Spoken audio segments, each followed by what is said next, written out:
All right, we are back to Rift Wizard. Been looking forward to this for a while. Got to it a little late though, because as of last weekend, we are in COVID lockdown. We're up at level 3 lockdown, second highest, second to highest, and we're getting really close to going to the highest level of lockdown where just everything closes. Right now, most everything's closed. I have been outside almost not at all for the past 4 or 5 days. Pretty much saw it coming, so last week we already got a bunch of supplies and don't really have to go out a whole lot. Um, and part of the biggest reason that I wasn't able to stream this week is because all kids are at home now. We're doing online classes. Switched to that at the beginning of the week. So I turned to like an IT person for my son, and yeah, I had to set up his computer and deal with problems as they come. He's only in third grade, so and doesn't have a whole lot of computer knowledge, and sometimes they have to do links and open things and do whatnot. So, welcome to the quarantine life. Yeah, we've been out of it. We haven't had to deal with this for over a year. Been really nice here for the past year. Not so nice watching what's happening in other countries, especially when you have family in other countries. But yeah, for sure. I mean, it certainly affected us a lot. Just always watching and what's going on in other places. But now we've got to start experiencing it for ourselves. Hopefully we'll get past this without too much trouble. But anyway, so the main problem is, yeah, my son's home for school, so I have to deal with that.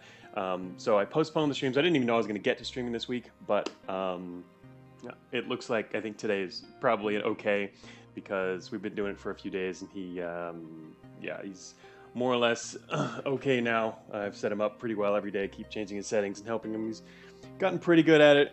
Fewer and fewer interruptions with what I'm trying to do. So if we do get interrupted, that's fine. It won't be for more than a few seconds or whatever, maybe a minute, and I'll just go deal with something and then come back. But it should be finally, we have an opportunity to finish our Rift Wizard run. We're going into the very end game. We've got just a few levels left, and then the boss. And a good thing too, because technically, I think I heard this Friday, either this Friday or next Monday, Rift Wizard is getting an update, and the update will break saves. I did, just in case, I tested it. You can copy the entire game out of Steam. I mean, you can also set it to just not update and then run the game outside Steam, but as an absolute emergency precaution, I copied the entire game out of Steam with my save in it in case I wanted to in case it updated or wasn't able to play without an update, and I tested that out, and it does work. I could do that in order to continue the game, so if that was necessary. But the update hasn't happened yet. It's coming soon. But yeah, you can copy it. Mandatory hermit life hype. Yeah, I'm pretty much a hermit anyway. I don't go out a whole lot, but yeah, I've barely gone out at all over the past 4 or 5 days. There was like 3 days where I didn't go out at all, and then I went out once. And the first time I actually went into a store was yesterday afternoon, really quick, because I had to pay a bill, and I wanted to go into the store and do that. And I completely, because I hadn't even done it yet, and I completely forgot that when you go into the store, of course you have to sign in. Any store you go in, you got to sign your name, or at least register with your phone and tell them where you've been. And I completely forgot about that. I'm like walking into the store, and the guy at the counter is like, "Hey, you need to you need to go sign in." I'm like, "Oh, right." Anyway, so yeah, back to Rift Wizard. You can copy the game technically if you are worried about updates. Apparently, there's no other branch like for old versions, like I do with Cogmind. I keep old versions. I make it a little easier for people who, for example, if you have an old save, the game will not overwrite or destroy your save or anything like that, and you can just roll back to the previous version using a different branch on Steam. Obviously, this isn't a problem if you're updating with the DRM-free or non-Steam version, but if you're on Steam, there's auto updates there. You can then switch to an older branch and then continue playing, and then switch back to the new branch and continue playing. You can technically even have multiple saves that way, but it's not really recommended to switch back and forth. The main reason I do that is to just allow people to finish old runs.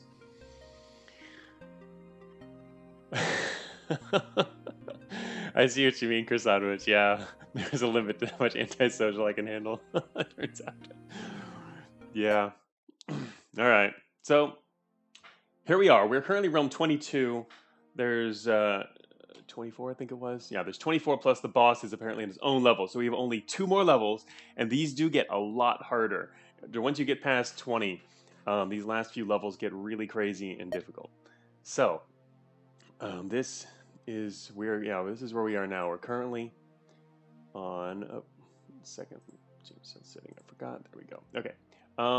Yeah. So we're currently on 22. We finished 22. We're headed, which means we're headed into 23. So there's only 2 levels left. And I didn't even look. We didn't even look into these last levels because I went overboard and we ended up finishing this level too. I didn't even plan on finishing this level last stream, but did it anyway because I just couldn't stop myself. So one thing I've been thinking as we get towards the very end game is, if possible, I'd like to try and rely on our existing spells and save up SP in case we need some kind of emergency spell to deal with a situation that we're forced into or weren't prepared for. I think it might be a good idea to do that. And part of the main reason is because I haven't been to the end game before, especially fighting the boss. And so it seems like that could be a good idea. The only disadvantage there is you forgo the chance to use things like circles, where we can get things cheaper if we were willing to get them earlier. Vectus says spend all your SP on disperse upgrades. Okay, disperse is sometimes interesting. It can be useful. I've seen how it's useful, but can we even upgrade it anymore? I know it's been upgraded a little bit, wasn't it? Let's see, where are we here? We're looking for it. So I also haven't played in more than a week, unfortunately. So I'll have to get back into this slowly. Here's disperse. Wait a minute. Go to our character sheet. That's what we need. Disperse. 2 upgrades. Oh, we haven't upgraded it all yet. Oh, okay. Yeah. I would only do this if we had like a circle, and it made a lot more sense to do it cheaply. Because I really like circles for upgrading, for doing low-cost upgrades. I mean, having the cost is really cool. Much more effective than just like a -1 on something that cost 4 or 5 or 6 or whatever. Yeah, I think so too, Vectus. That we've been really efficient with mana this game, and I think we can afford to save SP if necessary. I'd like to. Hey, Crimson guy, check Twitch at the right time. Yep, just completely random. I don't normally do stream on this day, but here we are. Just getting it in because I can. All right, trouble. Yeah, troubler time. Let's see. Anyway, what is increase disperse radius by 2? What's our disperse radius? I gotta start remembering all our numbers too. 3 tile radius. 5 tile radius would be crazy. Of course, without increasing the range on it, that's actually a bit of a problem. I mean, to increase the radius by 2, but leave the range at 6, that actually can become a problem, I would think. Max charges by 10, I see. At 13, I think our existing charges are pretty good overall. But again, I would do this if we had a circle, but we don't, so. Alright, 2 upgrades, level 1 upgrade available. The duration on our Death Cleave. So we've got Death Bolt here, which is currently at 379 dark damage. Basically, if we face off against things that are not dark resistant, they basically die. Which is awesome. We're running out of charges, it would seem. We're going to have to start going for... We're going to need another potion soon. We have our Ghost Ball. Our ghosts are awesome, just because we make massive numbers of them. Charges... We do have upgrades available on this. What is it? Ah, that's right. The duration and damage. I don't know if either of those is really too important, because our ghosts are still so weak they die so quickly. Duration doesn't seem to really be an issue. The main thing duration helps with is like the king or the portals that they bring in, the gates. And damage could be okay. I guess didn't we already upgrade?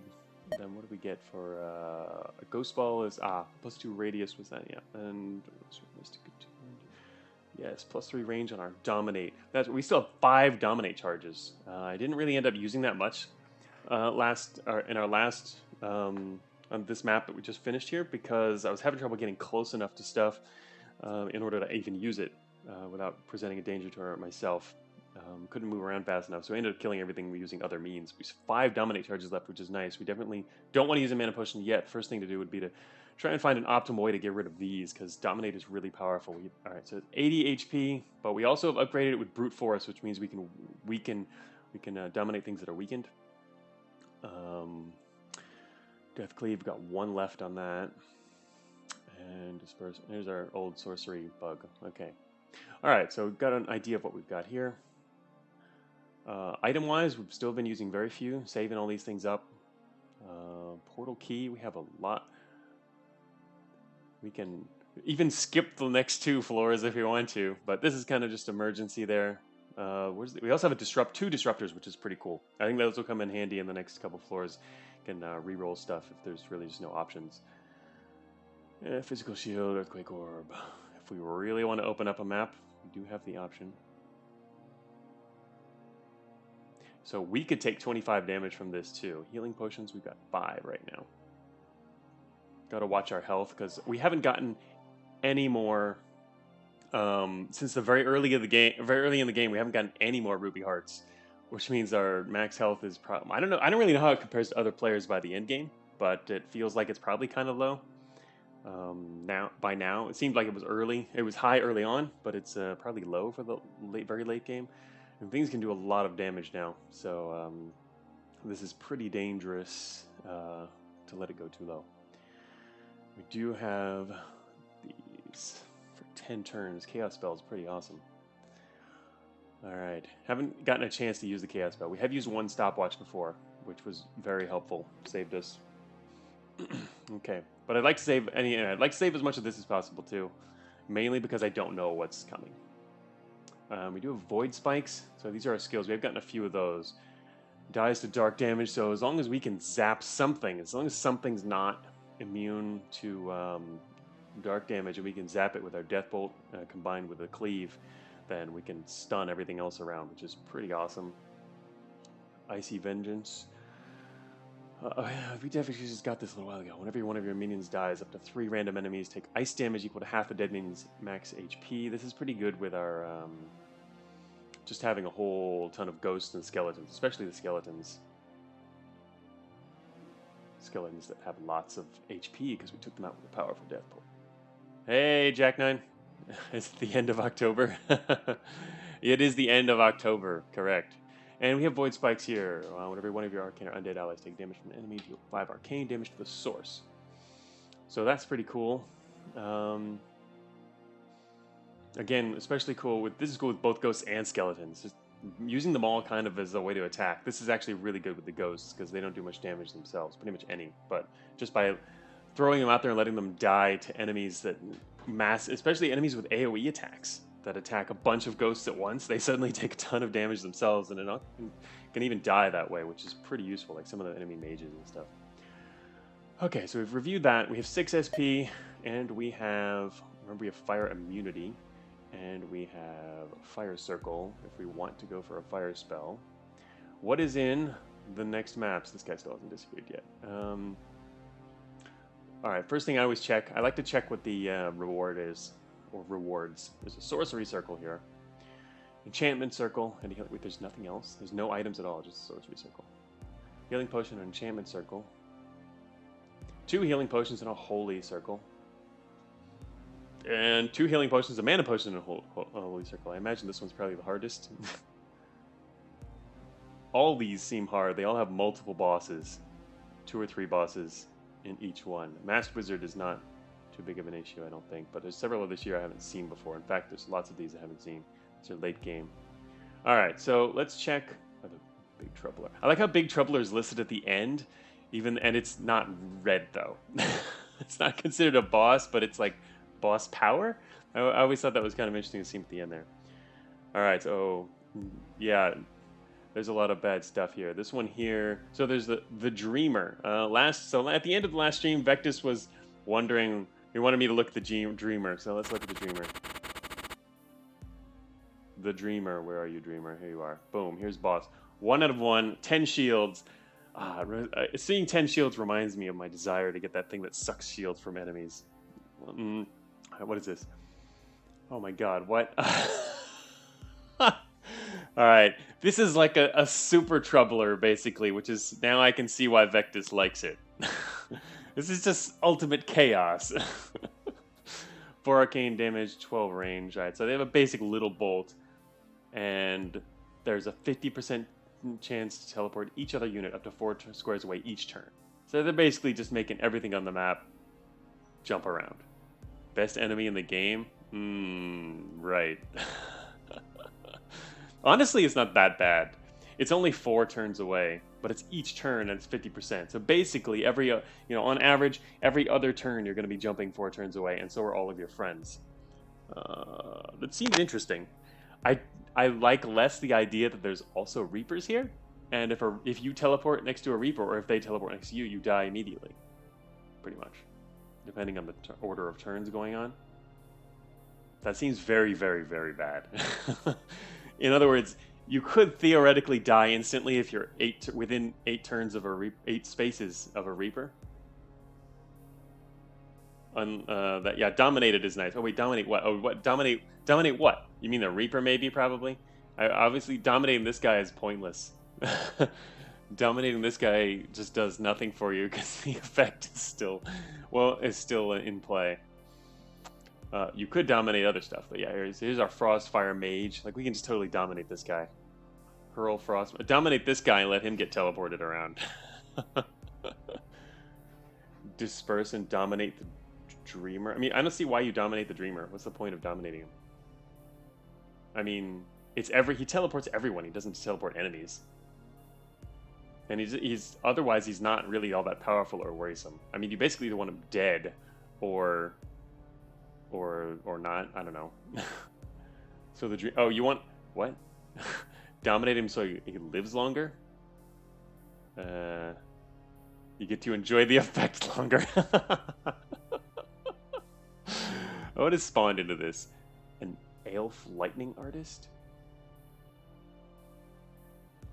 Alright, well, I haven't even looked at the basic enemies. The lightning artist. Oh god, more shields. Living lightning dark. 10 lightning damage melee. 7 damage, 9 range with chain lightning. Chains to targets up to 3 tiles away. Wait a minute. Is that unlimited chaining? Oh no, it looks like it's a single. Alright, it's kind of like an AoE effect. It's a single chain. It's from the original target. It seems like it's just hits other targets 3 tiles away, which is kind of like an AoE effect. What's the difference? Unless it keeps chaining. Actually, you know what? It probably does keep chaining. Otherwise, what's the point of doing that and not making it an effect? So basically, it's going to keep bouncing around. That seems pretty powerful. 50% resist dark. Haven't seen one of these before, Jack 9? Elf. Like elf. Only with an A. Alright. Anyway, they got lots of shields too. Frostfire Mage. The name is just weird. Oh, I like the name. It's cool. Alright, and there's a volcano turtle in here. There's a bunch of volcano turtles, actually. Wow. These guys are 100% resist dark, which makes them a lot harder to deal with. I like how they gain even more resistances when they go into their shell. Oh, that's right. Oh man, it spans 3 meters each turn at random locations within a radius of 6.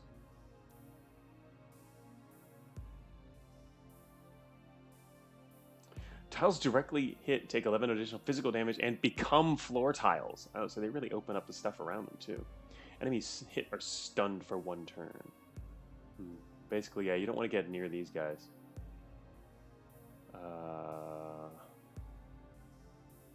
Withdraws into shell upon taking damage. Interesting. I wonder how long they stay in their shell for. So I guess it's just for the rest of for that turn, or they just basically it means you can only hit them once per turn, perhaps. Vectus is Scottish elf. Yeah. And there's a masked wizard as well. What's this guy do again? We've beat him before, like a couple times. He's got 1 billion shields and teleports enemies. Oh, teleports. Oh, he's got the really long-range beam attack that melts through walls, which is not cool. This seems like another good idea to dominate this guy. If only he and the masked wizard were really close to each other and he could risk dominating both of them right away. Man, all 3 bosses are actually right next to each other.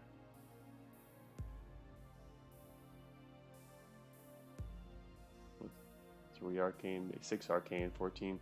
Like, if you drop in here, won't he just... Wait, melts through walls. That means it destroys the walls, right? So, for example, if we drop in here, dominate him, he melts the wall, then you dominate him too. Like, he clears the wall for you. Yeah, Jack Knight says this room seems really fun, but in a DF sense, so it's better to avoid. Yeah, I agree. This realm seems very fun and challenging. Rot Fiend, 100% resist dark.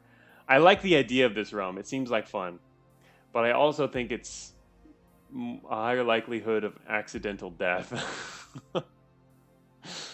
But I like the idea of dropping here and dominating him and then him immediately. Only there's other people doing things like imagine. Oh yeah, that's also the dreamer. Then wait a minute. The dreamer could also immediately on the next turn teleport you to somewhere random or this person somewhere random. Oh, it's not. It's it's 4 spaces, right? So either way, still, I don't think that plan would work because one of us would be teleported. I'm pretty sure that plan would not work. This realm is about as good as you'll get this late in the game. You think so? I see how it is going to be dangerous, but all right. No, so everything here is spawning as elves. The elves they're 50% resist dark. We can. I'd like to say we can still cleave, deathbolt cleave through all these, but they all have shields, which makes that a lot harder. These guys are 100% resist dark, which means they can't. These guys are also 100% resist dark. Basically, deathbolt is not useful on this map. It's very not useful. We'd have to rely on dominate and shocking and allies, which is not good. So this map seems very dangerous, particularly for us. So even if the realm might be as good as you get in the late game, it seems like it's especially bad for us. It does look interesting though. Anyway, let's look at this one. Okay, I should have looked at the name list again. Again, I really wish there was a name list over here while you're in the map as well. All right, Chaos Champion. Wow, this guy's awesome. I love this guy because he's living and he's got 360 HP. Death bolting these guys gives you ridiculously powerful skeletons. They also fire chaos balls, 16 damage, 622 radius. These guys are not bad. We can totally annihilate these guys.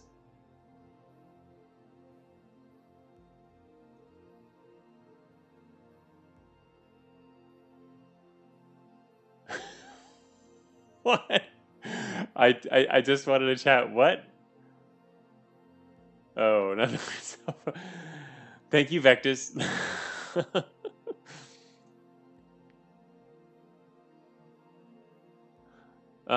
Anyway, this also has Reapers in it, so gotta be really careful of Reapers. I'm not too worried about Reapers unless there's some kind of teleporting going on. Yeah, wait a minute. You subscribed for 9 months. Wait, it was for 9 months. Did you mean for 9 more months or for it has been 9 months so far?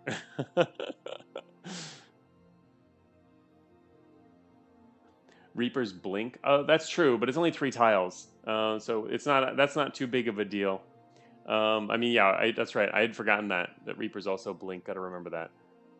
Ice worms, nice. I don't mind ice worms. I don't mind these fire guys either. Really, anything that we can death bolt cleave through is pretty cool. Where are the ice worms? Here's an ice worm. Ice worms have got the breath attack, right? Yeah. 7 damage. Freezing units for 2 turns. Yeah, we've messed with these guys before. Anyway, they're not a problem either. This map so far seems easy, but yeah, Reapers do blink, but they're only 3 per turn, which is okay. As long as they don't get within, 5 or 6 spaces of you, you're pretty safe. I'm not too worried about them, especially when we have ghosts. Ghosts can actually do pretty well against Reapers because they can take down their shields for us. What is this? The glass butterfly is. What is this thing? 16 shields. My God, some of these enemies have a lot of shields. Void beam. Damage and destroys walls in a line. 7 arcane, 6 range. And lightning deals damage all along the line. Glass is 100% resistant to dark. These guys are more difficult to take out. The good thing is, on this map, we would have a lot of high-powered skeleton allies. And all the spawners on this map are spawning stuff we can deal with, like this guy too. Yeah, the Chaos Knight Gate. All the spawners on this map give us more skeletons, basically. So, anyway, I'm more worried about what the bosses are on this floor. This one we can deal with, even though we can't deal with them directly. This, in fact, we can't deal with this at all directly. It's completely resistant to everything we can do, except, wait a minute, we can dominate him. We can just dominate him too. That's true. Bone Shamblers unite. Yeah, there'd be an insane number of Bone Shamblers on this floor. Keeps having and having. All right, what's this guy? The Feathered Serpent. 50 range teleport. It goes to a random tile. All right, so this guy's jumping all over. He's only got 1 shield and 97 HP. If we can lower him, we can actually dominate this guy too. Emerald Breath. Poisons living enemies and shields allies. Huh. Gives allies shields. Interesting. Heal ally, 25 heal damage. 10 range, 19 cooldown. Heal 1 living ally for 25. That'd be nice to have this guy as a friend. Reincarnates when killed 2 times. Yeah, you really want this guy as an ally. Minus 100% resist dark. That's interesting. Because of his holy. There we go. His holy nature. This guy would take ridiculous amounts of dark damage. Not that we need to do extra damage, but Arcane Bolt, 16 range. Pretty long range. Not much damage, though. This guy is not too bad, actually.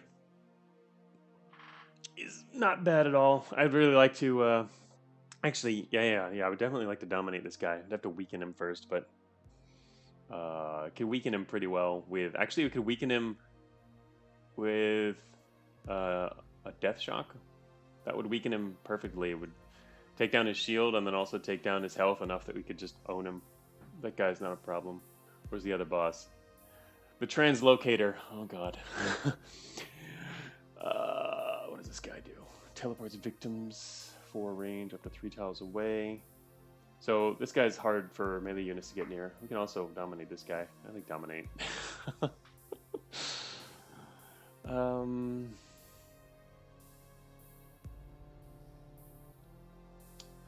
Alright, so this guy teleports 10 range, 15 teleports to a random tile. Alright, that's not a problem. Either swaps places, only targets. Oh wait, oh never mind. Oh shoot, Translocator. Oh, 6 range, 2 turn cooldown. Swaps places, only targets the wizard. Ignores walls. So through walls he can switch places with you. But he has to be within 6 range to do that. So that's not as big of a deal. If that was also like 50 range or something, that would be pretty crazy. But 6 range is not really something to be too worried about. Other than the fact that he also does teleport up to 10 spaces himself, which means he can theoretically get over near you pretty quickly. Like if this guy's within 16 or so range, he can suddenly jump over next to you and then swap. So don't want him to get too close. And of course, as usual, there's the Reapers to worry about. This floor actually seems a lot easier than the other one. Oh, here's a guy I missed. The Glassmaster. 7 shields, 34 HP. This guy's another dominate target. Conjures glass orb that glassifies enemies, shields allies, and deals physical damage in radius once it reaches its target. Huh. That seems cool. Alright, he keeps summoning orbs. Glassifies enemies. I think somebody mentioned earlier, I think glassifies adds a bunch of resistances, but also basically it's like petrification. Also, he could summon glass golems to temporary glass golems. Also, he teleports. Man, the amount of teleporting in the late game is kind of problematic. Hmm.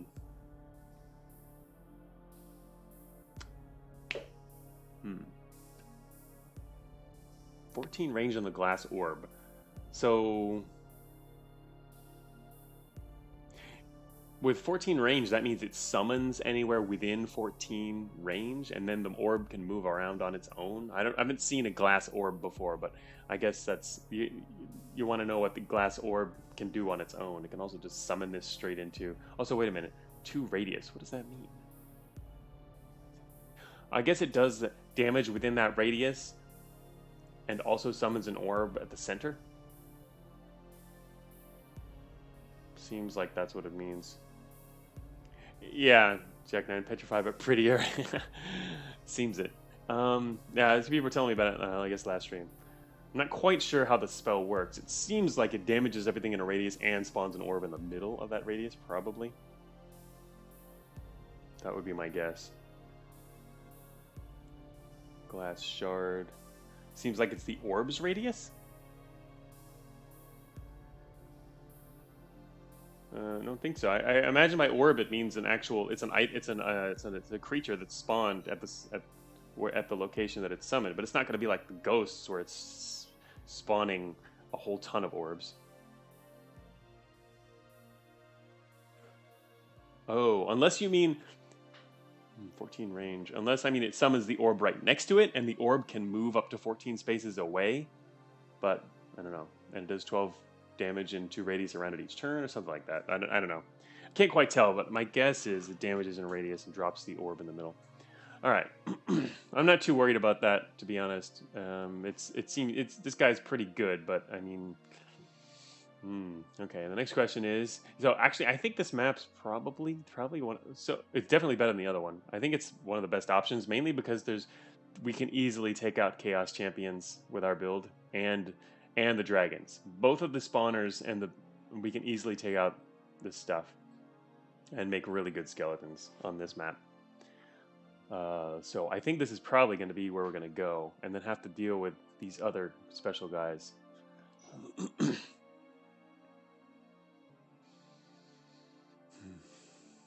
Just got to be wary of the Reapers. Can't let them get close. If a Reaper gets close, we die. They can teleport themselves, but there's no teleporting enemies on this map, right? One thing you would not want to do is use a...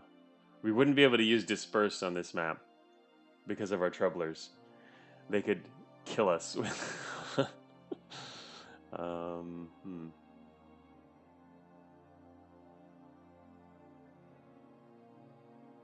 This map is peaceful, exactly, Vectus. Unless Vectus is saying the opposite of what is just wants me to get into a trap here. I think it's probably okay though. No, seriously, it looks like a pretty easy map for our build. I mean, it's still going to be hard, but relatively compared to late game, I think it's not that bad. All right, we're gonna look at the others real quick though. Anyway, I gotta take some time on this, right? I doubt I'm gonna want to go to a map with a big troubler in it though. Yes, the wormhole Vectors. We all remember the wormhole. Big Troubler. I see. Okay, so now one reason I can see why the Big Troubler also is not red on the enemies list. It's because technically it's not a unique boss. There's 2 of them right here. So that would be another reason. Because it's considered a regular enemy, and there's more than one. It's not like the bosses. Oh, great, there's the Red Rider guy. That guy's insanely challenging, if I recall correctly. And we also can't really hurt him very much. Yeah, I'm not even gonna care. We're not coming to this map, but I'm gonna look at it real quick. Raven Mage summons 3 ravens. Ride the wind. 20 range. Teleport. Right. So this guy teleports really far away too. I haven't seen how the enemies use teleport. Iron Fiends. I really hate those guys too. Big Troublers do what again? Oh, massive phase bolt. Yeah. Basically, they kind of do what we do with Disperse.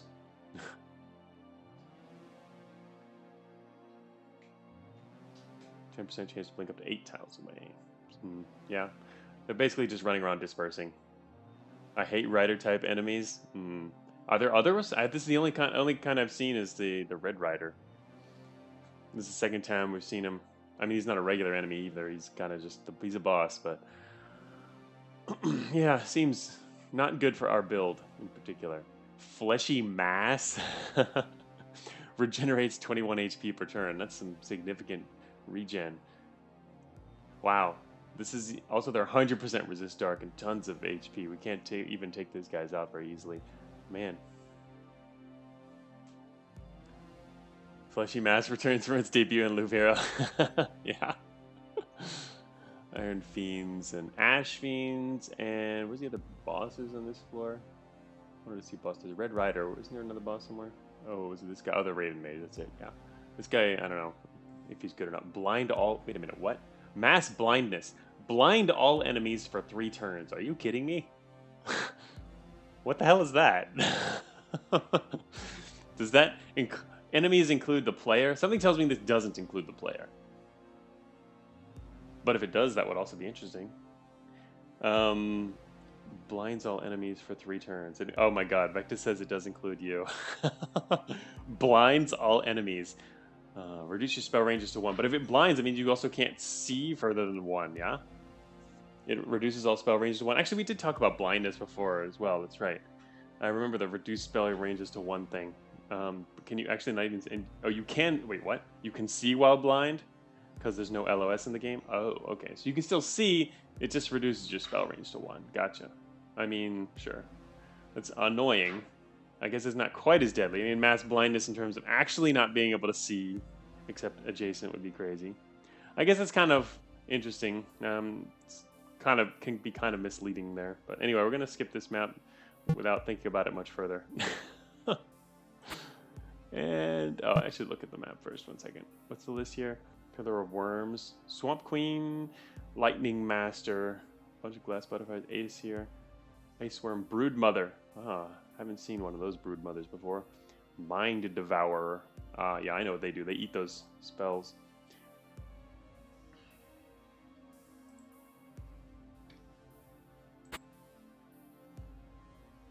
Pillar of Worms. Yes, here. What are these guys? Just regular old lightning. Oh, fairly powerful, actually. These are pretty powerful. Lightning, Living Holy, lots of shields. Kind of annoying to take down. Brood Mother, we know what that does. What I wanted to do is, what's new in here? Oh, I haven't seen this guy, Lightning Master. Oh, very dominatable.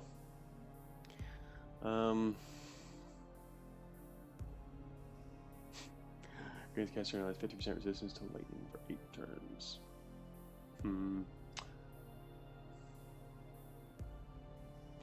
Teleports the caster, blinds and deals damage to all units in line of sight on arrival for 1 turn. That's a really cool spell. It doesn't do much damage, but 20 range. You just flash of lightning, teleport somewhere, and then everything's blinded for that turn. Very cool.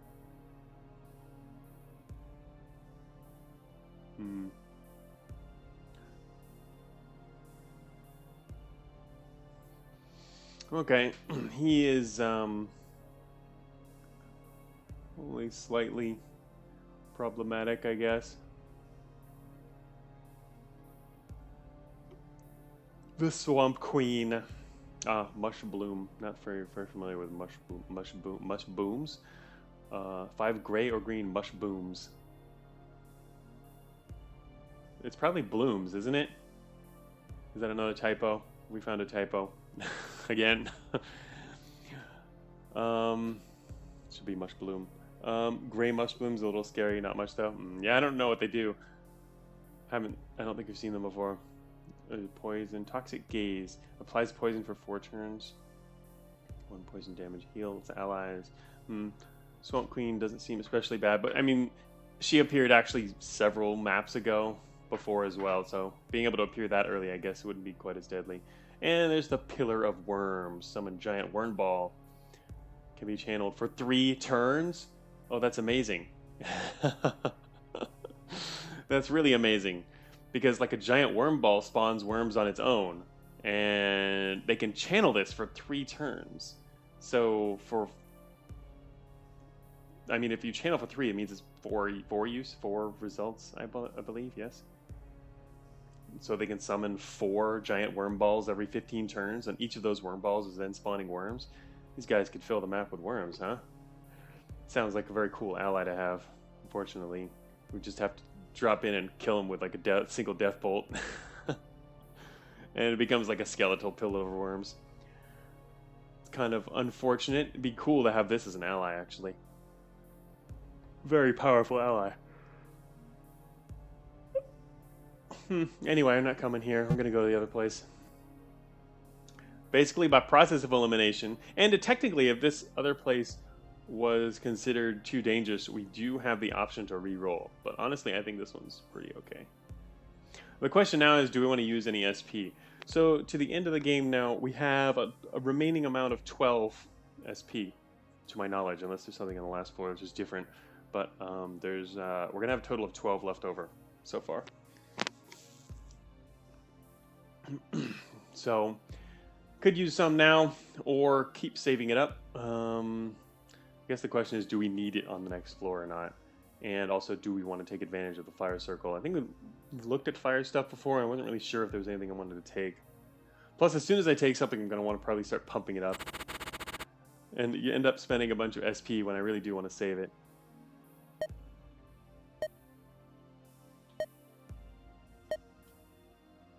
Just looking real quick at what we've got here under Fire Dark, because we're also dark, but sometimes there's synergies there you can use. Alright, this guy got Fire Tormentor, 34 HP. A life steal attack, 25 turns. Yeah, I mean, things with stuff like this, these lower levels, well, this is kind of medium level spell, but still, for it to be any good, you really do have to upgrade it too. Radius for his attack, really? Yeah, you'd have to put in more SP into this to upgrade it for it to be any good at our depth. That's for sure. But let's see, burst attack dealing 7 fire damage with a 4 tile radius. This has 7 charges. Meh.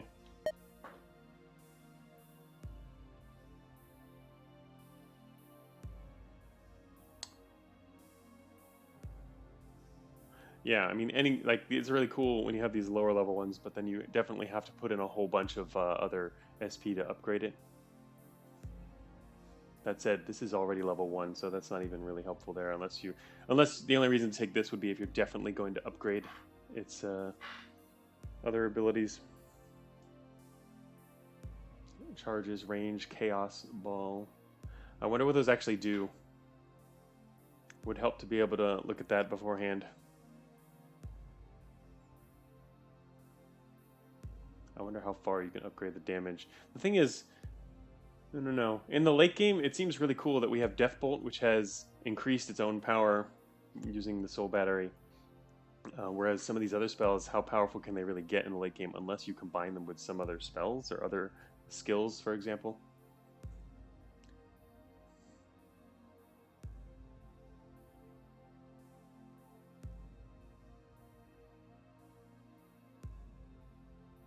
All allied units gain 6 damage to their fire and physical abilities. I guess physical abilities doesn't count as physical attacks, because it'd be kind of interesting to give all of our skeletons 6 extra fire damage on top of their attacks. Enchantment fire. Doesn't physical abilities do attacks count as abilities? Something tells me no. Or maybe it does. I mean, they're all listed together, and they're listed in the same format. So it makes me feel like it might actually count. In which case, this could be a really effective spell for only 1 SP. Adding 6 extra 6 damage to all of our skeletons. And I assume it's 6 fire damage. It doesn't say fire, but it's in red. So that would be my guess that it's fire damage. It probably should say fire damage there, though. Like, that's problematic. Knowing the answer to that would actually be very helpful, I think. Because that's actually very, very tempting to give fire damage to our skeletons. Because if we can find another way to buff our skeletons that makes them useful, that helps a lot. Because we're going to rely on skeletons in a number of cases. So where we can't do much with Deathbolt. They're kind of very, very good complement to that. But if it doesn't work on skeletons, then it's pretty much useless to us.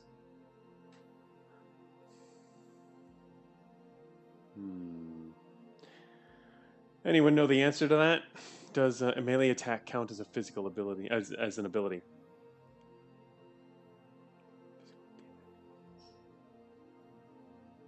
It's probably trying to think of. I don't know. I can think of reasons for and against, mostly for, but in the end, it really depends on on how Dylan decided the meaning there.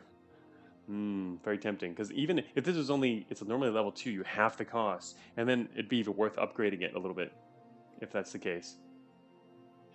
Basically another way to buff skeletons.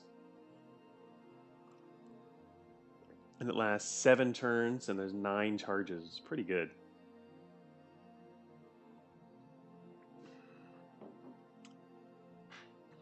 I'd like to say I'd get it, just get it and then upgrade it later if it's actually usable. Unfortunately, I don't think the next map It's a different one that has the enchantment circle. What's the circle on the next map? Oh, it's holy, I believe. So we wouldn't be able to upgrade it there. I think it's holy. I mean, you can technically if you're willing to spend the extra SP, but the upgrades are so much better if you have a circle because they're lower cost. Fury so mysterious. Holy Fury, Dark Fury. Yeah, those I'm sure add the damage if your allies also have to the other abilities if you have holy damage or dark damage. But so obviously that would Dark Fury we know would help our ghosts for sure. Because they do dark damage. It's still a regular melee attack though. It's not an ability per se. I'm thinking of abilities as like spells and other things that they can do, but really wondering about that. I might actually spend a point on that anyway just to see. Fan of Flames, 9 fire damage to all units in a cone.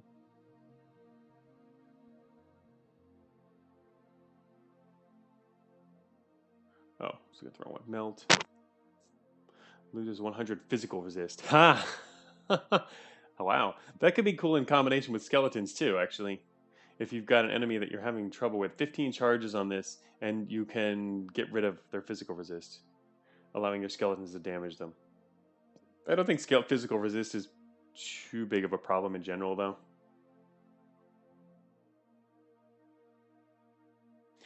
Vector says, I've yet to see a great use case for Melt, but maybe you found a decent one. Melt, I mean, yeah, I don't think there's a lot of enemies with physical resistance. We've only had that issue come into play very rarely, where our skeletons couldn't hurt something that we also couldn't hurt, or we didn't have other things that could hurt. So it's not as big of a deal, I don't think. I just like the fact that, like, I wouldn't pay 2 for this, but at a cost of 1, it starts to seem not too bad. Dark plus physical is rare. Yeah, exactly. That's the thing. That's what I'm thinking. If we see physical, they're not usually also resistant to dark, so we can deal with it. And if they're resistant to dark, probably not physical also. So, ice penetration. What's that? Anyway, I was just looking for what kind of cheap stuff we've got here. Holy Fire. Oh, yeah, I remember that one. This is the one we were talking about in the last stream and ended up not getting. Because this is not really all that great for us. Oh, one of the upgrades for Melt. I see. Ice penetration. Oh, it probably also extends it to... You can lose ice resistance as well. And maybe even adds ice damage or something like that. Oh, no, wait, that's right. You take fire damage and lose physical resist, so it probably just gets rid of their ice resistance. Max charges and damage. No, those are great. Anyway, I'm still more interested in boiling blood as a way to buff skeletons. But I gotta know the answer to the fire abilities thing. It's too bad that skeleton's gone, isn't he? He's gone, I'm sure. We moved around too much. There was a skeleton left here alive. We could have actually gotten it, spent 1 charge to see if he gets that ability on him without enchantment. I would totally have done that.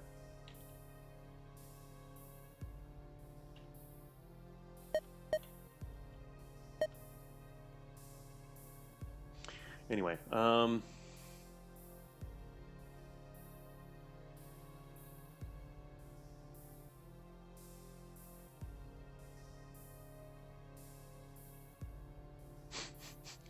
Flame Gate seems really cool if you've got a bunch of fire spells. Just keep summoning fire elementals everywhere. And it lasts until you fail to cast a fire spell. So if you're out there just shooting fireballs at everything constantly, or other fire spells, that's pretty awesome. You just keep summoning. I like it. Anyway. Mainly just, I think I want to get 1 point of this. Physical abilities. I'd like to look for proof of what an ability is. Physical ability. A physical ability. I can't actually see enemies or creature stats here though, except if we look at like Seraph.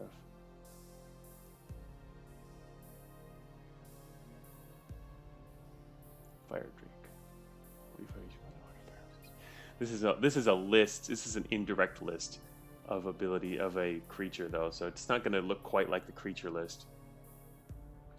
Melee attack. Breath weapon. Okay, so see, like an example here, fire drakes have a breath weapon which deals 9 fire damage. So the breath weapon to me seems like an ability.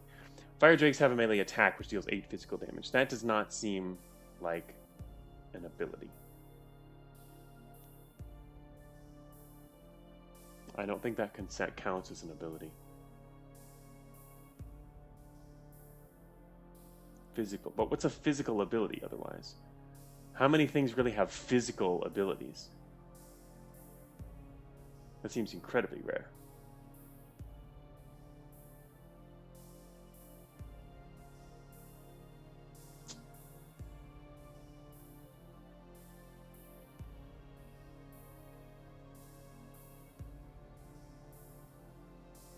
Physical abilities like Gorgon Breath?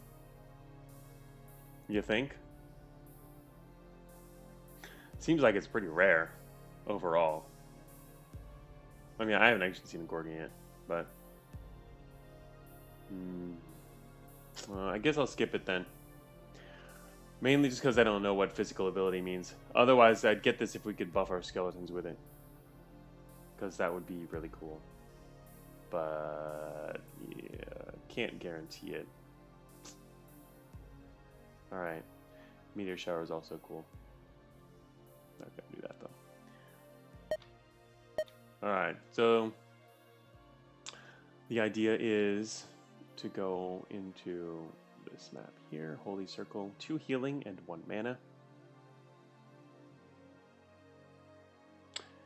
And we're going to go in, basically, we could go in with a Cleave ready.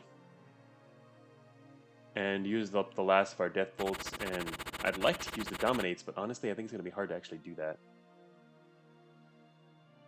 Well, we can use 1 on this. Oh shoot, the Iceworm Gate has 83 hit points. Damn, that's not cool.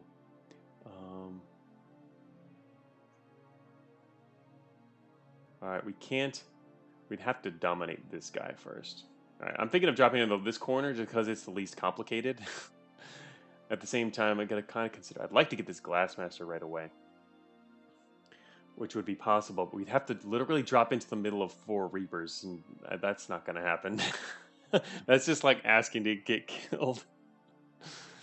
I assume. That's the thing. Actually, wait a minute. Do they blink at the beginning of their turn or at the end of their turn?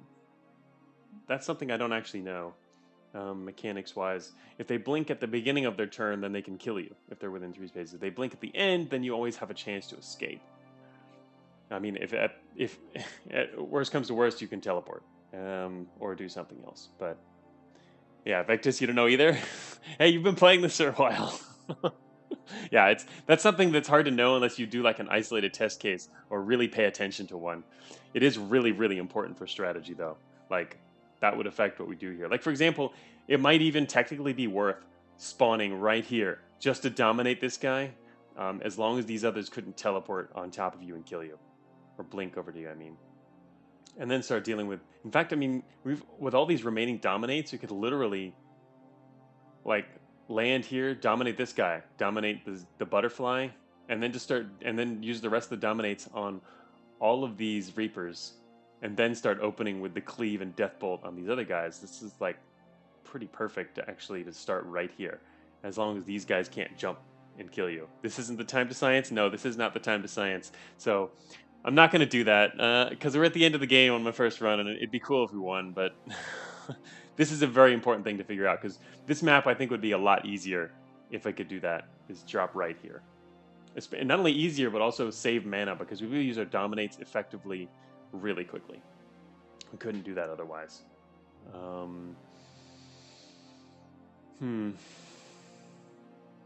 Alright, what are these other guys? Oh, Chaos Knight. You know what? I didn't actually look at the Chaos Knight and differentiate them from these Chaos Champions.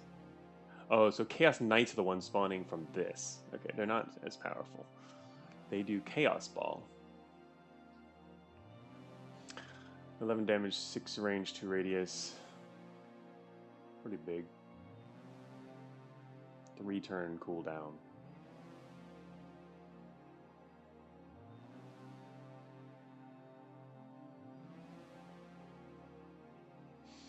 Anyway,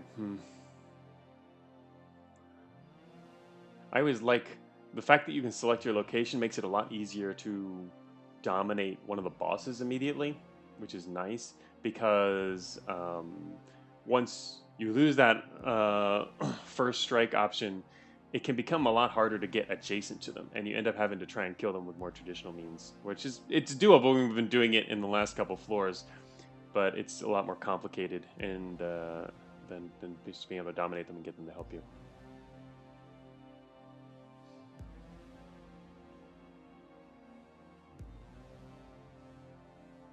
This guy seems like he'd die pretty fast as an ally. Unless you have a bunch of... Well, he also has two... He gets reincarnated twice, which is awesome. Plus, he also has two reincarnations. Yeah. Let's see.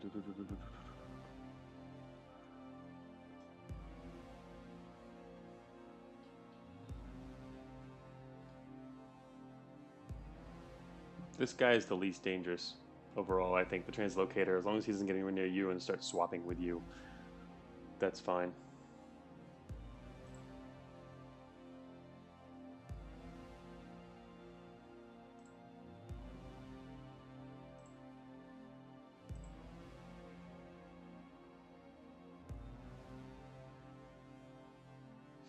Alright, so this guy, not too worried about him, don't worry about him. I want this guy, but he also has 97. We can't even get him immediately. The only guy you can take immediately is this guy.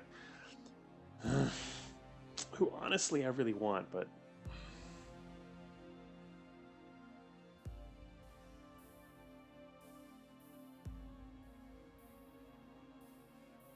Seven shields, 34.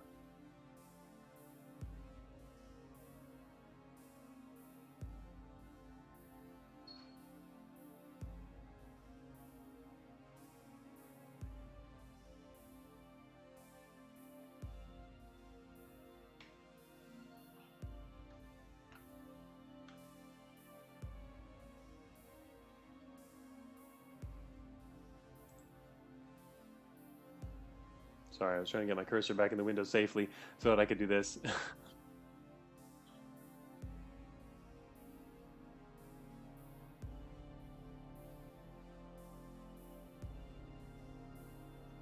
I'm super tempted to actually spawn over here and then take this guy. And take the tiny risk by spawning somewhere up here.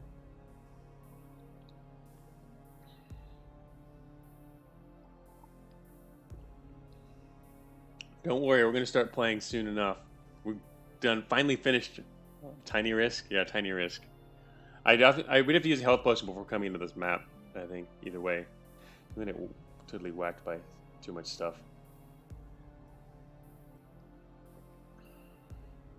I mean, having this guy as a friend would be really nice.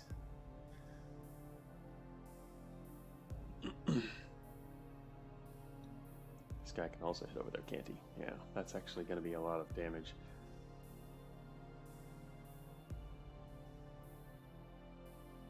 Four death bolts, 2 shields.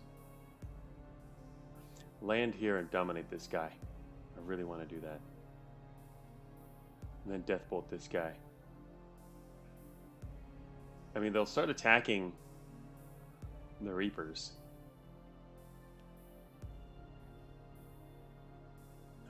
What I don't have is a dark shield. Didn't I leave one behind earlier? There was a dark shield. If I'd known about these guys, I wouldn't have liked a dark shield. Physical shield is not...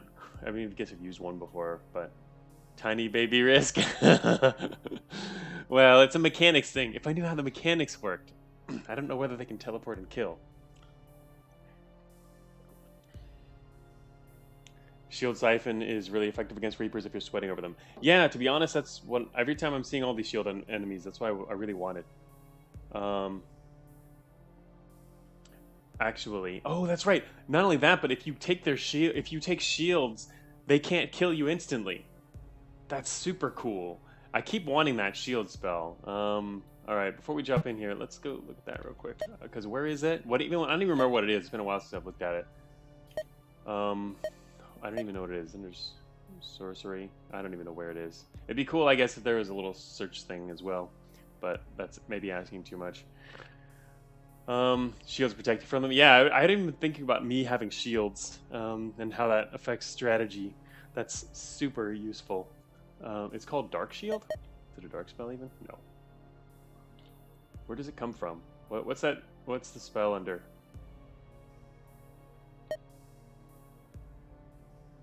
It's a spell, right? Because yeah, I wanted that several times throughout this run, but haven't gotten it. Oh, Dark Shield is an item. Oh, I'm talking about the spell that allows you to steal shields. Oh, Shield Siphon. Is that what it's called? It's arcane. Okay. Dark Shield. What is Dark Shield even? Yeah, sorry. We are thinking of the damage, the item. Right. I forgot they were called something shield. Right. Yeah, the like physical shield we have, and yeah, I think we passed up a dark shield. I was talking about that earlier even. Yeah, dark shield is 100% resist for 25 turns. Yeah, like all the other resistance spells. I think we passed one of those up earlier because my inventory was already full at the time, and so I ended up skipping that one. It's hard to, it was, I guess it seems like a Dark Shield might be more valuable than Arcane Shield overall. I mean, it really depends on the enemies you come up against, though. I guess Arcane could probably end up with some serious enemies with Arcane damage. Yeah, a lot of Arcane, too, can go through walls. So Arcane Shield is probably pretty cool in that regard. Anyway, I'm looking for Siphon Shields here. Imagine Arcane Reapers. Yeah, reaping you through walls. So what is this here? Steal up to 1 shield from all units in line of sight. There's only 3 charges, and this costs 4 SP. Ah, I so wish that the SP cost... I wish we had a circle for this.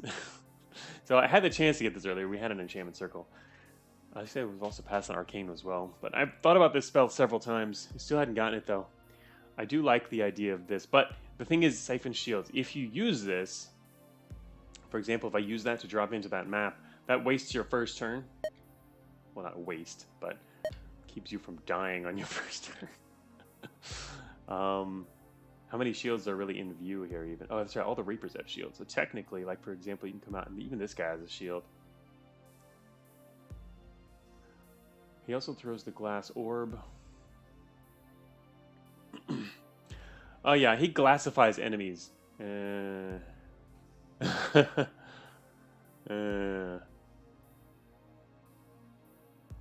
Yeah, if you come in here, you can't stand next to him without immediately taking him over or killing him. I like the idea of stealing all their shields, though. Also, these things have friggin' 16 shields.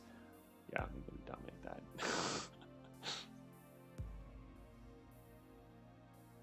He's also got an area of effect. Oh, never mind. He can just shoot right through. Destroys the wall. So this guy, if we dropped here, he would actually destroy this wall immediately. Dropping right into the middle of a lot of guys is complicated.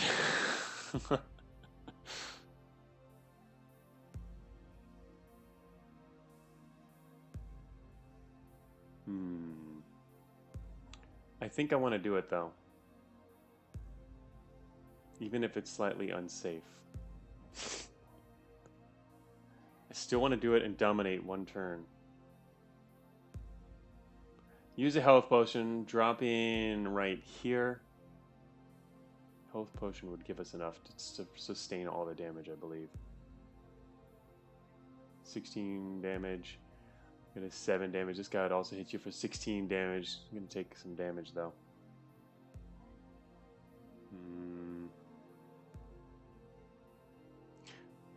Best defense is good offense, right?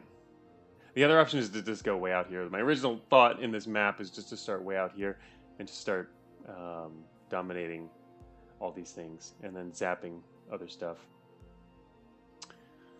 Death Bolt. And we could also take this over, damage that with a bit, have a lot of skeleton beat on it for a second, and then dominate that too. And then you kind of own the corner and can work slowly from there. But I like the idea of having this guy as a friend, just immediately taking everybody down in this corner. Well, not immediately, it's going to take a lot of damage, but technically if he's our friend, they're going to attack him instead of us. I guess the other thing is you got to protect this guy. Let's see, teleports to a random tile, glass golem, but he's going to summon glass golems pretty quickly. First he's going to summon an orb and kill stuff, try to kill stuff, and then also summon glass golem friends. It's going to be pretty chaotic. Jack Knight says, maybe you're kind of playing dice with death. You mean these guys? Literal death.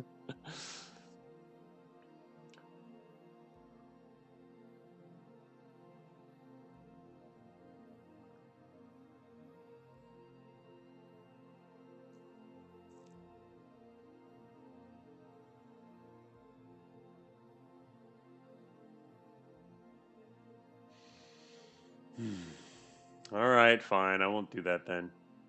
We'll play it safe. It's just really tempting to do that. Maybe he'll teleport over and let us take him down that way. It's going to be a lot easier to just take this map normally. Yeah, if they're teleport and able to attack, you're dead. The thing is, it's random though, so the chance is super minuscule. Even if they're allowed to attack us after they blink, if you teleport here, only this guy and this guy are within teleport range, and they can teleport to, will blink randomly. There's a 10% chance to go randomly to any of these cells, for example, and this guy to any of these cells. So the chance that any one of them would actually teleport next to you is so tiny. Just don't roll a natural one. I mean, it's even less than natural one. The chance is even less than that. This is literally flight players gambling the run on a 4-tile dig. Now you know how it feels, kids. Okay, I can see that. Yes, I can see that. And I know why players don't do that. It's quite true. Because the chance of getting screwed over by a 4-tile dig is actually higher than this chance, to be honest. The chance here is less than what happens there, I think. 10%, and then you have the percentage that they're going to officially teleport next to you. And then there's the mechanics question of can they attack first. But you aren't a flight player, kids. You guys, see, I already said I wasn't going to do this, and now I almost want to do it. I can't decide. Should I do over here, over there, over here, over there? Also, I hadn't even really considered other locations. But to me, honestly, I'm looking at this map immediately. The safest, smartest play is this. The most challenging, slightly minuscule, risky, but also then pretty effective method would be to start over here. Mainly because then you don't have to deal with this guy and he becomes your friend. It's Dominate, which is making this complicated. If I didn't have Dominate, this wouldn't be so complicated because there'd be no way I'd spawn over here without it.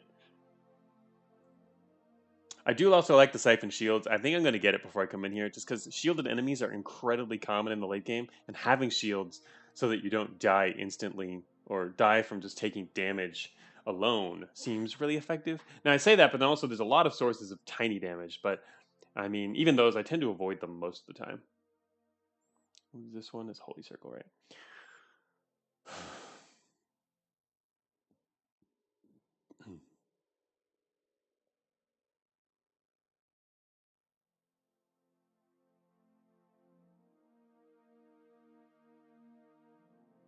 Each turn, 25% to blink to a random tile 3 tiles away. You know what? I'm pretty sure they blink before they attack, too. Pretty sure. Also, just thinking about it as in terms of development and how someone would probably design this. No likelihood of that. It's more likely each turn. But not guaranteed though. Also, they're 100% resist dark. Yeah, I mean that. That's not too big of a deal. Oh, they're also 100% resist physical. That makes it a lot harder for skeletons. Neither skeletons nor ghosts or my death bolt can deal with these guys. Basically, death shock will take them out easily once their shields are a little low. But of course, we don't have any of those right now. Oh, the other thing is, yeah, but sharp over here makes it harder to use up. All right, I'm gonna stop thinking about it. We're just gonna go to the left side so they don't die. But there's 0 chance of dying immediately over here, right?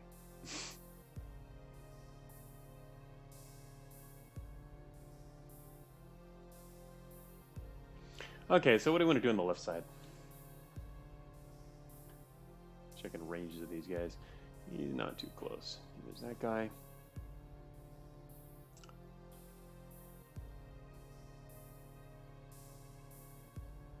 think I want to drop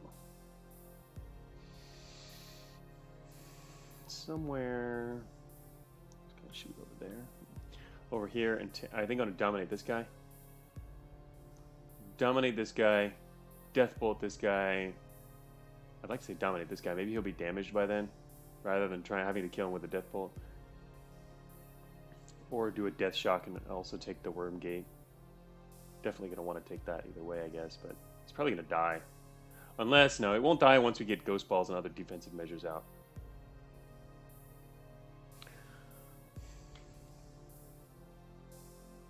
This guy's gonna probably open up walls and he starts fighting stuff.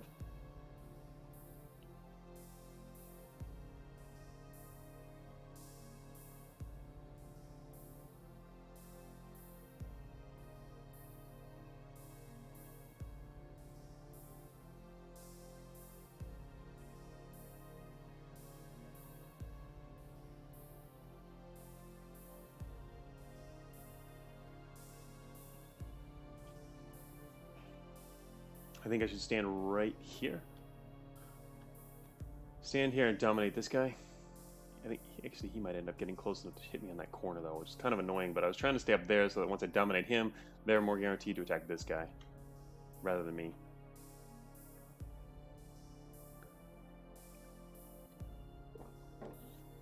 It's probably worth it. I'm going to drop here, dominate this guy, and they'll start the match from there. But I think I want to use a healing potion before dropping into this map. I don't know, it's 62. 11 damage, 16 damage. I mean, I guess we won't die. Gotta remember what the enemy bosses do. This guy can teleport anywhere he wants. I should survive. I guess I don't need to bother using a health potion right now. But I do want to get... I think I want to get Siphon Shields right away. Actually, I don't have to do that. I can get that later. You can get spells at any time, and it doesn't take up time or whatever. So I'll get Siphon Shields in the next map as things are happening, if it becomes important to have at the moment. Because there's no need to get it right now. I wouldn't use it immediately. So, yeah. Glass orb. You can shoot an orb all the way over here. Oh gosh, this is going to be pretty crazy. Not taking this guy immediately, it's going to mean this corner of the map is going to be a lot more powerful. Alright, so we're going to drop here. We have enough to dominate this guy and really everything else around. Dominate our combat has a range of 8 now. So if I drop here, I should also be able to dominate this. Okay, sorry for the delay. Finally going to start playing. Alright, so it is in range. Good. Everybody's going to bash this butterfly now. What did the butterfly do? Anything?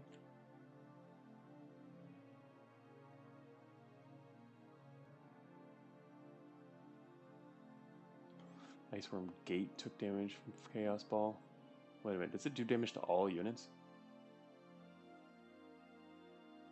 Butterflies.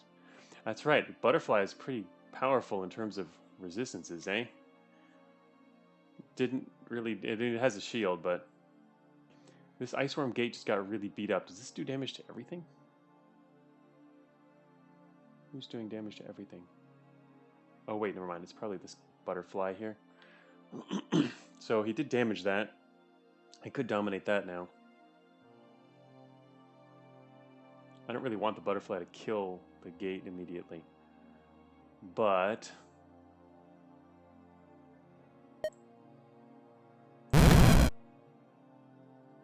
friendly gate. Oh, damn it, that's what I was worried about. We're in range now.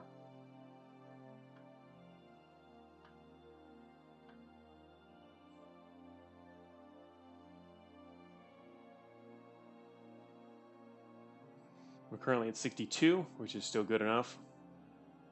If I step southwest, I'm trying to avoid this guy getting... I'm already in range of this guy. He can attack us by shooting an AoE spell here.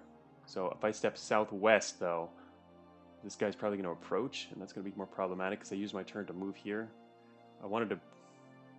In the next turn, both of these guys could be adjacent to us, which is bad. But that means they can only attack or move, right? And in which case...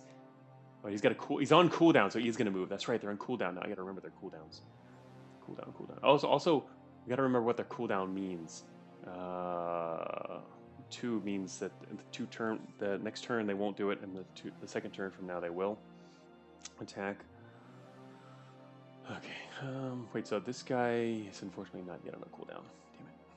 He can attack us then. Oh, look, here comes some golems. Resistant. They're not resistant to dark. 2 shields, 25. They're not actually that powerful. Not a problem. Here's the enemy serpent, teleported away to the corner of the map. Where did the other boss go? Oh, he went way up here. Teleported away. And where's the other boss? Okay, the other boss went and teleported off to the north edge of the map. Okay, I gotta keep an eye on them because they're a little more powerful and can change the dynamics of what's going on around them. Alright, we're gonna hope that this starts spawning for us soon. Anyway, I think I don't worry about this guy. I'm gonna just take his damage. I don't care if he hits me. Because these guys are already on cooldown, so actually it makes more sense to not move right now and continue attacking. And just take his damage, because he's on cooldown anyway. This guy, though, he's gonna come in range and... Oh no, he's on cooldown too, so even next turn he won't be able to attack me. So we've got 2 turns at least, during which I can attack and only get hit once, which is perfect.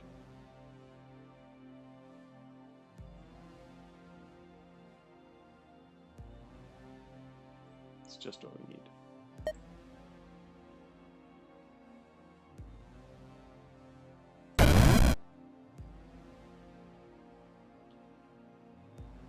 Interestingly, that didn't actually hurt me. He did fire damage. We didn't take any damage at all. I think he just did he randomly did fire damage. Player took 0 fire damage. His Chaos Ball did hit us, but did 0 fire damage because it does a random among the 3 types. Pretty awesome. Okay, so now this guy's over here. He's got one turn cooldown. That means next turn he can actually do his Chaos Ball. I don't really mind taking that damage either, because it's more important to start getting... Alright, what's this guy got? He's got 1 turn also. Oh, wait a minute. What's up? This guy's got stunned because I killed him. I forgot about that. Yes, we have horror. Oh, yeah. He got stunned for 4 turns. And we now have a skeletal chaos champion. Oh, yeah. Okay, so next, Death Bolt. I kind of want to turn on Cleave and then bolt through these guys, but that's only going to get us 2 guys. Also, it could technically skip over these guys with shields, which would kind of piss me off.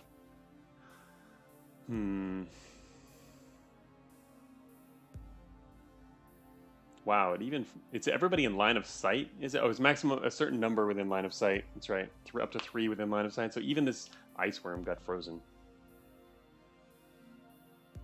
7 turns till we get a new ice worm.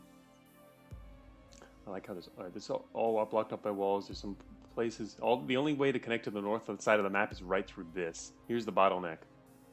This is all blocked off over there. All right, we're gonna own this corner. Yep, playing it safe. If I get this guy, it's gonna freeze. Oh, even this guy? Ha! This guy got stunned too around the corner from the skeleton down there. Boom. Pretty nice.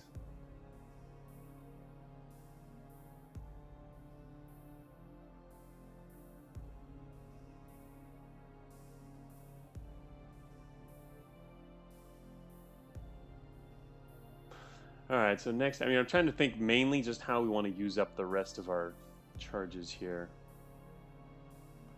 Either I probably just want to death bolt this guy instead of taking damage from him. Other options is dominate. In fact, it might be more effective. Maybe I can't dominate him actually. Never mind. He's got 90. Can't do that without hurting first. So I'm just gonna kill you, dude. Sorry.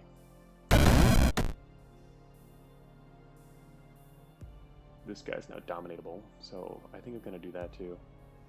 Just because it's kind of a weak dominate, but I'm gonna run out of.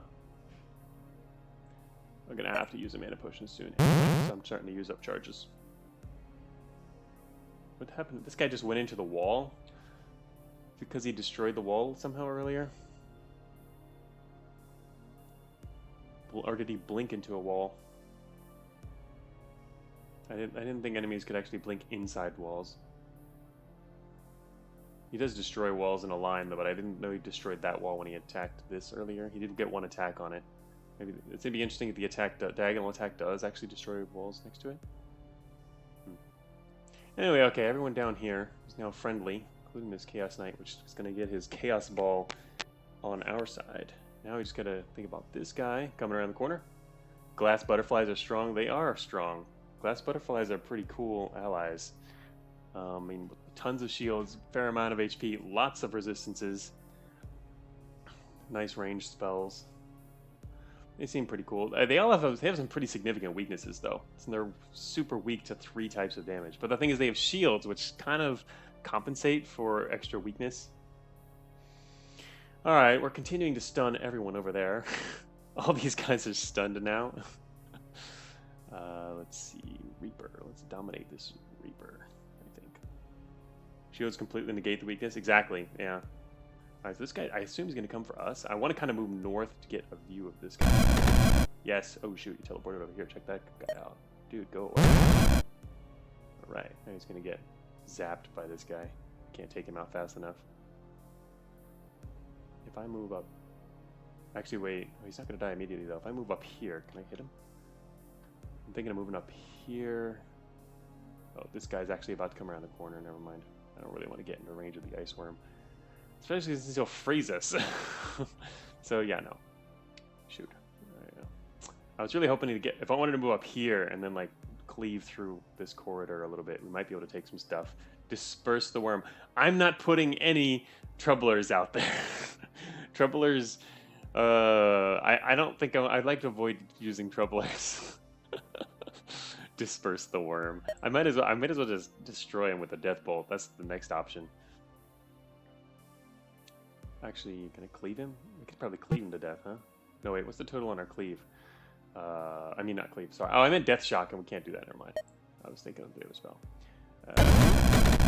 Just take him over so he doesn't become a problem.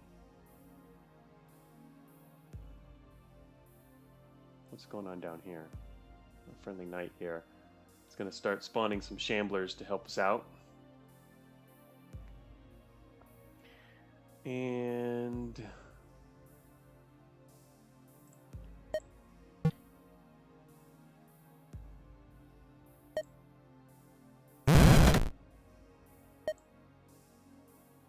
it's it. The last cleave and the last bolt. Ah, it hit this guy. No, it didn't hit him. Who did it hit?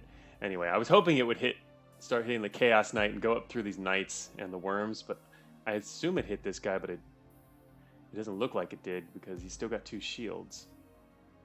Anyway, whatever. It's the last of them. I just wanted to use it up before we're going to have to use a mana potion here in a second. We have one more Dominate to spend. Oh, it's because of 100% resist dark.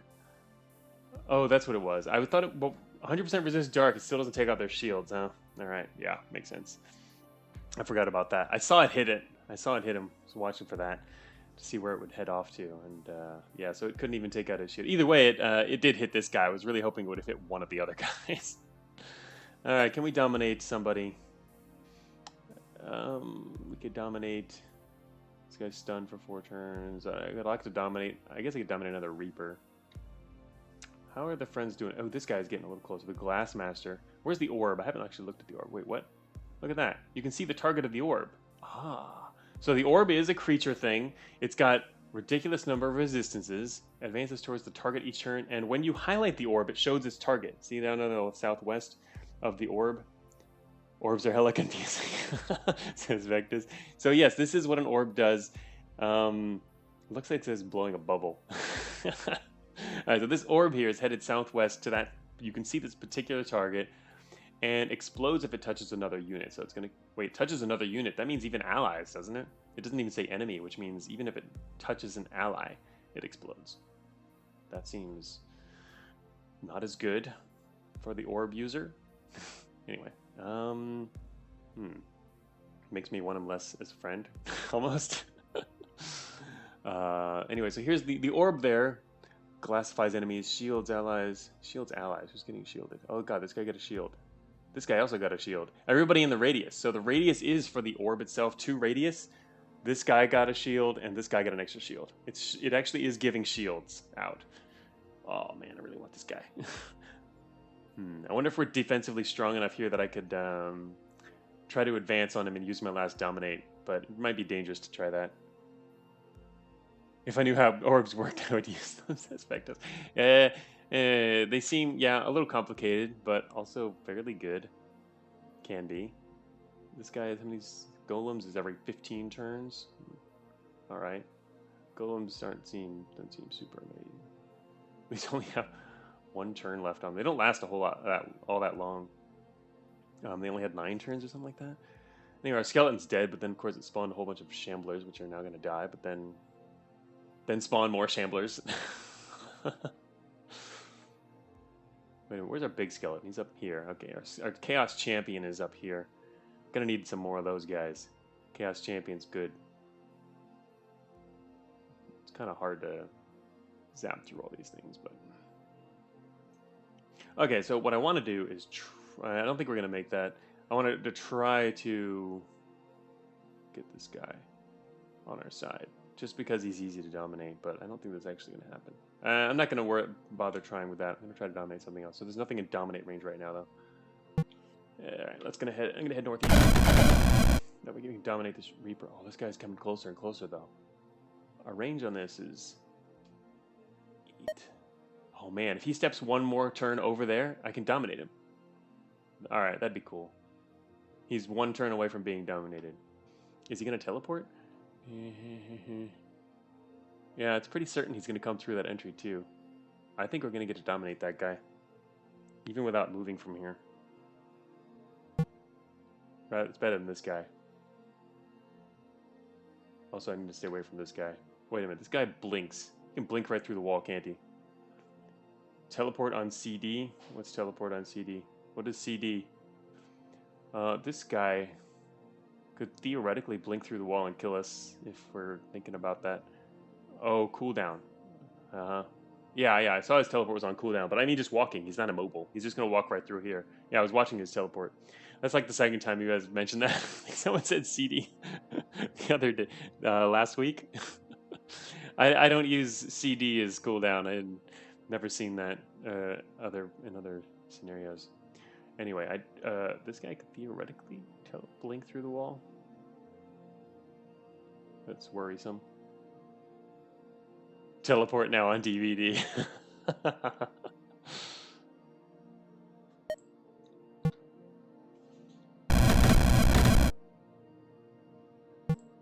Oops.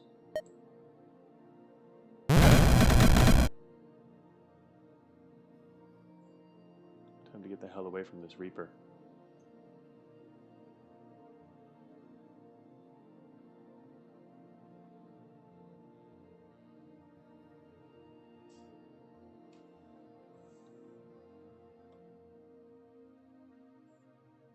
Disperse the Reaper? Dispersion seems like such a bad idea. Teleports all units to random locations. That is such a bad idea. They could totally come right next to us.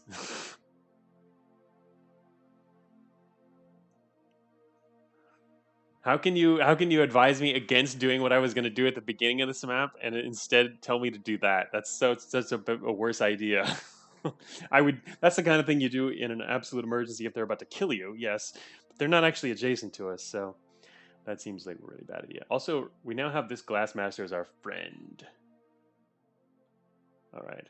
Where'd the other bosses go? There's a boss down here who's currently frozen. He looks frozen anyway. He is frozen, yeah, look at that. What happens when, this is the first time I've seen this actually, there's too many things in the enemy window to see them all. You can't actually see the fact that he's frozen or for how long. His status doesn't fit in the window. But we can see it on the map. That actually is kind of a disadvantage there, to not be able to get the details, eh? Alright, time to run away and let the Glassmaster do his thing.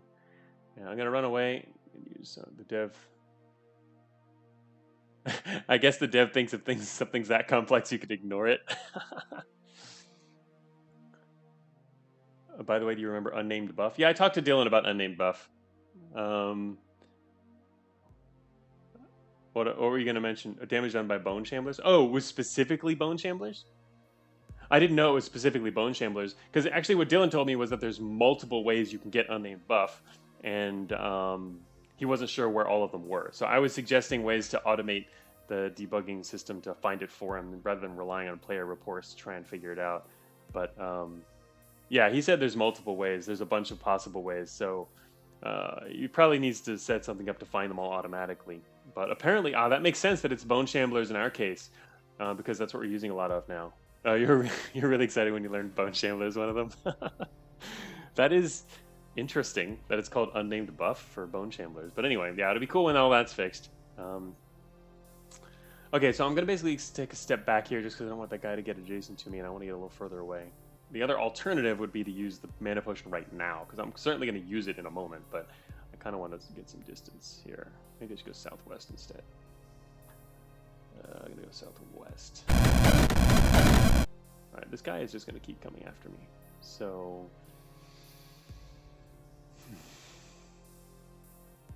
maybe I should just use the mana potion now, even though I'm not sure how am I going to kill this guy. I can kill him now with a death shock if I have to. I think I've seen Unnamed Buff as a side effect of temporary enemies on summoning. Yeah, I mean, as Dylan said, there's more than one cause. He's said he's fixed some of them, but he can't find them all. So yeah, what you can normally do in terms of like game development is suggested what I do like in Cogmind is just set up the game to automatically play itself and detect things like that, because things like that are easily detectable when the game is playing itself just by running or jumping around, randomly casting spells and having things randomly play out. You just have a detection in there for when unnamed buffs are created, and just have the game run itself again and again, and it'll keep finding them all for you.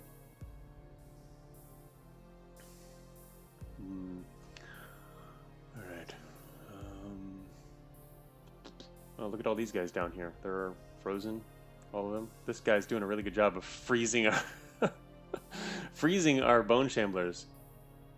Bone Shamblers do get resistance to... oh, they already have resistance to ice, I was going to say. Good job, Ice Worm. I wouldn't... that's not great, but he also freezes the enemies too, so whatever, right? Neural Network Debug Edition? Yes, Cogmind has a lot of stuff like that. That's how I help keep it mostly bug-free, or at least not with crazy bugs, right? This thing is still headed down there. Is this thing... oh, this thing is still hostile. It's the next one that's going to be friendly. He hasn't created a new orb yet. He's going to do it next turn, though. Alright, anyway, I need to get rid of this guy who's still coming at me. Would he stop coming? I wonder if the enemies do. If they aggro on you and other things are attacking them, will they still just keep coming after you? Also, you might teleport soon. Not too soon, I mean it's 10%, but oh no, these guys are 25. Alright, that's... you know, I thought it was 10 for some reason. That's more dangerous than 10.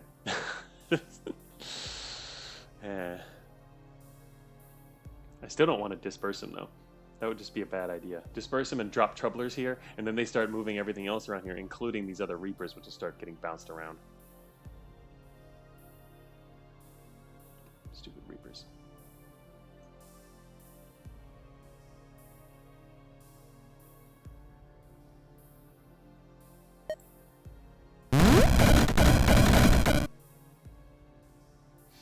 The Reaper used his attack to take out a shield on the butterfly. This guy's stunned also. Oh, we have a friendly orb now, which is going straight at the other Reaper. Orbs have a lot of resistance. Wow. Minus to physical. Basically, the only way to take out an orb is with physical damage, it would seem. It seems to block pretty much everything else. Flying immobile. Why is it flying immobile? I mean, it's moving towards the target. Wait a minute. Yeah, why is that? I wonder why it's called flying immobile. It probably shouldn't really be called immobile. It just can't decide on a different target.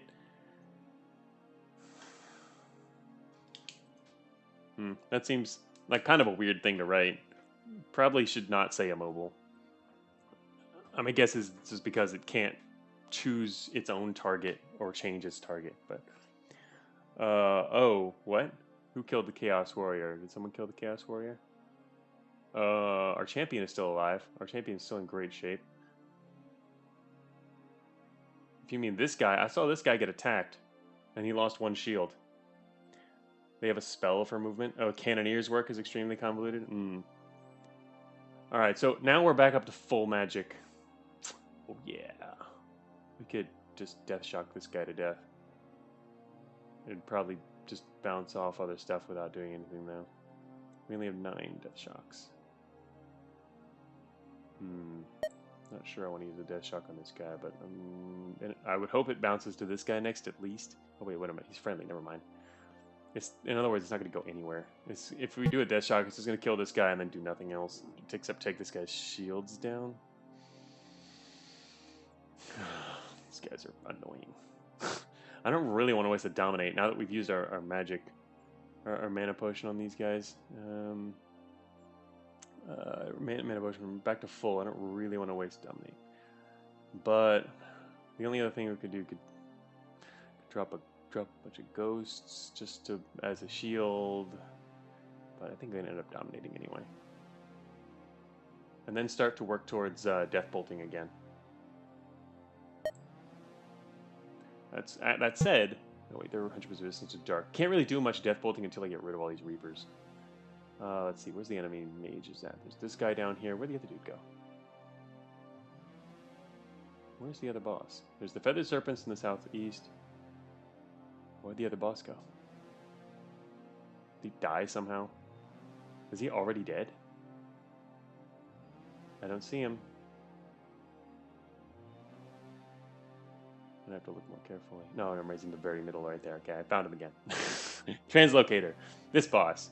Not much of a boss. Yes, the weak guy. He's not too bad. I don't want him to get too close to me here, though. He's getting within range. He can teleport then swap with me, and he's on a 1 turn left on his cooldown. Yeah, he's pretty weak, this guy, but he's still very dangerous because he can swap with you. Like if he teleports down here and then swaps with me, and his Reaper kills me. That would not be cool.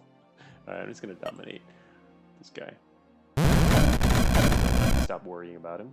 Now there's 3 Reapers in the middle. Glassed. These guys are glassed. Got some resistances. 3 shields. 1 shield.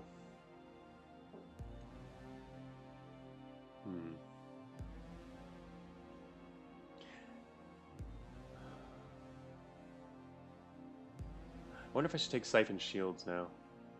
Just to steal some shields while I can. For later. Glass Butterfly. Glass Butterflies are awesome.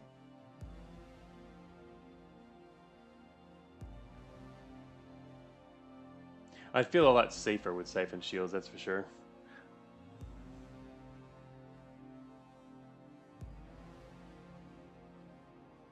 These worms just keep freezing everything. Makes it a lot harder for the battle to progress. Ice Worm Gate actually ended up taking some damage.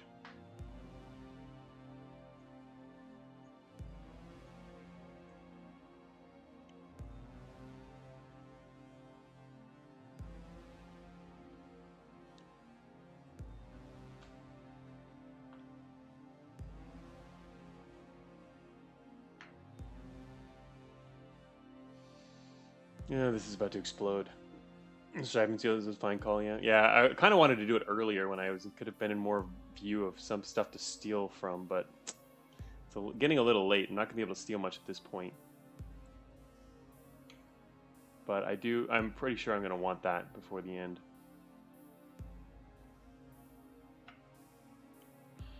And now is almost a better time to get it.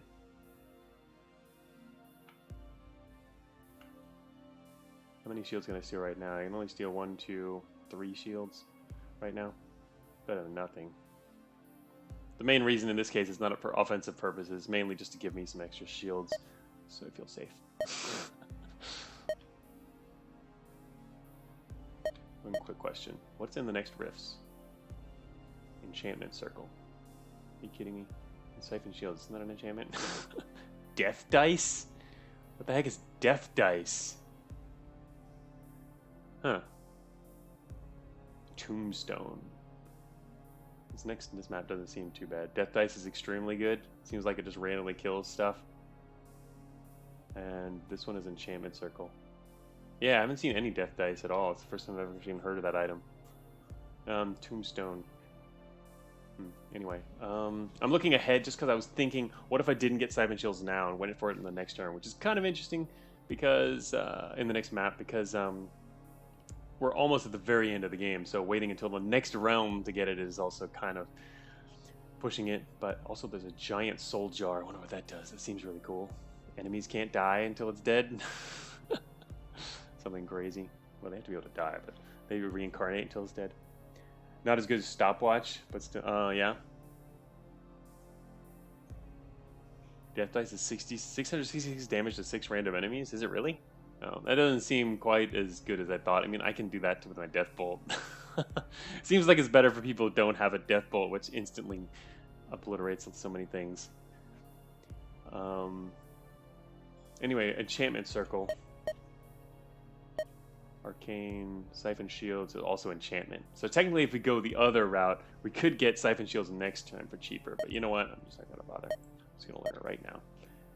And it's funny because now it's spell 8, but something tells me that on the next, once we go into the next map, it's going to become 7.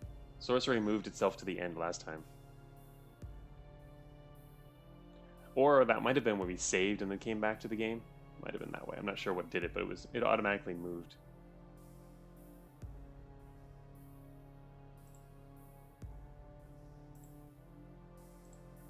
Alright. The stream's still good, right? Yeah, it says live excellent. Okay, the player just shut down for some reason. I'm making sure. Alright. Siphon Shields. So, it'd be cool if I clicked on Siphon Shields and I like highlighted myself, it would highlight all the enemies that I'm going to steal shields from. All enemies in line of sight. Up to 1 shield. And, oh, actually, what are the upgrades for it? I'm just curious because I hadn't gotten it before. Shield Burn gains 5 shield burn, steal 5 fire damage per shield stolen. Okay, that's kind of interesting. That seems like it would be really cool combined with the ability to other kinds of like fire spells that can be get merged with that or complemented. Anyway, shield steal gains 4, increase shield steal by 4. Wow, so you get 5 shields from every time you use it? I think I was told earlier the limit's like 20. You can only have up to 20 shields total. What happens if you steal a shield but it can't be added to your total because you're maxed? You still steal the shield, right? Because I'm thinking of using it offensively, you know, in that case. So we could steal all this guy's 3 shields if I added that.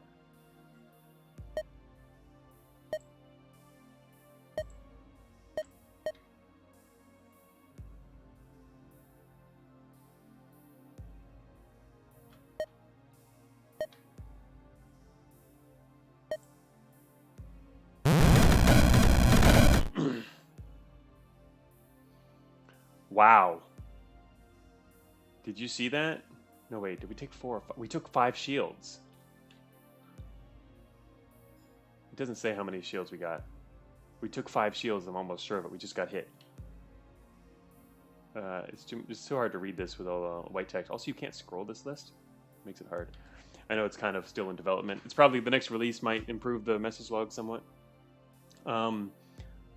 We just got attacked by a Reaper after that, and he teleported, I'm pretty sure. He wasn't next to us, right?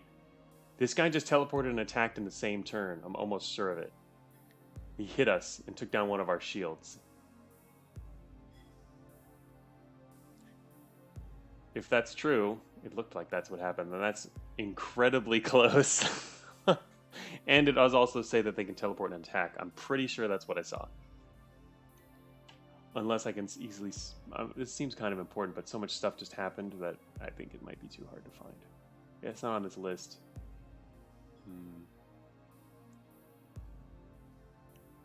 Yeah, I'm pretty sure we just got one of our shields taken down by a teleporting Reaper.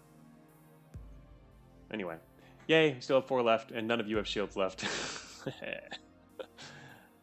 Now, we could Death Shock. Of course, there's going to be problems with that, but glad we got these skeletons holding the line. Here we got the Chaos Champion. It's still doing great. On death spawn 4 towering bone shamblers. Because he's big. Getting close to where we want to get up here and start dealing with these other problems. Man, stealing shields from glass butterflies is cool. We didn't steal shields from our friends, of course. Okay. I think it's time to Death Shock this guy.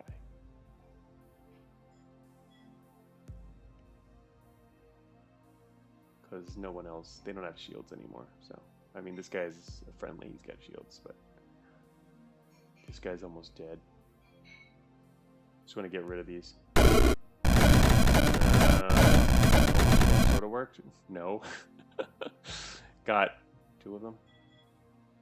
Or 1 of them. Happened.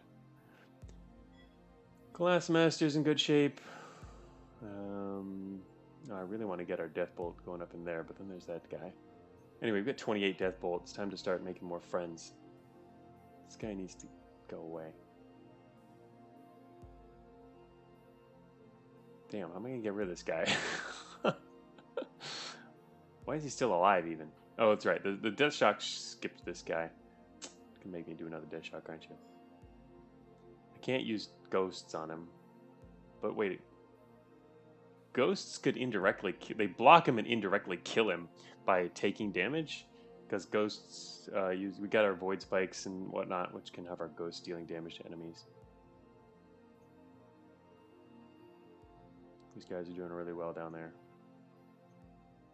Oh, the enemy serpent is frozen. And where's the translocator guy? Alright, he's now way over here. He just keeps jumping all over the place. I don't really want to, but I guess I'm going to Death Shock this guy. And I need to start getting some... Oh, wait. Is there anyone else? Can it jump from him to this guy? You know what? I think it can. Yeah. Alright, that's excellent. I think we don't have to worry about Reapers anymore. Alright. No more Reapers. Time to deal with the other problems.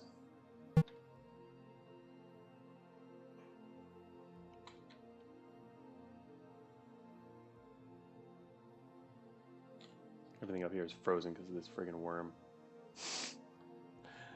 Frozen for 2 turns, cooldown 3 turns. Yeah, they're basically taking apart our front line.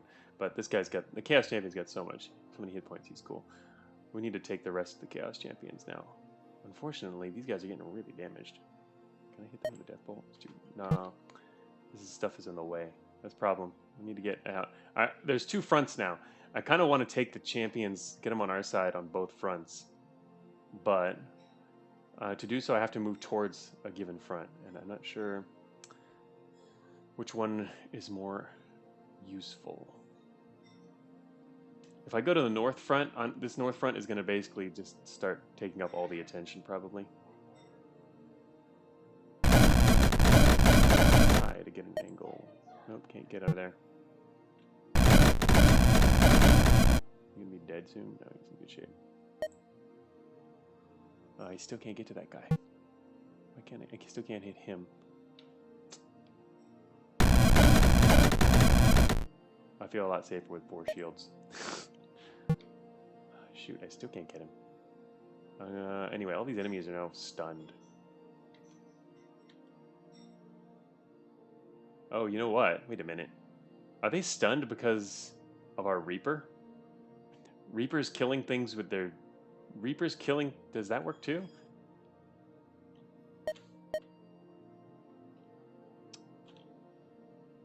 Oh, I have it on the other list, I guess. I didn't have to come in here.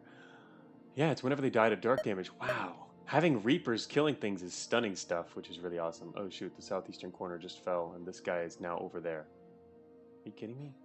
Oh man. No, he's so close. Oh, I can almost dominate him.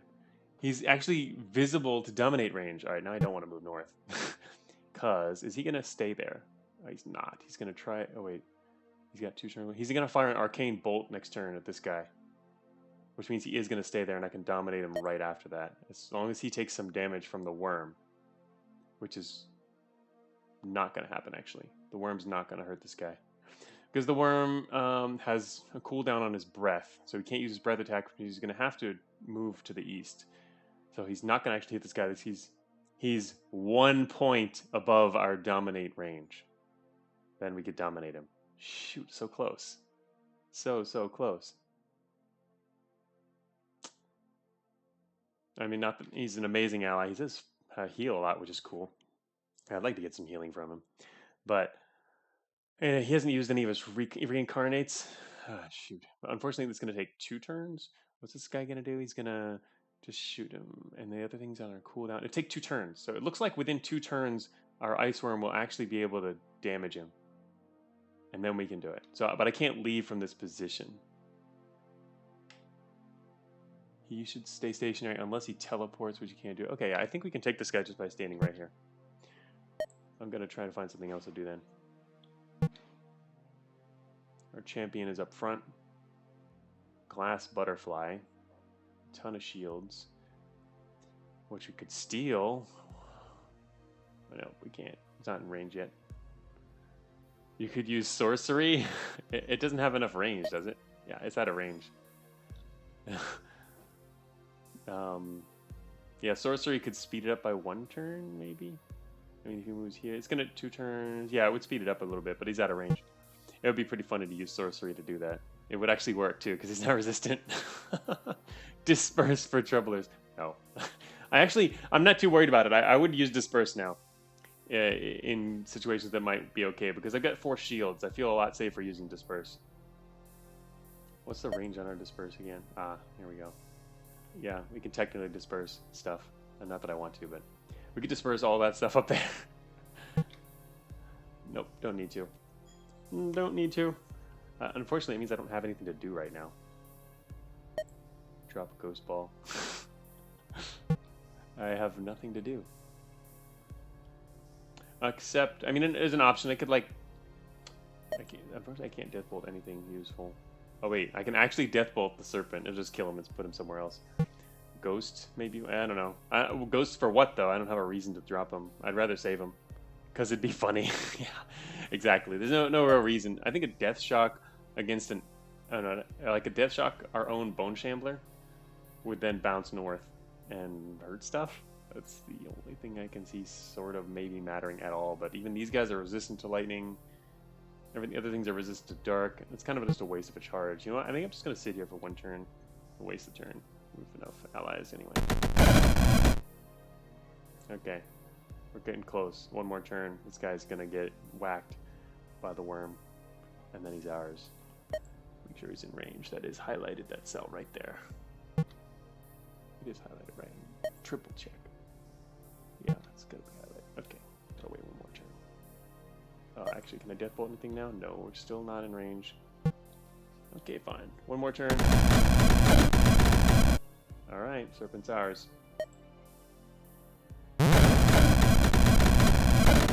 Friendly feathered serpent. Excellent. Alright, so we now have a new defender in the bottom right corner. Of course, he's going to be frozen a lot. These guys over here, there's a lot of powerful stuff coming. Hopefully our ice worm's not going to be able to freeze any of those guys either. The serpent's just going to stay frozen for a while. Doesn't matter, he's going to reincarnate anyway. Okay, I think it's time to reposition. The glass butterfly is about to die, finally. Ah, he lost a lot of shields really quick. Yeah, being surrounded by bone shamblers will do that. Friendly, okay, yep. Looking pretty good. I'd like to kind of deal with the stuff down here. Oh, we still have the Glass Master in the back.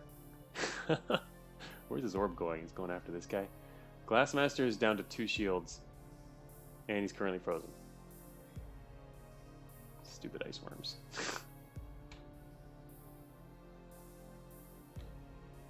This guy is about to breathe again. So I probably don't want to head north just yet. Alright, I'm going to finish the south side first.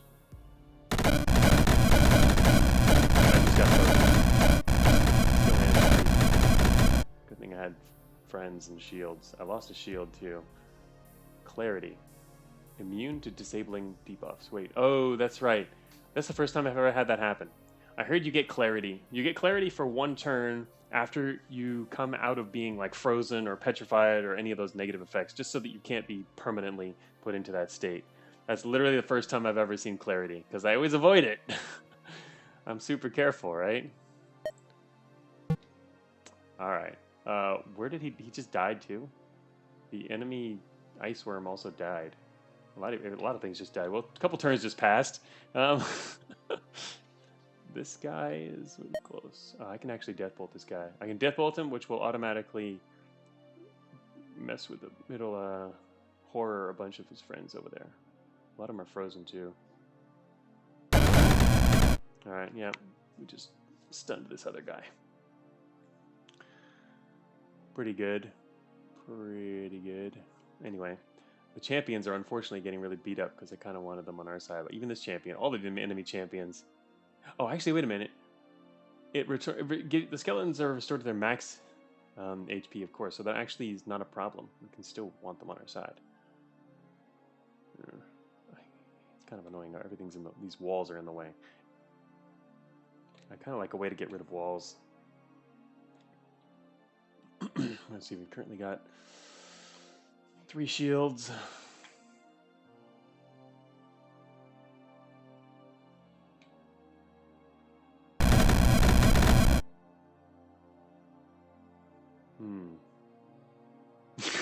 Our skeletal ice worm has a shield now. That's actually really cool how their breath gives shields to allies when you're in front of them. You have earthquake orbs, those delete walls. I have 3 earthquake orbs. You're right. That is true. They also deal 25 physical damage to even potentially us. It's not that vital at the moment. That seems like a way to open up a really closed-in level, but yeah, could be useful at some point. What happened? Oh, this guy just froze. That guy just froze all of his friends. Look good. It's like our ice worms freezing all of our skeletons. At least our skeleton up there is good bait for freezing all of them. Pretty sure Earthquake Orb doesn't hit the tile you're on, says True Final Boss. Oh, does it not? Okay. I mean, yeah, I wouldn't be too worried about it anyway. I mean, it's knowable damage anyway.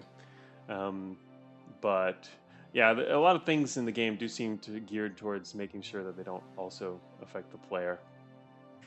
I've never actually used one before though. Yeah, I've gotten 3 so far and haven't really needed it.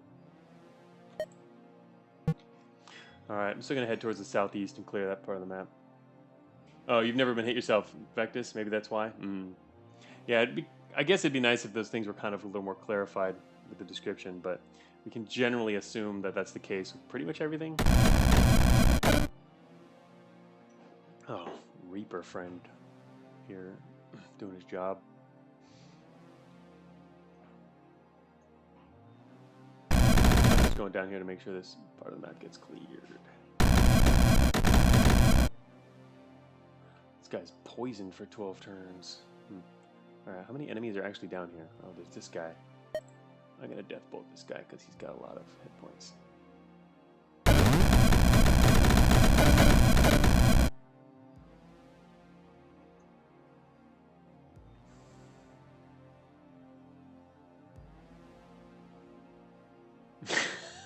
Chris Howard says, seems pretty sketch advice coming from the true final boss. I was thinking that too. Alright, this orb, friendly, is headed down there. There's no one left down there though. Oh, check it out. Translocator's here. He just teleported over here. He can swap with me, but he's still out of range. We can actually just go around the corner. I'm going to go around the corner and dominate. Oh shoot, he's actually getting close.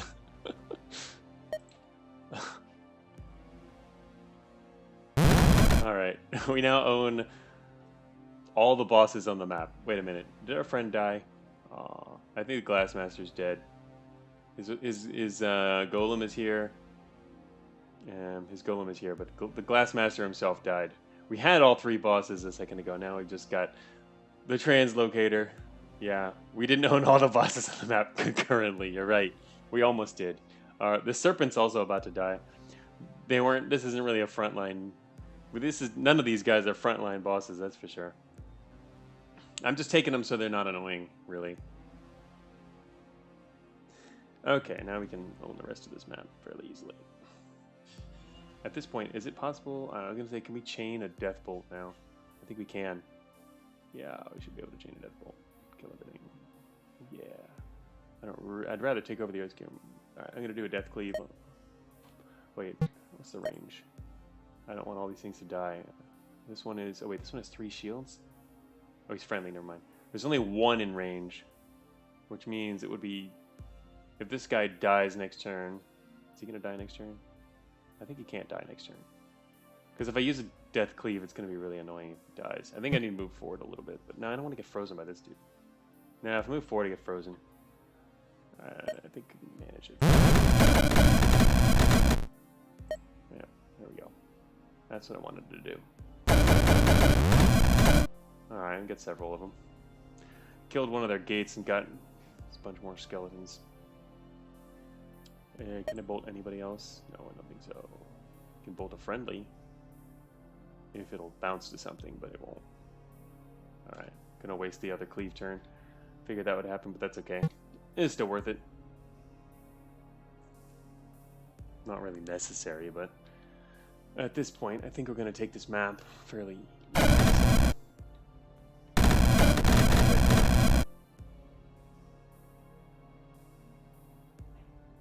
Ice Worm there is poisoned and stunned. And it got teleported. Because of this dude.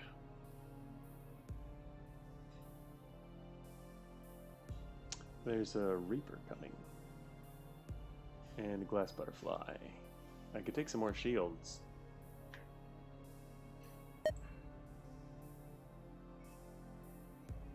We have 9 shields now. I like 9 shields. Alright, let's see.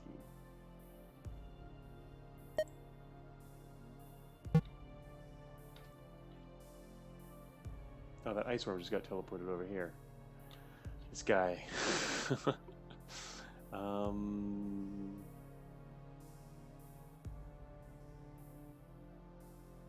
Death Shock, I think, can manage to deal with the rest of all this stuff in here. What's the bounced range? Our range is 9.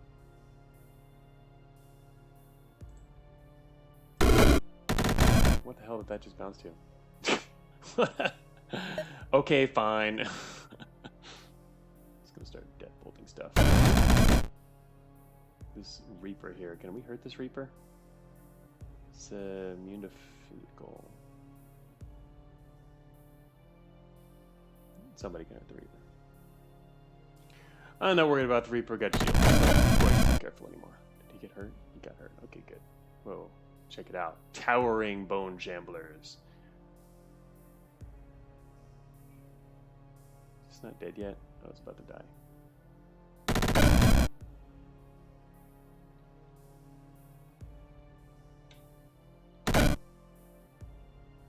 This guy's still alive.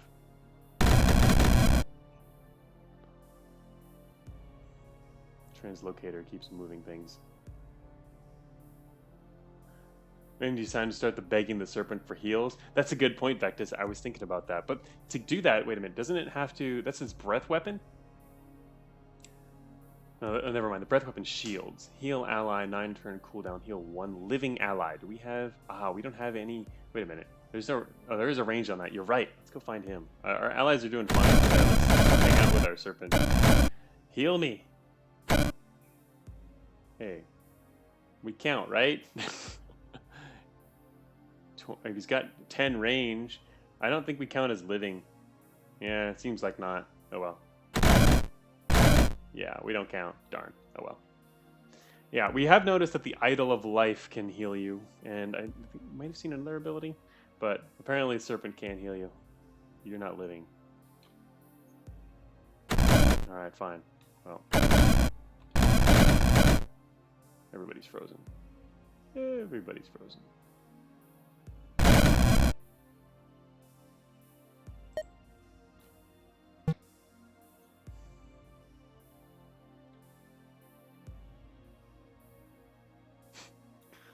just teleported away over there. Checks out. Only people with no life play roguelikes. Alright, how many enemies are left? Oh, there's one. Oh, wait a minute. Alright, should be okay. I'm gonna get myself frozen. Oh, never mind, he's dead already. I was going to zap him, but he's dead now too.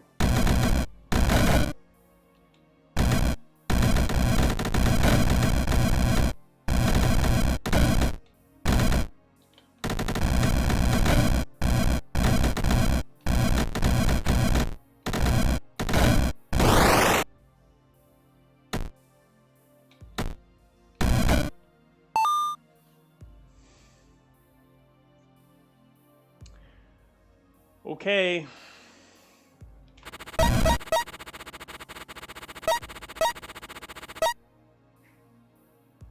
That actually worked out pretty well. We're on the last map next. Pre-boss last map. We have 4 SP, less than I wanted, because I ended up going for Siphon Shields, but I feel so much safer with Siphon Shields. I mean, I don't want to let it like make me feel invincible, but knowing that at least a hit can't insta-kill me is really nice. Of course, then there's enemies that probably like steal shields, and obviously if you get some really messed up or surrounded, then that's bad, but I feel a lot better with 9 shields here. We've got 1 use left on the Siphon. And a whole lot of other things we can still do. We can use any Ghost Balls. We've got plenty of Dominate because we increase the charges on that. Ghost Balls, sorry. And full Ghost Balls, plenty of Death Bolts, still lots of Shocks. Lots of Disperse, sure, whatever. I don't think I used any in the last time. I think we still have 15 charges. Anyway, okay, so that's good. Let's see. There's a holy circle. I'm gonna ignore that. I'm pretty sure. Let's look at the giant soul jar. I'm really curious about that. Giant soul jar. Where are you, giant soul jar? What is this? Fallen angel. Cacophony. 7-turn cooldown deals 22 damage to all enemies with 6 tiles. Okay. Shield allies. Grant all allies in line of sight 1 shield. Whoa! That is a really cool ally for them to have. 100% resist dark, and they just keep granting shields, everything. That is pretty dangerous. All right, here's these soul jar things. There's 3 of them. Pickle Soul. Such a great ability name. Pickle Soul. 10 range. A non-construct ally loses 10 max HP, but cannot die until the giant soul jar is destroyed. Wow. So yeah, it's basically like what I said, only, yeah, it makes more sense the way this is implemented, is that it's each time they use the ability, they gather another soul, and that enemy can't die. So can't die, I believe that works in terms of reincarnation, so when they die, they do at least move to another part of the map. Which is helpful, otherwise it could be just way too nasty. But still, that's quite powerful. Giant soul jar. I like that. That's really cool. What is it? Non-construct ally. Wait a minute. Non-construct ally. Doesn't that would also include skeletons, for example? I'm thinking of that because what if I want to get a giant soul jar on my side? Yeah, this one is really crazy. The fallen angel with 400 HP. I mean, that makes them a lot harder to take down. I mean, just damage-wise, without resist dark, it could work, but I don't have a way to take down dark resistance. Speaking of that, I guess that's with that other spell. What was it? Melt? You can melt them. Wasn't there like a dark melt thing? That would remove their dark resistance, then kill them, right? That would be pretty awesome to do. These giant soul jars seem really cool. I like how they're all right next to each other. 10 range. Oh, I have a question. What if the giant soul jar pickles an enemy soul and then you dominate the soul jar? Doesn't that mean that the enemy still stays forever? This is a great question. I have no idea. Science time. That is a very interesting question because if we go to this map, I want to dominate this soul jar because that's seems really cool. We just hurt them a little bit and then dominate this to make your guys like practically invincible. That seems really neat. They're immobile, so you just got to protect them. But oh, I haven't actually looked at the other. There's still more things to look at in this map. I'm just really curious about that mechanic because obviously by the time you dominate them, they're going to have other souls. They're going to have pickled some, and does that mean that the enemy's just going to keep coming back too? Sandwich. If you dominate the pickled enemy, that's not a problem anymore. Yeah, something tells me that I think the enemies would still be pickled and come back. That would make the most sense implementation wise. Iron fiends spawn here. Oh my god. This is full of iron fiend spawners and iron fiends. There's like a 1% chance I'm actually going to come to this map. Iron fiends are so annoying for our build. Also ash fiends and chaos fiends. And what I wanted to know what the tombstone does.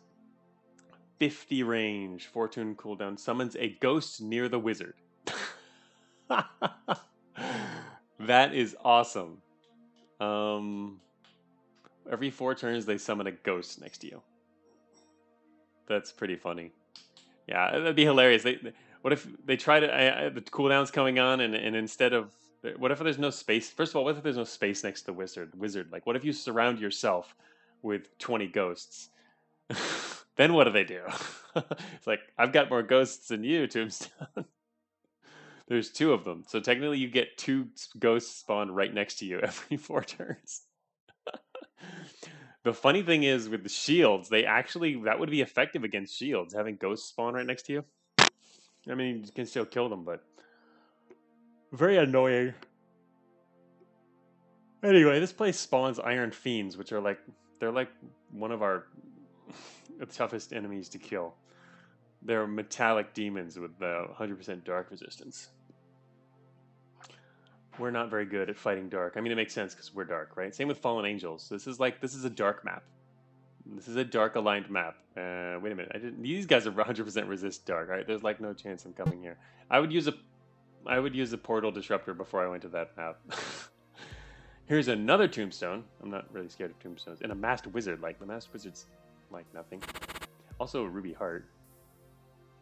Haven't got one of those in ages. What does this map spawn? Oh my gosh, it is completely full of ice drakes, which are actually not that bad, especially when you get them on your side. I mean, even on the enemy side, because they freeze everything. They even freeze enemies. I guess the one thing they don't freeze is other ice drakes.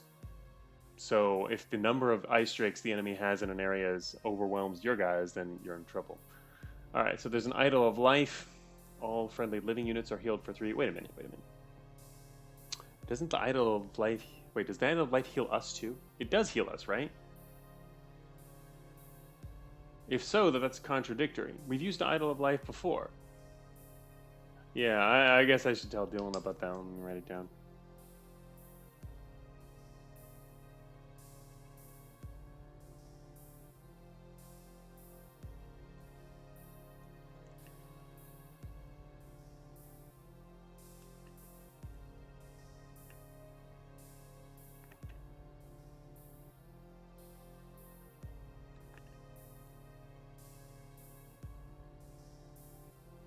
Alright, making a note of that. It seems... Wait, what? Back to the kids writing objection. Yes, I pen click for other people's games, especially. I've pen clicked already multiple times for Rift Wizard. It's like the 3rd stream where I've pen clicked for Rift Wizard. And I send some notes to Dylan. He says that's cool. Yeah, that's obviously seems like a contradiction there, which should be resolved. I don't pen click for typos though, because that's just it'd be a lot of writing, and there's honestly too many of them. But banging the table, he pen clicks afterward. Yes. All right. Let's see what else is in this map. All right. There's also fiends, which are 100% resist dark. Ash fiends. That's not good either. I don't like fiends in general. Summon 3 ash imps. I don't actually know what ash imps are.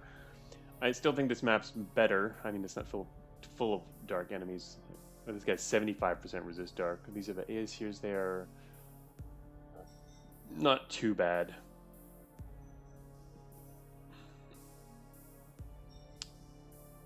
Not too bad. This map just spawns a massive number of ice drakes, and that's it. I'm okay with ice drakes. Here it is.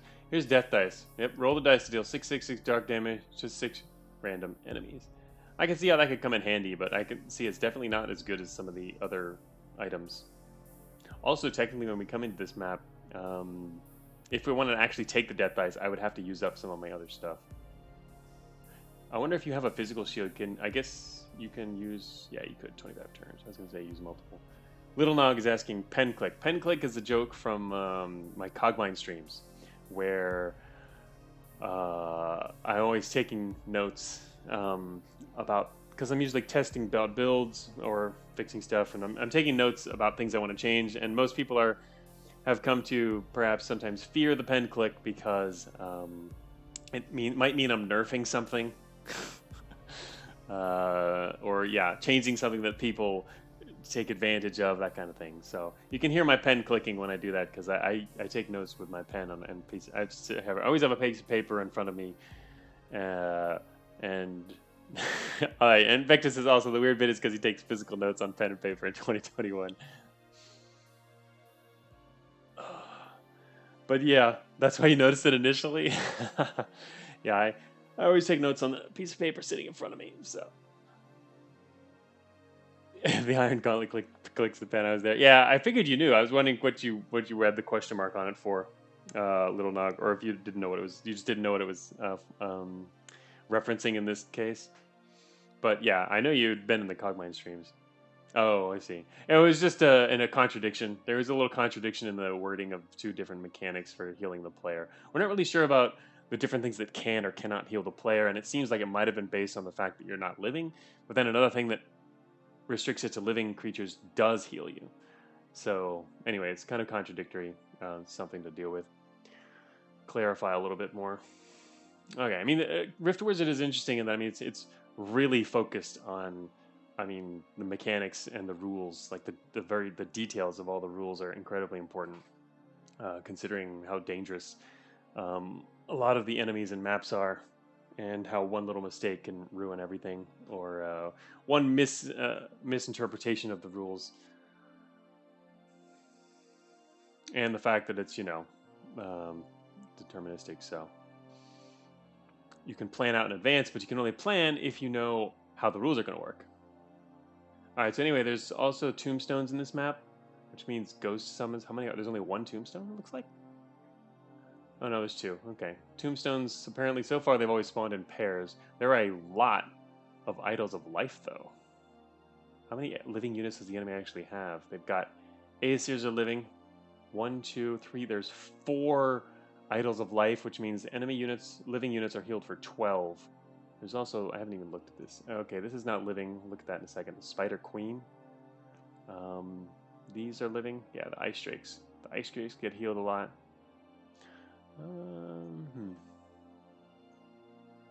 There is also another golden stopwatch here, which is cool. I do like those. And the cool thing about finding items we already have is they'll just stack. We don't have to remove something from our inventory. But if we're going to take the dice, we'd have to. Honestly, I don't think the dice are super valuable for us. I could probably find something in inventory to get rid of it. Like, for example, probably portal keys. We won't even need portal keys after this map. Because it's the end. So why would you need a portal key, right? We could just use the portal key to create a bunch of rifts. Technically, if we want to, we can use the portal. We could use a portal disruptor. Hey, wait a minute. Where's the exit? Oh, there it is. Rift. Wait a minute. Mordred. There it is. I hadn't actually looked at this yet. Oh, Vector says portal keys at the end of the game have a special interaction. Oh, okay. So they might be worth keeping even. I wonder what that is. What portal key was it? Create a new unlocked rift. Huh. Okay. Well, this being the game Rift Wizard, and there's a lot of rifts, and Mordred is at the end, and there's probably like still rifts in the end game, and you can do stuff like going through it. Maybe you chase Mordred through multiple rifts. That would be interesting. Oh, what, Vectus? Vectus says, spoiler, they do nothing. They just give Vectus a reason to bug with me. Anyway, no, I'm thinking that'd be a cool way for the boss for this game to work too. Is like actually after you get him, like after he dies or whatever, he opens a portal and goes into a different map, and you have to go into that map or something. But I guess forcing people to go into a certain map would be kind of crazy. Anyway, The only enemies on the next map are Void Slime and Mordred. Obviously, Mordred is going to do all kinds of like summoning or creating other stuff or whatever, I imagine. But there's also Void Slimes, which I've never met. Defeat all enemies and destroy all gates to unlock, yes, the rift. Alright, so we're getting close. Mordred is in our grasp. So anyway, as I was saying here, if we want to, we could technically create... Actually, what if you use a portal key in this map? You can like skip map for the second to last realm and go straight to Mordred, I guess. Anyway, no need to do that. I might as well go do it for the SP, and we've got a lot of other stuff. And getting the... yeah, it'd be worth doing, especially if it's doable. And this map, I think, seems quite doable. Oh, I love webs. What else do these do? Summon baby steel spider. Oh man, 4 every turn. Interesting. That colon appears outside the border of that window. I just noticed.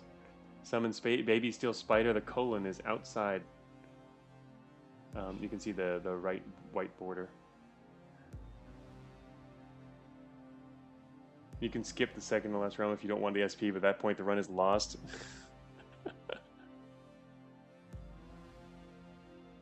Is Vectus trying to throw the run for content again?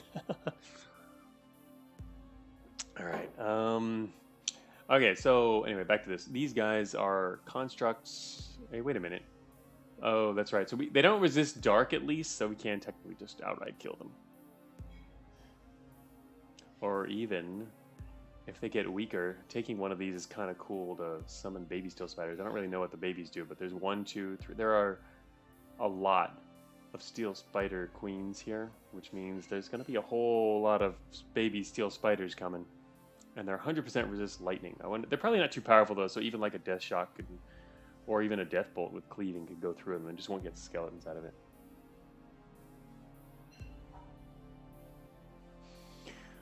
Alright, so one of the biggest problems in this map...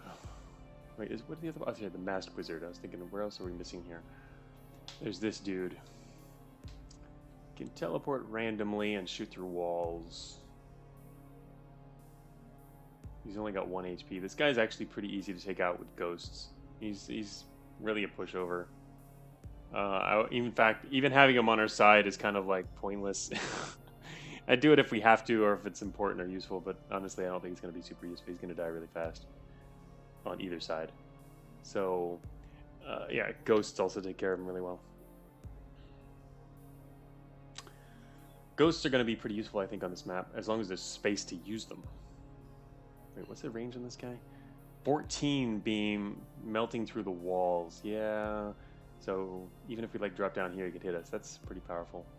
Boom, that's his range. Okay, that's pretty good. I just still think he's going to die really fast because he's got 1 hit point. He really has a lot of shields.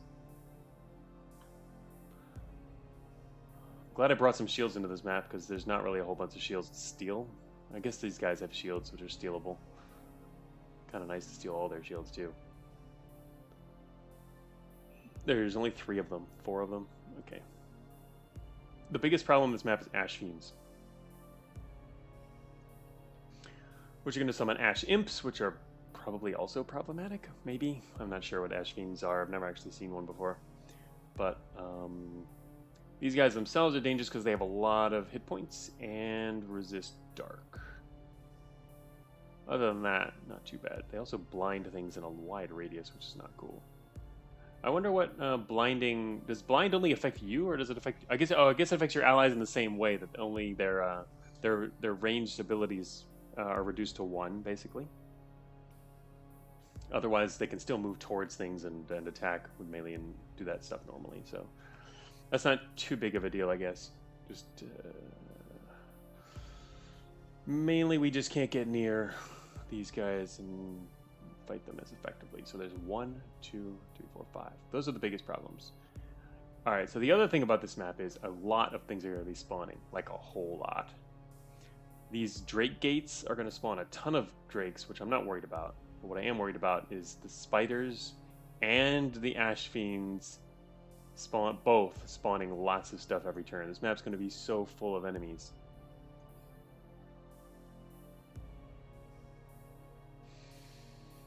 Alright. What is this thing? Oh, a physical shield. Don't need a physical shield. I've already got 3. I've used 1 before. It came in really handy when we used it. But the thing is, it's not super useful later on. Might even get rid of physical shields, I don't know, in order to get the dice, but I don't know. I wonder how Mordred is. Very curious. I have some more guesses, but I'm not going to go through all the guessing. We'll just see.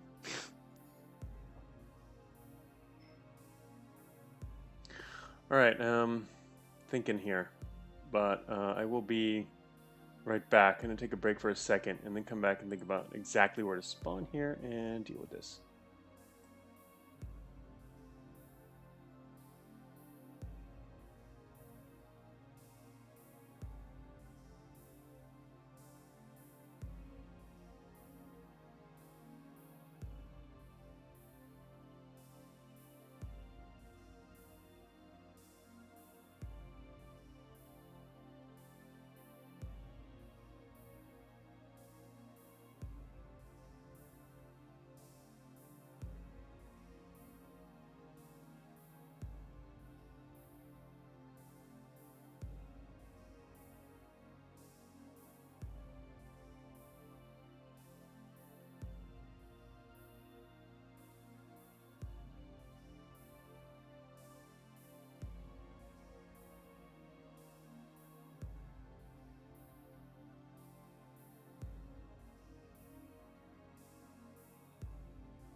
All right, I'm back. Did you guys like that? I figured I would end up needing to take a break maybe to help my son with something today. So I figured I needed some kind of away notice. So I made one for Rift Wizard real quick.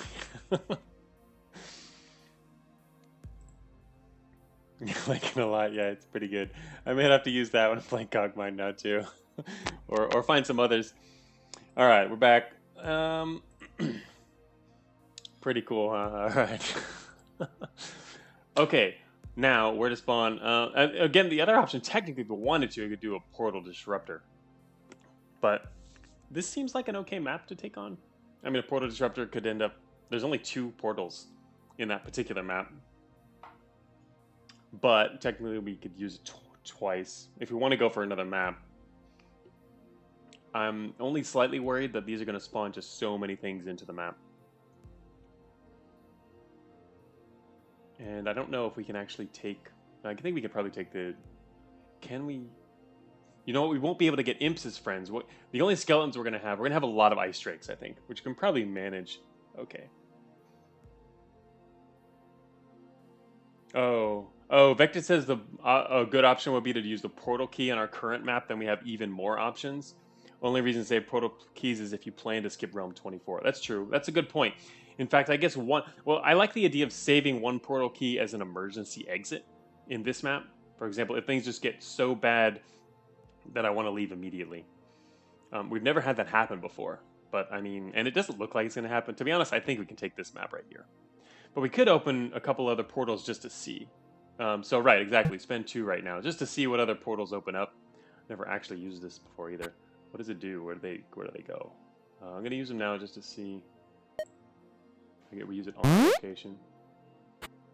Wait, well, okay, never mind. Use it on us and it appears somewhere else.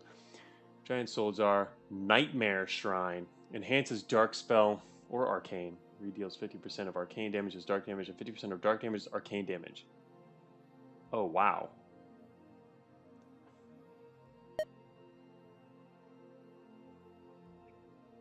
That almost sounds really good for our Death Bolt, doesn't it?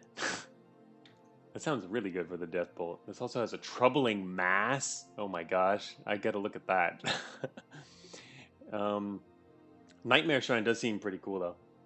Death Bolt already has one, but you can. It's true, but you can replace it. I mean, you can replace the attunement with a different one. And I mean, just the fact that our Death Bolt would then no longer be 100% resistible from most enemies sounds really cool because it's so powerful.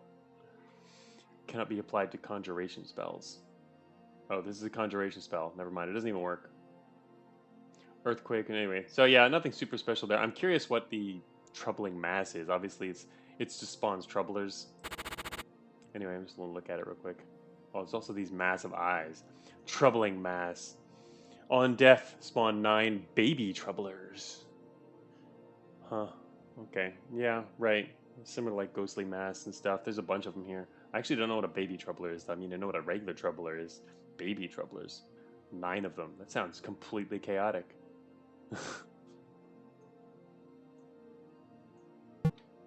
Anyway, okay, that's not necessary. Let's, oh wait. I don't know if I probably don't have to step off that, never mind. What's this one? Conjuration Circle. Bat Dragon. Oh, the Gnome King. Wait a minute, didn't we kill him before? Can you meet the same unique twice in the same run? Thought we killed the Gnome King earlier. Unless he had a different name, but because I think some kind of different names. Toddler Troubler.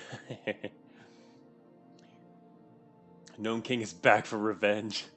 Yeah, I'm pretty sure we killed this particular one before. Idiot Gnome King. Oh, that's the Faith. Yeah, we got the Faith Thorn guy and had a bunch of. We had him on our side too. There's a lot of stuff here. What else is this? A Dracolich. I've not seen Dracolich before. Soul Jar. Whoa. It's like a dragon and a lich in one, of course. It's got a soul jar. What else does it have? Also, oh my gosh. That's crazy. Look at all these things. This map is filled with them. Undead, dark, 100% resist dark. They only have 38 HP, but still, they have I mean, there's so many of them, and they also have soul jars. Breathes a kind of dark energy. Dealing dark damage and reanimating slain units as skeletons. Wow. Does it reanimate slain skeletons as skeletons? Actually, it can't do that because skeletons are immune, so. Anyway. Yeah, skeletons could take this guy on pretty well, but the main thing is the annoyance of having to get all their soul jars. Also, I mean, they can do it. It's a 20-turn cooldown. You have to kill them within 20 turns of taking out their jar. I guess 20 turns is a lot of time, but still, these guys seem really annoying in how permanent they are. Of course, at the same time, you can dominate these guys and then have really powerful allies that you can protect. Here's the Bat Dragon. Torrent of Bats. Breathes a cone of bats. What? And summoning bats in empty ones. Oh my gosh. This only has a 3-turn cooldown. It just keeps summoning bats. This looks like a really good. They're only 50% resist dark. I wonder if bats are still only 50% or not even 100%, because it sounds like you get a ton of bat skeletons from these guys. And breathe bats at you. Exactly. That's pretty crazy. They have candy though. This is one for the Halloween run. Bats have like 4 hit points. Yeah, I would think so. Seems like it'd be pretty easy to take a lot of them out, but it's kind of neat. It's a neat ability. Dragon living dark. Only 50% resist dark. They're regular enemies. Also more glass butterflies. Which, I think glass butterflies make pretty good allies because of all their resistances and shields and decent hit points. It was kind of nice dominating them. Iron Fiend Gate. Oh, our favorites. Iron Fiends. Goodbye, map. Okay, I'm done with this map. Yeah, 16 shields. It's nice. Okay. Well, check it out. It's our unnamed buff again from the last floor. We didn't do much with our Death Bolt. Void Spikes actually did a lot, but I wasn't really... that's a lot of damage from just Void Spikes. And Icy Vengeance. And wow. That did really well. 1021 other. Used 1 mana potion. Turns taken LG. What's that mean?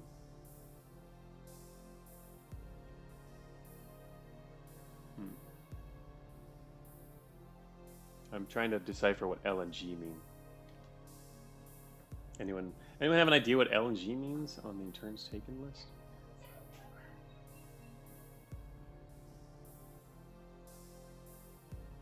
Oh, the cool thing is after you use the portal key, you can then use a portal disruptor to literally create 4 new realms. Yeah. We still have 2 of those left, and that's the last opportunity to use them. The one thing I don't like about that is once you use the portal disruptor, like we can't go into this map anymore. And honestly, I think this map is probably not going to be too hard. I think it's an easy option for the late game. Like all these other maps seem really bad. I wouldn't want to go into any of them, but this map, I'm cool with it. Even though there's a few troublesome things in there, I think overall it'll be an easier map.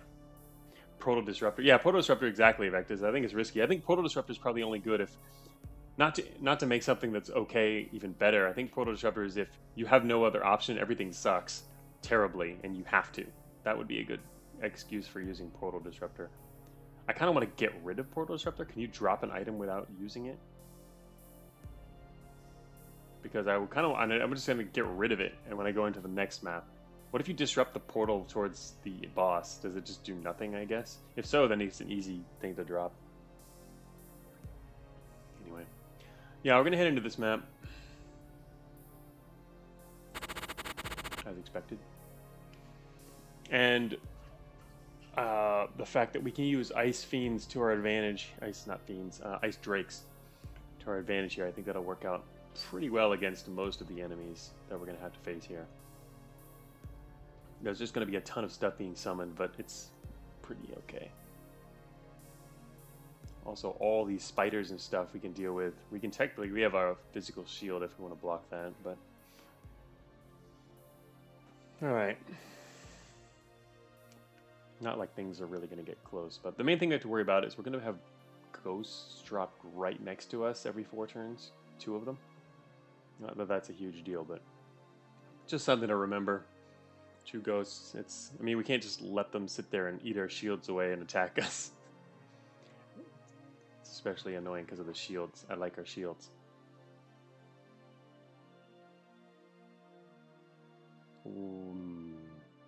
So what if it's a friendly tombstone, it spawns a friendly ghost next to you? It's kind of funny.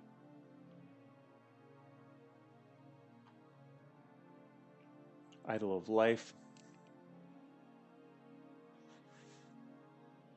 Fire Demon. Best Wizard. Alright, yeah, this is not going to be too much of a problem. How much do these have? 83 on the Drake Gate. I'm thinking about how we want to... I'd ideally want to take a Drake Gate. I'm looking at the bottom the bottom right corner of the map here to take over. To start with.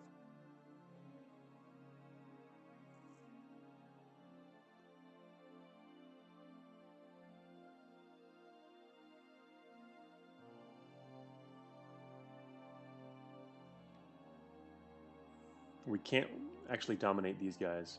Not until their shields are down and they've taken damage, so that's a bit of an issue. We're going to definitely start using some ghosts on this map, I can think.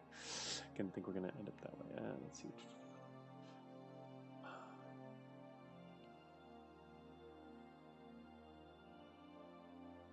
Beam attack. They can't fly attack through walls or anything, though. I'm thinking of starting inside here. Starting right here and just taking this tombstone immediately as an ally. And then he'll take this guy with a death bolt. Actually, he'd get attacked, but kind of annoying.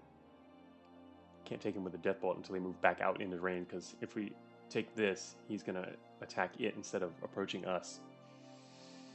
Kind of annoying. I don't want to get frozen, though. Actually, wait, just wait a turn. It should just kill him first, then take the tombstone. Who cares about one ghost, I guess. Even though I'm going to end up with some ghosts right next to us.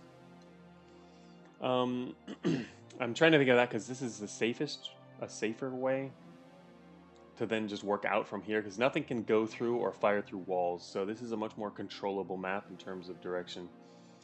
But we can't use area to our advantage then, lacking open spaces. We could use an earthquake if we want the area to be more open though. Maybe we do. Also, I kind of want to get a gate earlier. The problem is we can't do that until we wouldn't be able to do that until we move outside. Hmm.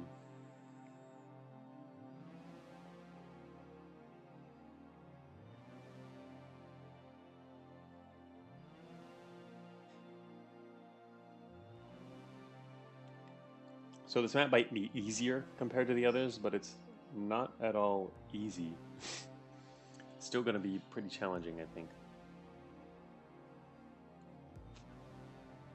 Obviously easier for our particular build. What if there's another place to drop in? This is the first place that catches my attention as a good entry point.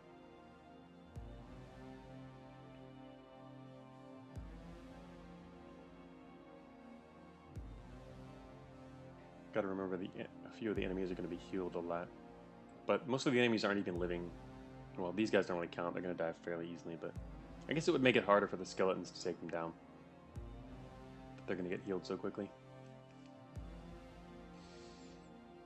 You have to have 2 skeletons on an enemy to take them out, which makes the fact that this is a closed-in map a little more important, because we're not going to be able to use overwhelming numbers in as many cases, unless you take advantage of earthquake or this area in here. Or I'm considering up here because it's more open, but what are the ways out of here? Ah, interesting. This corner, actually, the only access to the rest of the map is through this bridge. Except for flying. Wait a minute, these guys fly, don't they? They are flying. Never mind. Okay, so flying enemies could come through this backside. In particular, the ice drakes can still come through. Oh wait, enemies can't pass over rifts, can they? Or can they? I'm trying to recall. Maybe they can. Ice drakes. Yeah, exactly. I know, Vectus. I'm just trying to think of where any enemies can move. I'm not worried at all about ice drakes. They're actually, I like them. Yeah, I guess enemies can't pass over rifts. I thought there was some things earlier I saw they couldn't pass over. I thought rifts in particular they couldn't pass over, but yeah, anyway, so yeah, the drakes can technically fly over this then and come down here. So drakes can come in the back way if you take the south side. I mean, actually, I'm not worried at all about drakes though. They're actually I'm glad there's a lot of drakes here because they're going to make it easier overall, I think. Through a combination, well, sort of. Through a combination, I was going to say, of death bolts to get the skeletons, and then also we're going to kind of want to maybe dominate a couple drakes because their freezing ability is really useful. And we don't want only the enemy drakes freezing all our skeletons. Of course, the enemy drakes are resistant against freezing, so we're going to have to kill a lot of them and make more skeletons that way. Anyway, alright, so if we... I guess another option for starting here is to drop in here with a Death Cleave active and just go straight for all these drakes. This guy's probably going to get hit and block it at some point. But we'll get at least, well, at most, at least we get only 1 drake. At most we could get 4, but the fact that even from here it could bounce directly over to him. And he'll block the rest of them, which would suck.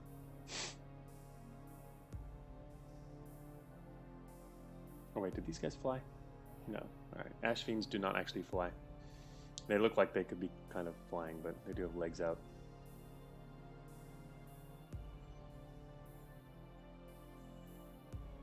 Oh, actually, speaking of cleave, couldn't we just cleave through everything down here? I was not even thinking of cleave at first. No, I could still hit the tombstone. Glorious 4 pixels of leg. Yeah, really. Could cleave from the south here. It wouldn't get very far, but it depends mainly then on where you want to start in terms of open space.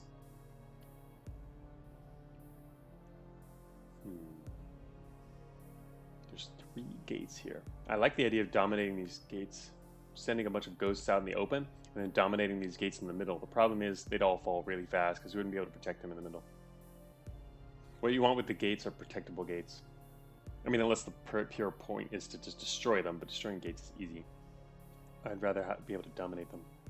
Currently have 5 dominate charges left. I'm almost thinking of dropping a Death Cleave in here. And Death Cleave bolt some of these. And then even using considering maybe an Earthquake to open it up. But once these guys start headed south, I'd have to have a lot of space out there. 50 range. Also gotta watch this ghost spawning guy here.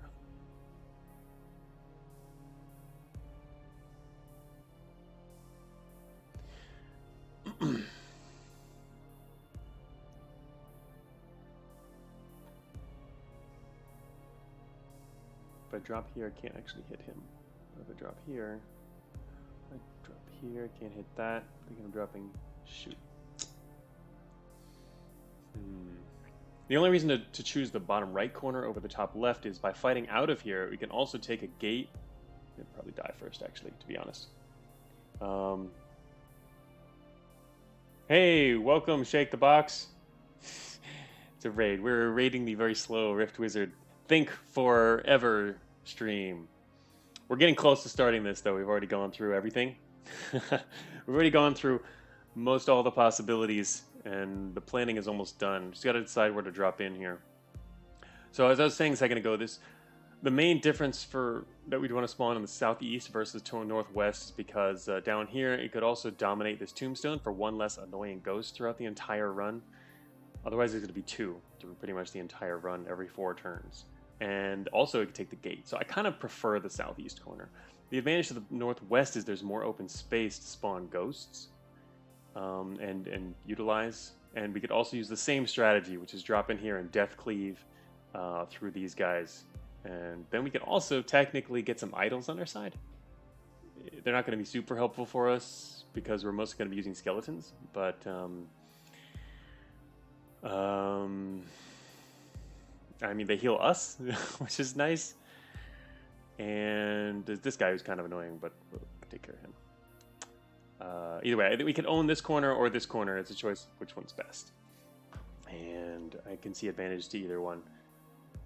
What do you think, Vectus? Down here, I'm actually having trouble thinking of exactly where to drop for a good cleave. Because if we do a cleave through here, this is a good cleave origin for getting all these. The problem is then I can't dominate quickly. Yes, I shouldn't ask Vectus what he thinks. What Vectus wants me to do is drop here and use Disperse on something.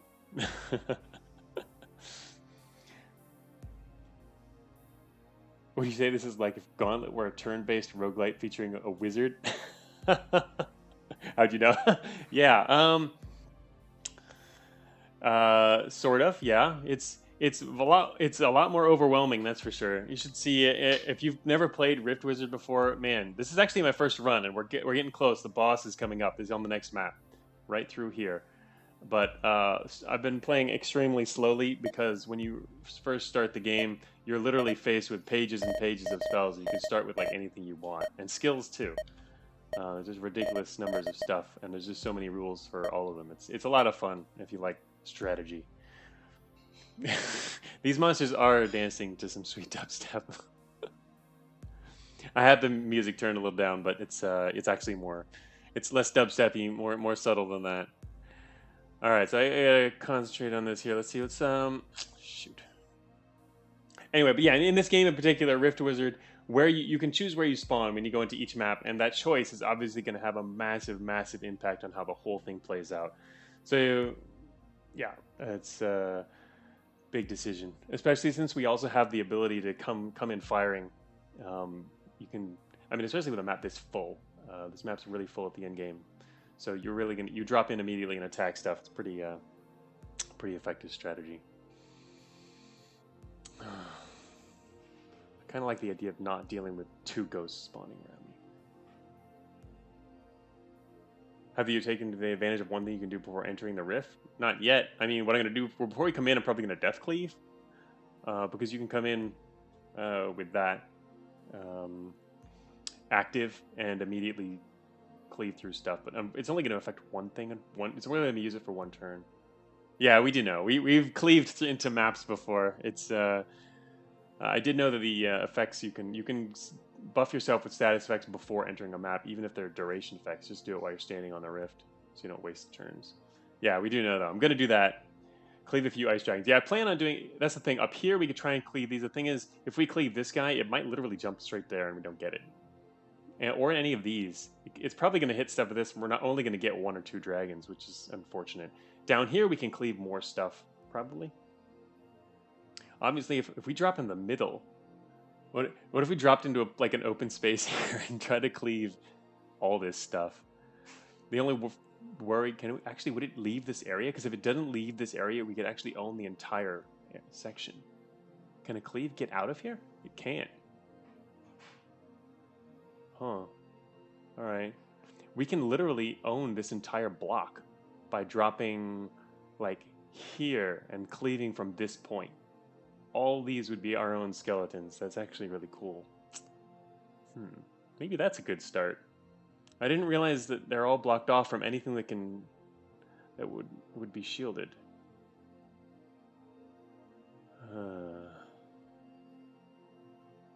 Still gonna have to deal with the ghosts. But maybe that's maybe that's an even better start, because we'll start off with a stronger army. Dropping in the middle stops extreme enemies from spawning because you clear the map faster, which can be nice. Sort of.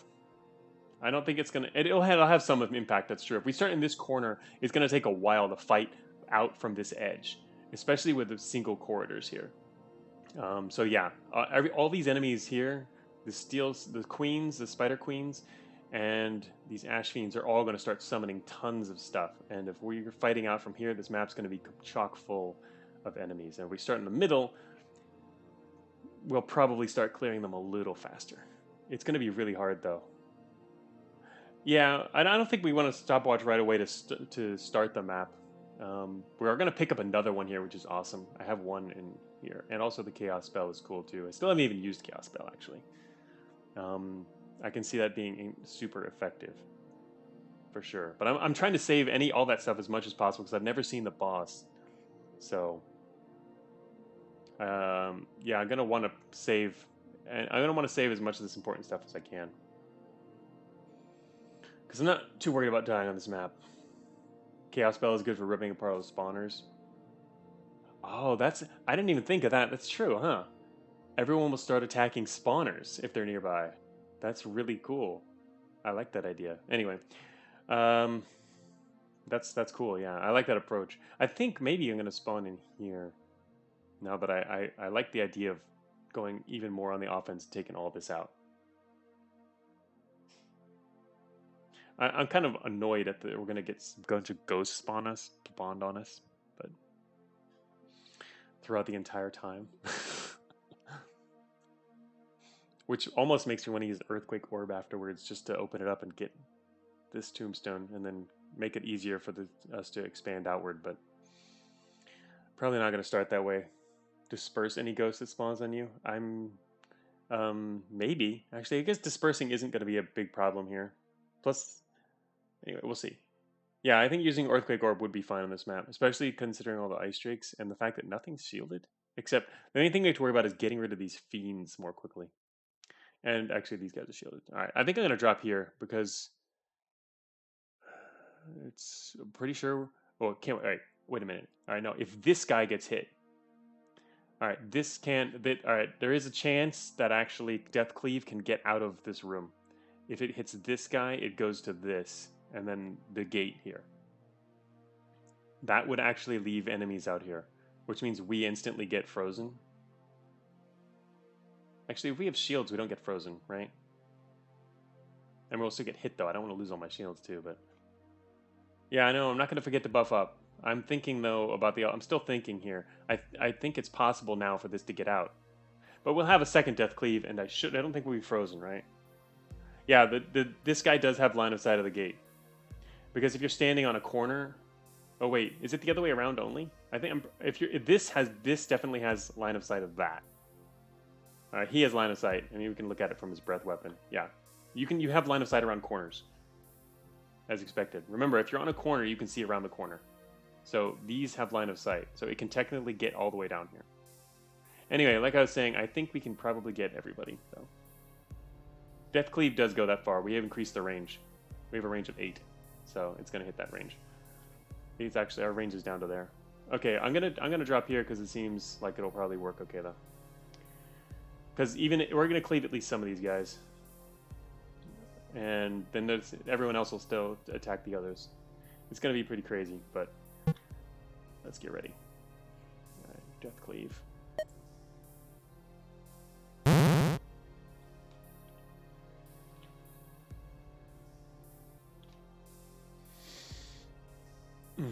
Yeah. Sorry, we have not placed the wizard yet. We are doing that right now. Alright, I should have range. But this range is... range in this is 9, isn't it? 8 range, right? Is that close enough?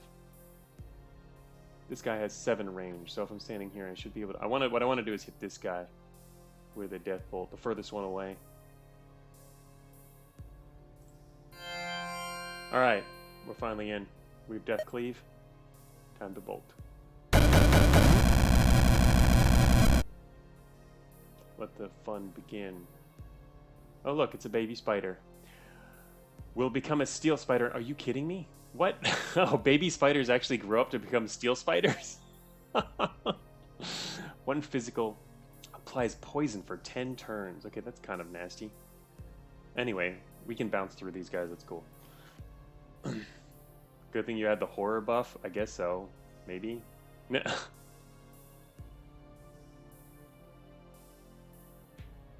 I mean, yeah, it's helpful in here. It stunned everybody else. It wouldn't be too much of a problem, I think, because they'll attack skeletons too, but anyway.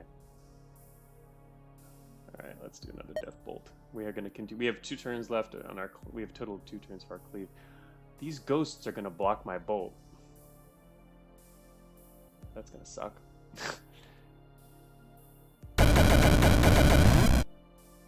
Wait, it didn't block. Wait, what? Why didn't that block? Weren't they 100%? Oh, they're not dark immune. What are they? 50%? What are they? Oh, never mind. Let's screw that then. Ghosts. Yes, that's right. We use ghosts too. Ghosts are 50. Oh, cool. That's right. I forgot. Skeletons are 100. It's ghosts that are 50. I was kind of gotta keep track of that. Yeah, that's why I can use them to bounce off of as well. Okay, that worked. We now own this center of the map. What do these guys do? Ash Imps. I've never seen. 16 hit points. Fire Demons. They're 75% resist dark, which is fine. Oh shoot, they blind you at 3 range, so we can't let these guys get near us. Alright, hey, check it out. Wait, what happened to the wall? Why did the wall get destroyed? What destroyed the wall?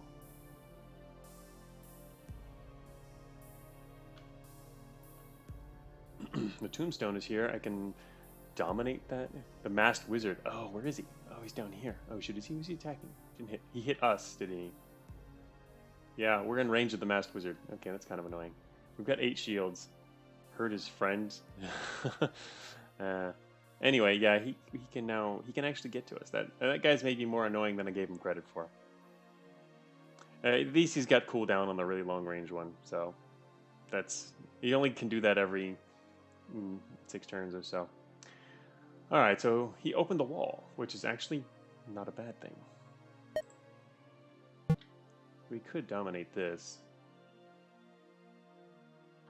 If I dominate it, it'll get killed immediately. Or destroy it. Let's see. What if... Oh, it's got 50% resist lightning. Damn. I was going to say, what if we could death shock it? It's not going to work, though. Because of the resist. Alright, need to move... and I think we're going to move this turn. Another option would be to throw out a bunch of ghosts. And let the ice drake kill itself.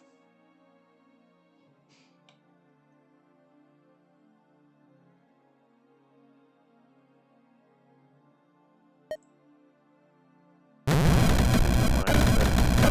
a way to kill it.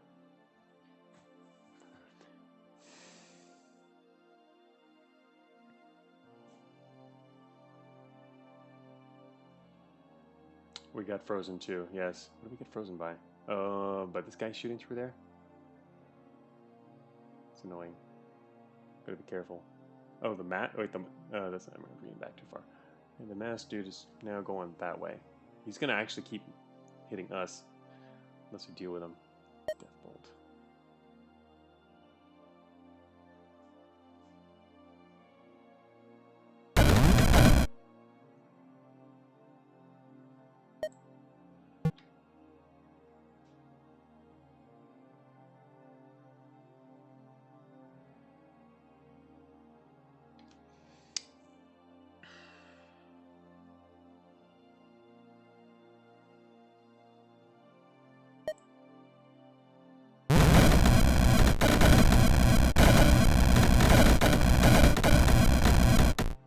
That was especially uncool because that freeze, I just got frozen, which wasted a death cleave. Alright, these guys are actually really annoying.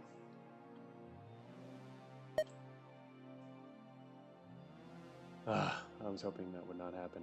Just totally wasted my death cleave.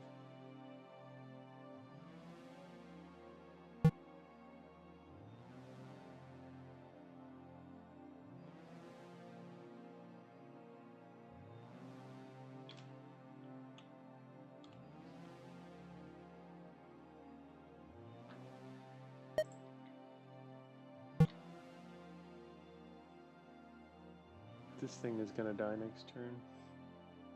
Okay, is 8 mana potions? Yeah, we got plenty. Alright, I think we need to move. Shit. That freeze really sucked. I was hoping to be able to, if the next turn, if I wasn't frozen, I was going to be able to zap through all these things over here. Would have been perfect. Also, shields took some damage there.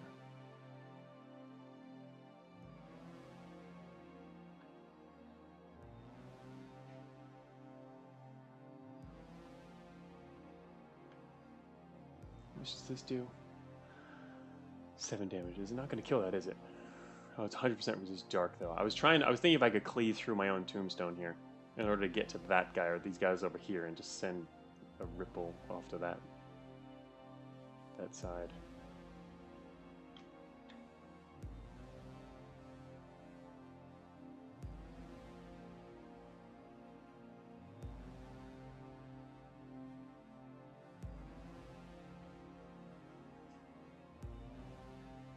Checking how damaged all these things are, because I think it's getting kind of close to the edge. I kind of want to go north one space, so I can maybe zap to the north or something, but it's getting more complicated here all of a sudden.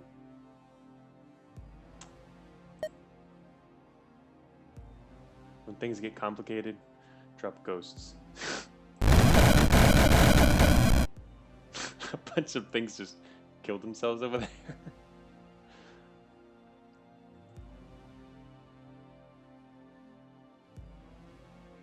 Yeah, half of Ghost melted, but now we have Ghost King. We haven't seen the Ghost King for a while, right? Come on, Ghost King, let's do this. Ash Fiend.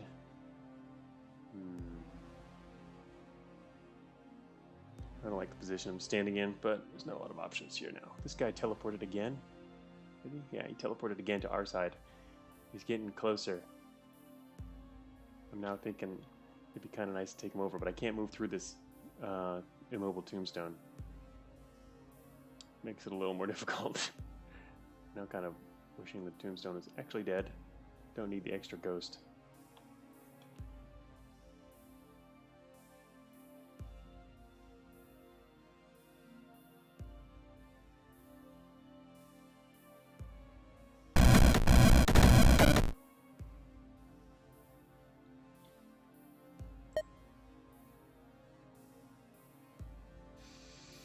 All I can do is kill the queen.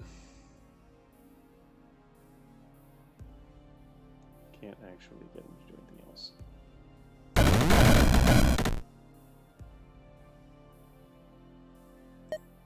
The easiest way to tell what is out there, what I can do, or what's within range is turning on Death Bolt real quick. Oh shoot, there's an Ice Drake. Gonna go after our Ghost King.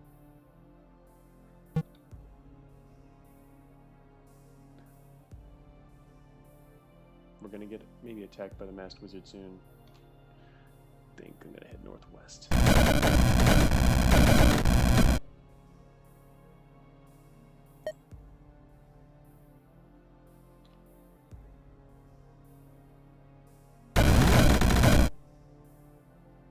Masked wizard just cleared some more walls. This guy is stunned for 1 turn.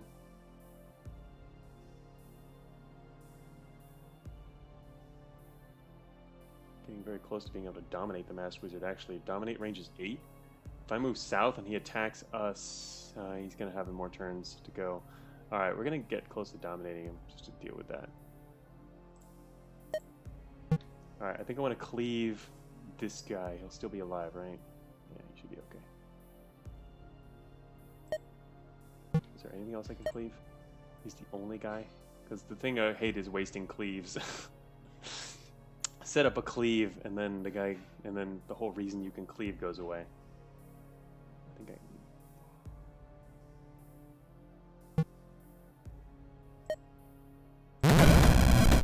defensively anyway. Oh shoot, this guy's in range now too. He'll be in range next turn though. Get this guy first.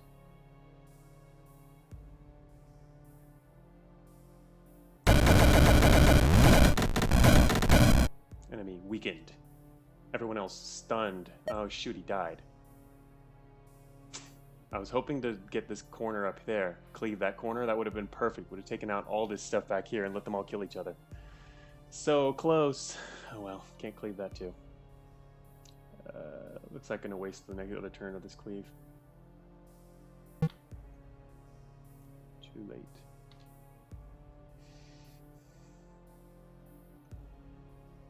Ghost bounce? There is no ghost bounce in range though.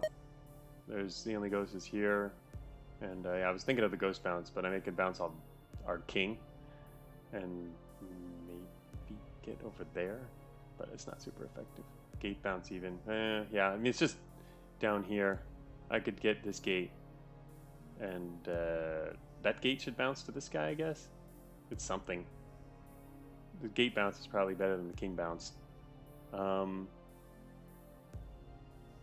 Yeah, all of our bone things have 100% resist dark, so I can't use the shamblers. You have to use ghosts, unfortunately. I was really hoping that guy would have... I thought he was going to survive. I don't know how did he die? Or did he teleport or move or do something? Anyway, he's in that corner right there. He's going to get zapped, and it's going to take out a bunch more guys. Maybe. I mean, it could hit one of the Ash Fiends, then it would stop, but at least it should take out all the little imps and a lot of the other stuff.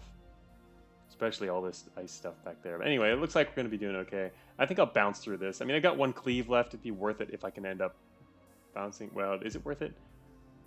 You'd have to get super lucky for it to be really worth it. But a ghost gate's not super valuable anyway. So it's mainly just another target for the enemies. Right, this is something.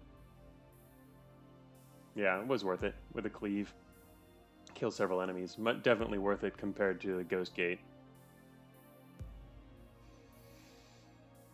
Okay, now I gotta start worrying about what's getting close. Luckily these walls are still here.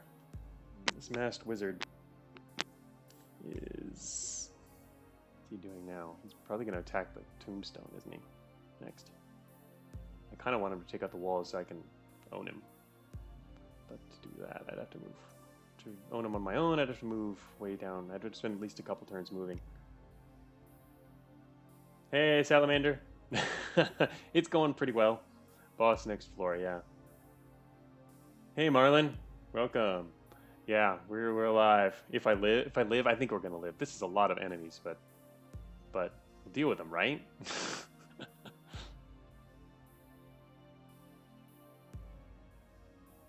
Kind of taking it a little slower because it's not as 100% obvious like it is on all the other floors that we're definitely gonna win right away. This one's more complicated, even though, because there's a few enemies we have more trouble dealing with. I think we'll be okay, though.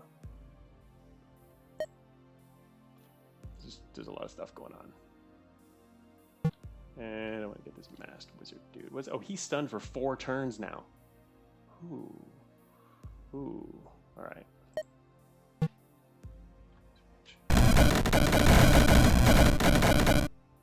king, what are you doing getting in my way, man? I wanted to actually go over here, but he's still stunned. I wanted to come here around the corner and dominate this guy, but no, this is kind of in the way here. He's not stunned anymore, so I think I'm going to get this guy. Oh, that's right. He got stunned because of horror, probably. Anyway. He got restunned. No, he's still 2 turns. Whoops, wrong spell. Dominate the Masked Wizard. Dude, you're on our side now. Kill stuff. Let me make sure everything else is looking good. Yes. Masked Wizard is now our friend. The friendly Masked Wizard. You're watching Wizardry. Yes, there are so many things, but I don't know. It's not nearly as confusing as CDDA, I would say. Cataclysm is way more confusing than this. I mean, it's very easy to get all the information you need right here in the sidebar. It's definitely confusing to just watch, but yeah.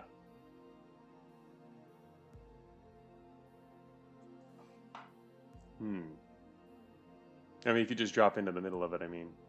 Okay, these guys are now going to deal with that stuff, which is good. Our skeletons, yeah, our skeletons can take care of the Ash Fiends pretty well, actually. That one's almost dead. There was like, there's still, oh, and this one's almost dead too. Nice. Pretty cool. These guys are about to start spilling down from the north side, though.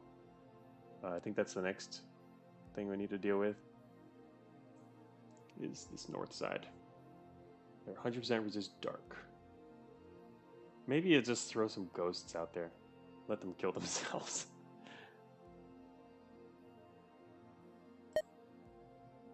We do have lots of ghost balls left.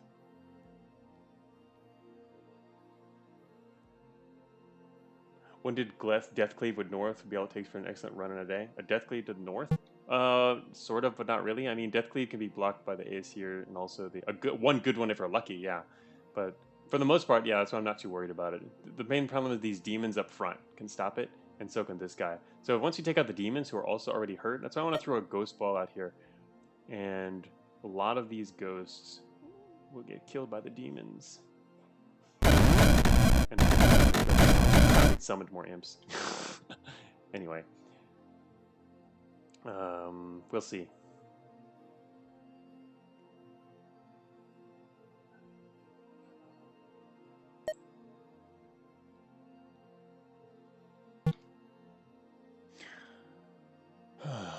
Death Cleave and what? No, it's these guys are actually, they're resistant to dark, but they're not anywhere near resistant to the amount of damage we do. These guys only, these 75% resistance, they only have 16 hit points.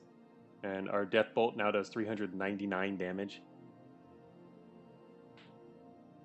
Alright, so are they in range yet? No, we still aren't in range to actually do it though. I need to move closer in order to deal with that. I guess I can do that, afford to do that now. I'm just kind of worried about getting stuff coming in from the rear, but. Alright, yeah, I think we're going to take the bottom right too. We got this. What I don't want is to turn on Death Cleave and then have whatever's in front die, which is really what's going to happen now. I need to move all the way to the right, so I have multiple targets. And these fiends need to actually die first, preferably. So I'm going to keep moving east. Is this guy dead yet? This lightning bird is still alive.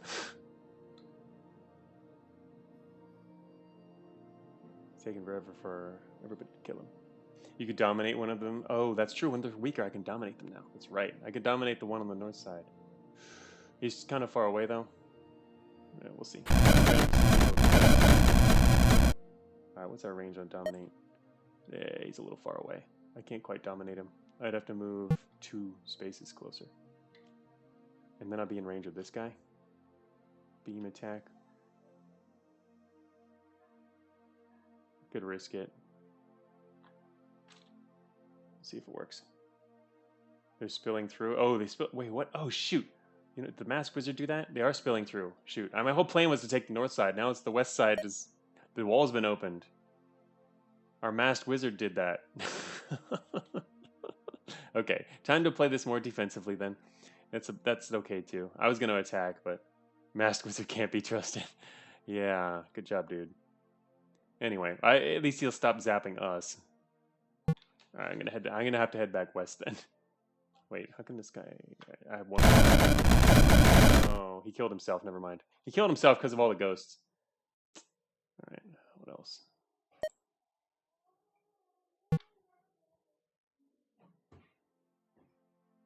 If I cleave this, all right, I think this might work. I think this might work. 14.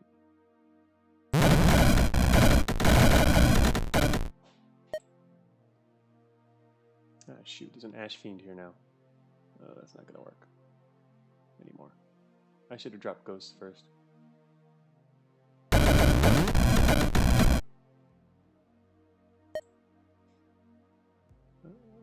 can cleave this guy, which is pointless. What is he doing over there?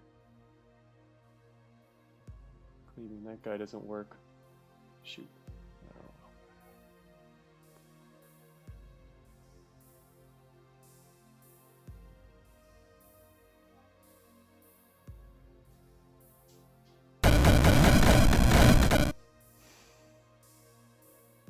Alright, next goal, I guess, is to try to dominate this Ash Fiend, who is currently frozen.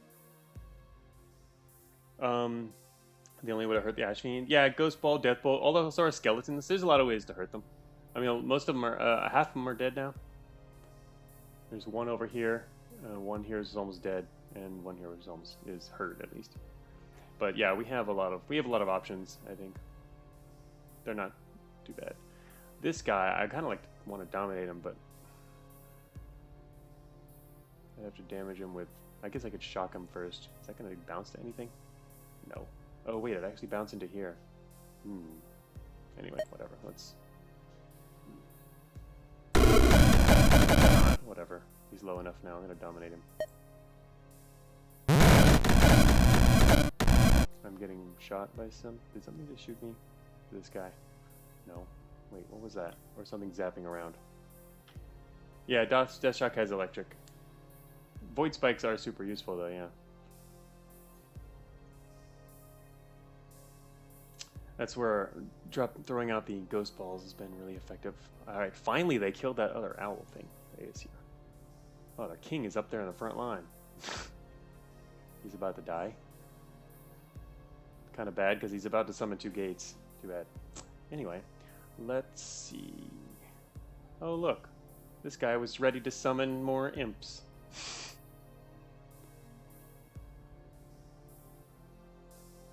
Friendly ghost spawned from the tombstone. And here's the enemy ghost, which is now attacking our other ghost gate, I think. Alright. Time to head north and take out. Once this Ash Fiend. Alright, you gotta get the Ace here too. Alright, we're gonna go take the north side. This is gonna go. They're about to fall. It's gonna go really well. Just need to stay out of this guy's range. Oh wait, I'm already in his range. That is the guy who hurt me. So, Alright, I'm gonna kill themselves when I drop a Ghost Ball. Drop as many ghosts as possible out in the open.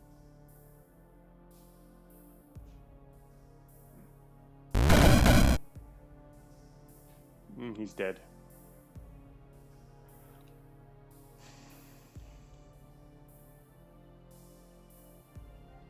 Alright, so it could either go north or actually maybe it's more effective to go west. Oh, there's this guy in the middle, but that's actually not a problem. Alright, we're gonna go west and cleave through this stuff over here. Wait, is this guy an enemy? Oh, he's friendly. That's our friend. That's the gun. That's the one we dominated. Alright. The Masked Wizard just opened another gate. And we just got close. The Masked Wizard did that. Ah, Masked Wizard, you're getting really annoying. Maybe I should have just killed you. He opened a gate and he opened this door here, allowing all these guys to spill through and freeze me, which is dangerous. We're gonna need to, let's see here. I don't want to get frozen again. We're of clarity right now, but he can. Oh, they're on cooldown. How many are? This guy's not on cooldown though. He's going to attack next turn. Shoot. See, what I want to do right now is put on the cleave and cleave right through, but can't do that now. I can't cleave. Yeah, so I was planning on going west and cleaving from this point in. But now that this is open, I can't cleave that. Because if I turn on the cleave, this guy here is going to freeze me the next turn. Death Shock. I mean, I'll still get frozen. Vectus says disperse. Disperse is such a bad idea. I could literally disperse all of those guys, but that's such a bad idea. I don't want them all over the place. Then we're like frozen for ages. I think I need to take a step backwards here, just so I don't get frozen again. I need to step behind this wall. Why did I get frozen again? Cone goes through and around the wall? Ugh. Damn it, I just lost more of my shields. Death Shock probably wouldn't kill all of them though, because it would also go. It'll go. It's unpredictable. It would go through the other. It'll go into the backside and maybe not even come back. Anyway, all right, that's really annoying. These guys are breathing through, hitting me by breathing through. Anyway, I think I am gonna use a Death Shock now, and turn this on the other right. Now I can't use it against them, but I could actually bounce it off this gate. Would bouncing it off that gate automatically hit this guy? It looks like it would, yeah. Death Shock bounce range is 9 tiles. Bounce it off this gate.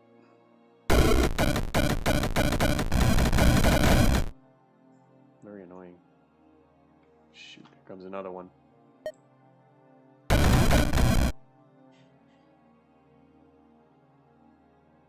3 Death Shocks left.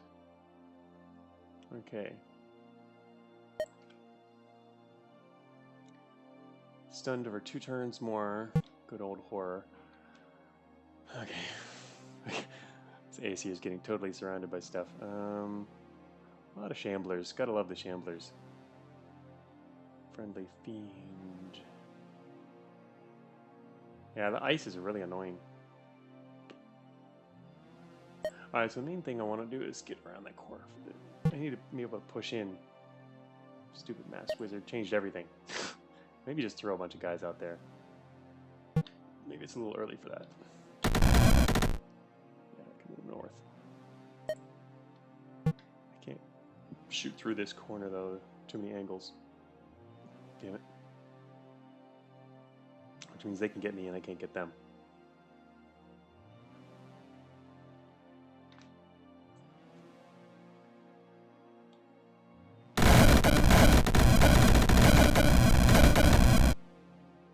Just got frozen again. Luckily we have lots of friends here.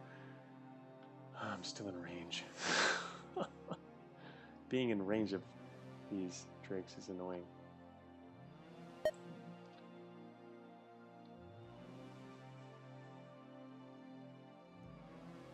62 health, and we're now out of shields.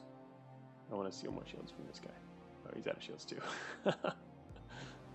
Damn it. Too bad they're out of shields for me to steal.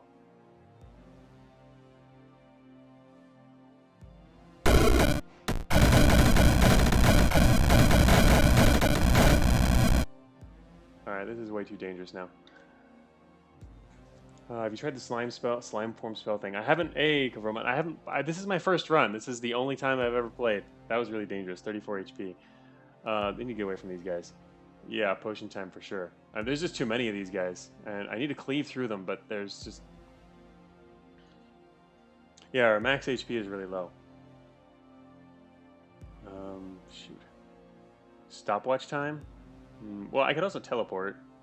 I don't really know what resources I'll really need for the end, but... Mind turning down the game sound? It's already pretty low. It's at almost the lowest.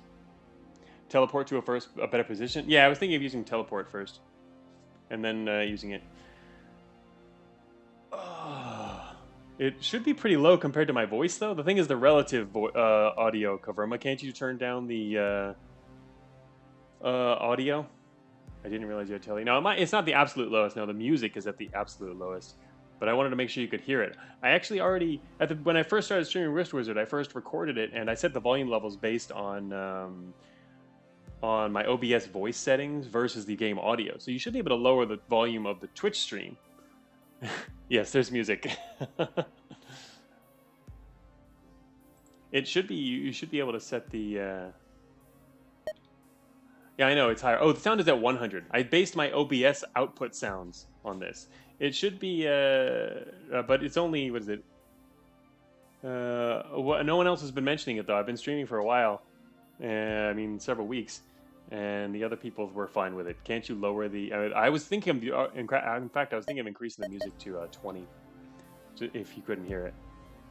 But it seemed like it was kind of high earlier. I don't know about... I didn't want to raise or make the sound too low so you couldn't hear anything. Because you can't hear the clicks either. Over the music volume. But I listened to the video and it sounded perfectly fine.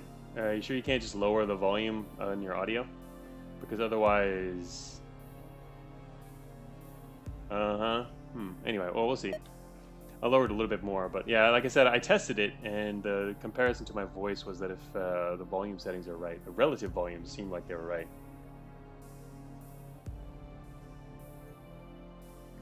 All right.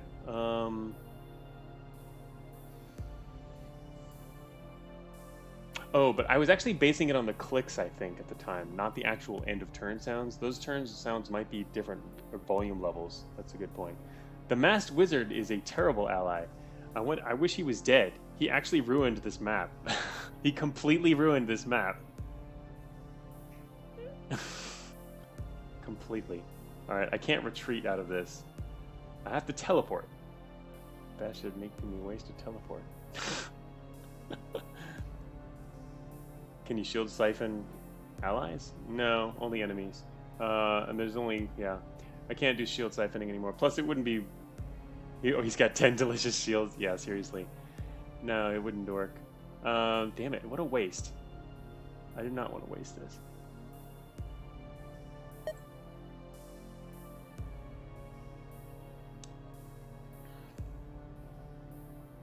Yeah, that's why I explicitly lowered the game volume in OBS as well. It's set at 100 in the game itself, but the OBS volume is actually set to half for game output, particularly for Rift Wizard. So I don't know, I thought it would work that way, or at least it seemed like that when I was playing. But again, I didn't actually play through an actual turn to see, because I couldn't at the time. I was just setting it based on what you could do when you start up the game. So yeah, there is that. I guess I didn't hear that part. I should have checked others. All right, so let me think here. Teleport. Guy making me teleport. This should be such an easy end to the map, but it's turning into not an easy end to the map.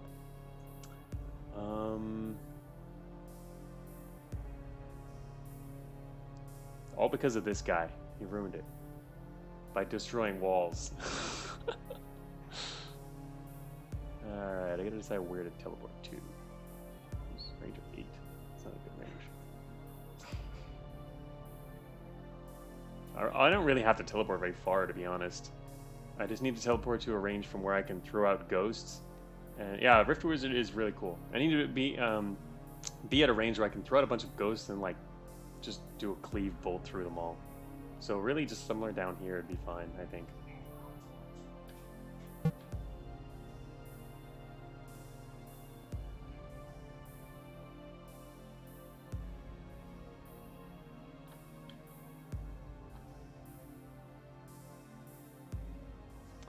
Just has to reach floor by 425 by any means necessary. Yeah, we're getting there.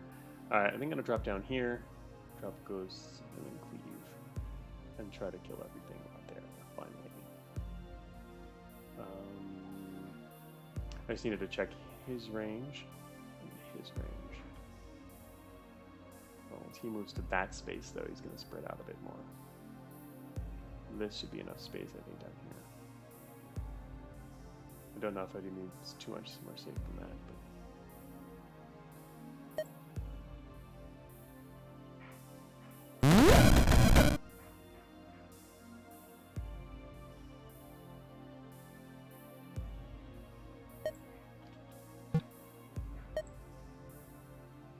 Honestly, they're probably going to kill themselves when they throw ghosts out here.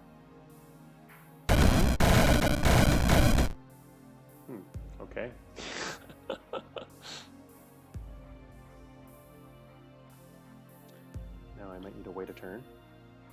Yeah, you know what? I should heal immediately. You're right. Good point. I'll use this turn to heal. I was thinking of waiting, but yeah, I have 34 HP now. Time to heal. Red juice sucks. Oh man, this Ash Fiend is sitting right there. Alright, I think we can get away with it now, though. What's this guy?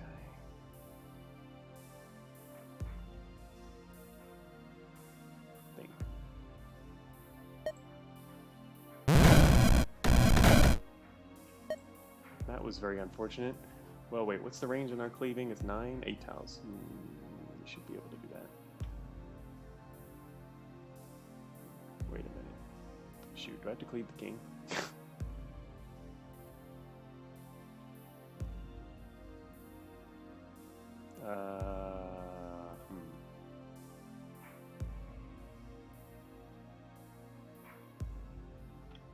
Press control to visualize line of sight. Oh, it's just area of damage. Oh, that's true. Yeah. Okay. Okay. Good point. Great. I've been used to using alt. You're right. You're right. I should be able to kind of. I think the range should be from here. Yeah. I should be able to cleave straight from this guy to the ice drake. Yeah, I was mainly using his range, but I was mainly using his range. You're right. It's his range is 7, so I should be able to cleave from this ghost right here to the drake all the way over there. That should work.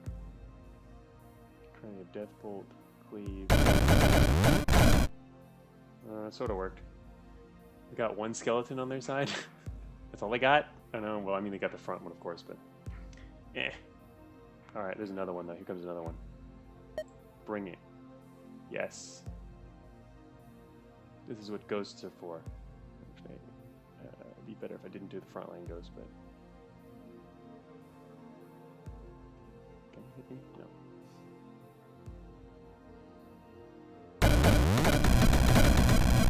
Damn it! Are we hitting these guys or something? I think we're hitting these guys. All right. Hey, these guys don't have. Oh, they have 75% dark resist. Wait, 75% resist. They have 121. Our death bolt currently does 405. We can't quite kill these guys with a death bolt bouncing off them. Anyway, all right. What do we do now? We're getting lower. Definitely a lot lower on stuff. We have plenty of mana potions though. Plenty.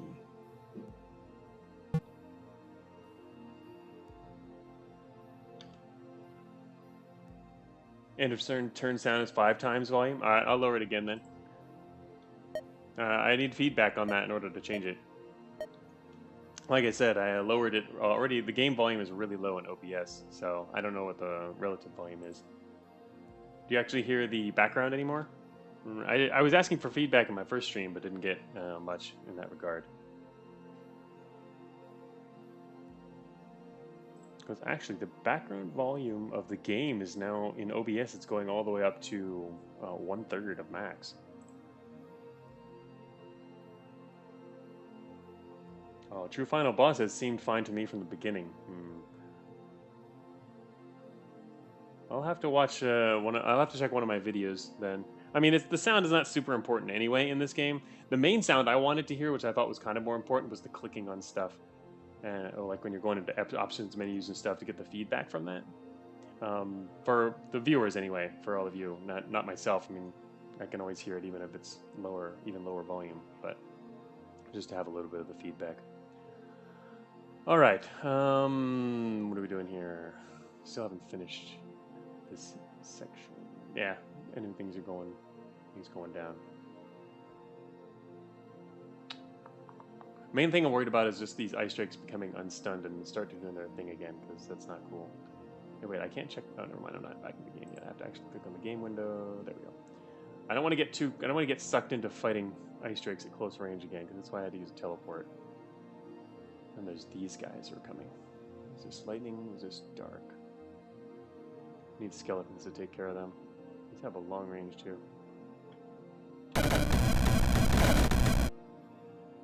I'll move 1 space forward.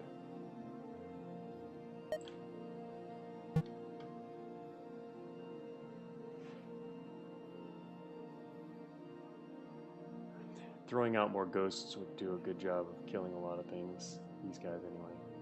There's one more. Oh, Ash Fiend left. Only one.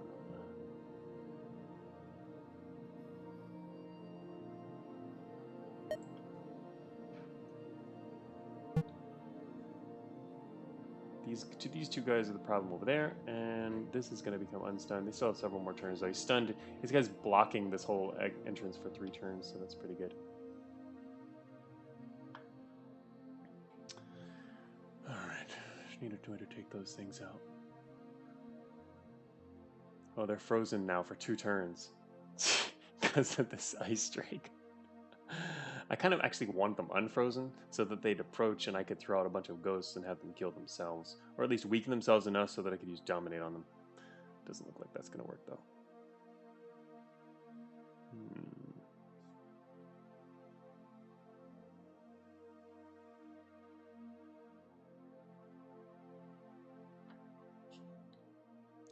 I'll risk one more turn getting closer. Our Masked Wizard at least is moving off in the other direction. So less likely to screw things up, I think. No, that's actually not true. He could totally still screw things up. What's his... He's got 2 turns left on his cooldown. You know what? I think I want to just sit here and wait for a second. See what happens.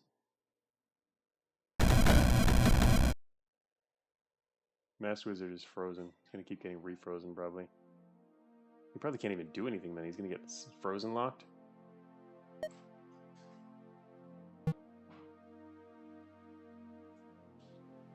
Freeze locked.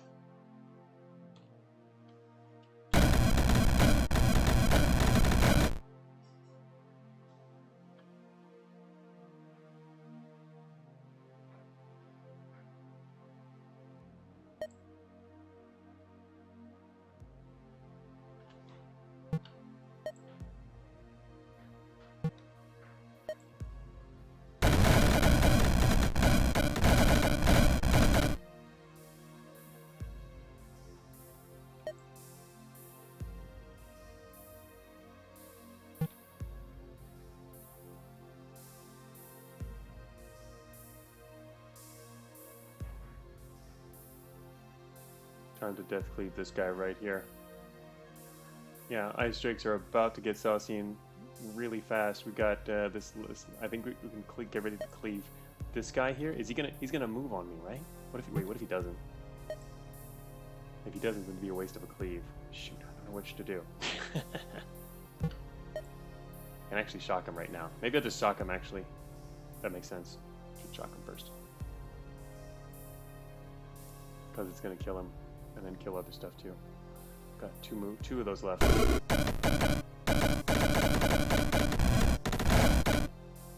Hell yeah. Now they're all gone. Yeah, that was better. The cleave, he might not have advanced, so the cleave would have been less certain. Alright, we're getting close. And everything else got stunned, of course, for a while. Pretty much everything. Fortunately. This guy's got 121. Oh, they're getting healed, aren't they? That's why. I was like, why does... I know these guys were getting damaged. How are they getting healed again? I forgot. They've got these idols. They've still got 3 active idols, which is healing all of these guys. It's making them really hard to kill.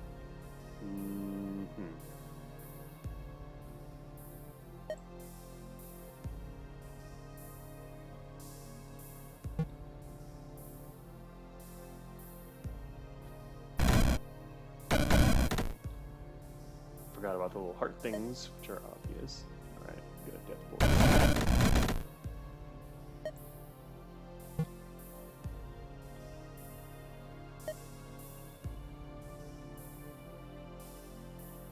Last death shock. Okay, what's this guy doing? He can actually hit me, but will he?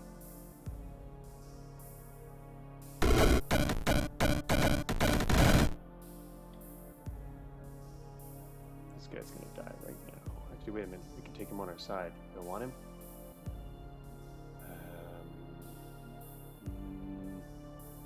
Beam attack.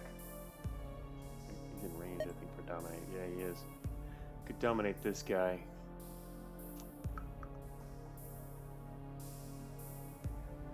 We only have 2 dominate charges left, but yeah, we're gonna end up using. We're not gonna use them up probably, so I guess I'll dominate.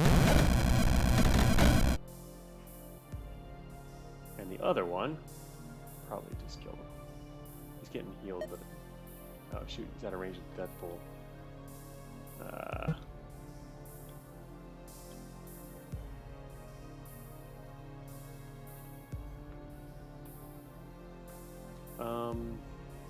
Yeah, Squeezer's still going at it. Oh look, baby steel spider. Might be time for cleave actually. Cleaving a Deathbolt looks like a good move right now. Oh shoot, I'm in range of this guy. Ash Fiend. But he'll... wait, what is he gonna do? Dark Bolt. Beam attack. You would think he'd beam us instead of the guy right next to him. Yeah. Oh, you said it too, Chris Sandwich? Yeah. This guy's in perfect spot here for cleave. Long-term viewers of the stream know what the survival rate is for babies. I think I don't have to worry about this guy, probably. I'm not sure. This guy actually might... our Ice Drake's about to die, and this guy could zip right through him. And even if he doesn't, he's going to attack the turn after. 3 radius, 6 range. Oh wow, he can blind us too. This guy's getting into nasty range. All right, I'm gonna do a Ghost Ball because that guy's doesn't look nice. Oh, he's frozen. You know what? I didn't pay attention to the fact that he's frozen. Okay, we have 2 turns. Death Cleave. He just died. Did you see that? I saw that. He died. Death Cleave wasted. Oh, very annoying. Friendly fire, yeah, seriously. Can we get to that guy next? If we wait 1 turn, maybe? If I wait 1 turn, will this guy approach? No, he won't, because he can already attack at that range, so I'd have to approach. I just want to get frozen. If I move northwest, I might get frozen somehow. I mean, it seems like I shouldn't, but what if I do? Actually, there's this guy too. He can't get through those corners. This guy, if I move northwest, I don't like the fact that this guy, on an off chance that he could actually freeze me. Alright, I'll risk it, I guess. I might get frozen somehow. I don't know. It's happened before. Unexpectedly. Okay, Death Bolt.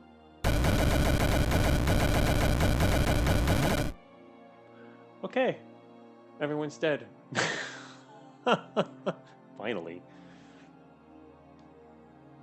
Mask Wizard teleport them in range? Yeah, exactly. I don't know. Alright. Everything's dead except... this... wait, is everything dead? Everything's dead.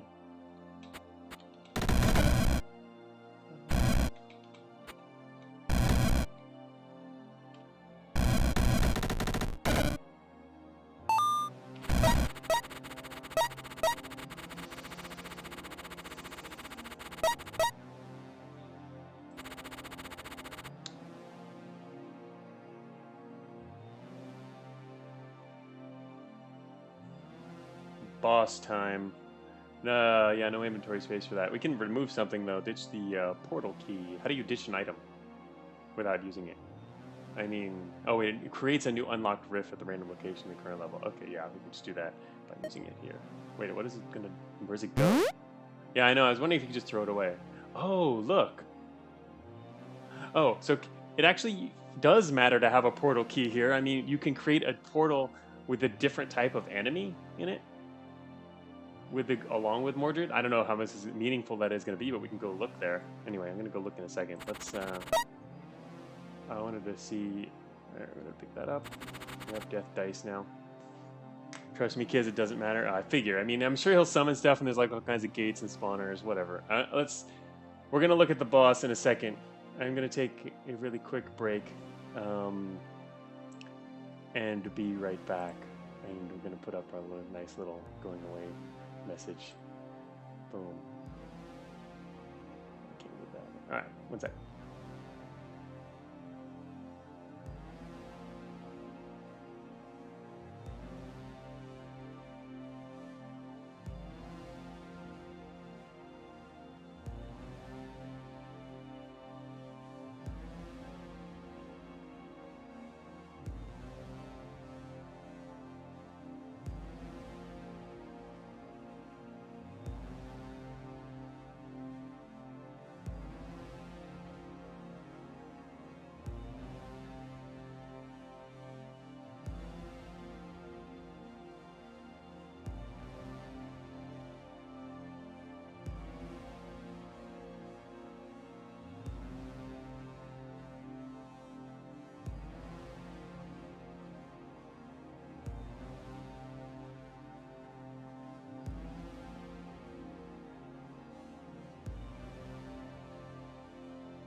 All right, I'm back. Boom. Goodbye, troubler message. See you later, sandwich. Yeah, it's getting late. I was actually only going to stream until noon today, which is now, because technically it's lunchtime and my son's home. We're gonna have lunch, but I mean now we're going into the boss, so I was just had to check in on him, see how they're doing, and we're gonna finish this up rather than saving it for later. I mean, should, right? Took way too long to get through the last few levels. Sorry about that. Also, a little later start today because of the whole COVID stuff and whatnot. And a lot of other things to do in the morning. But yeah, no, I don't need to, I'm not actually hungry. I had plenty of stuff for breakfast, and it was a later breakfast too, so I can actually go without lunch for a very long time. That's not an issue. But yeah, I had to check in since I was originally planning on stopping around this time. But yeah, I do want to go and fight the boss. So let's look at what's inside. Also, we have 7 SP. Don't forget. Alright, so Ice Drakes, which honestly I've come to... They're not bad, but if they get close, they're really, really annoying. Where is Mordred? Boom, hey, he looks a lot like us. Mordred. 697 hit points, 7 shields, reincarnates 4 times. Okay, Ice Drakes have come. Yeah, Ice Drakes have come to become spicy. 50% resist dark. Okay, that's only a slight problem for us. His touch does 200 dark damage. That's not good. I haven't actually read the beginning, which is probably scarier. Mordred's Gaze, 30 range, 7 arcane, 3 turn deals damage and destroys walls in a line. Okay, it's obviously hard to plan any kind of defense. Planar interposition, 13 turn cooldown. Mix the current realm with another. Friends and foes are maybe left behind. Looks like a typo there. Maybe it means friends and foes may be left behind. So does that mean, wait a minute, that's a very bad typo. Are they left behind, or are they not always left behind? You can't hide from them. Yeah, that makes sense. No, seriously, are they always left behind, or are they maybe left behind? There's and that's a bad typo.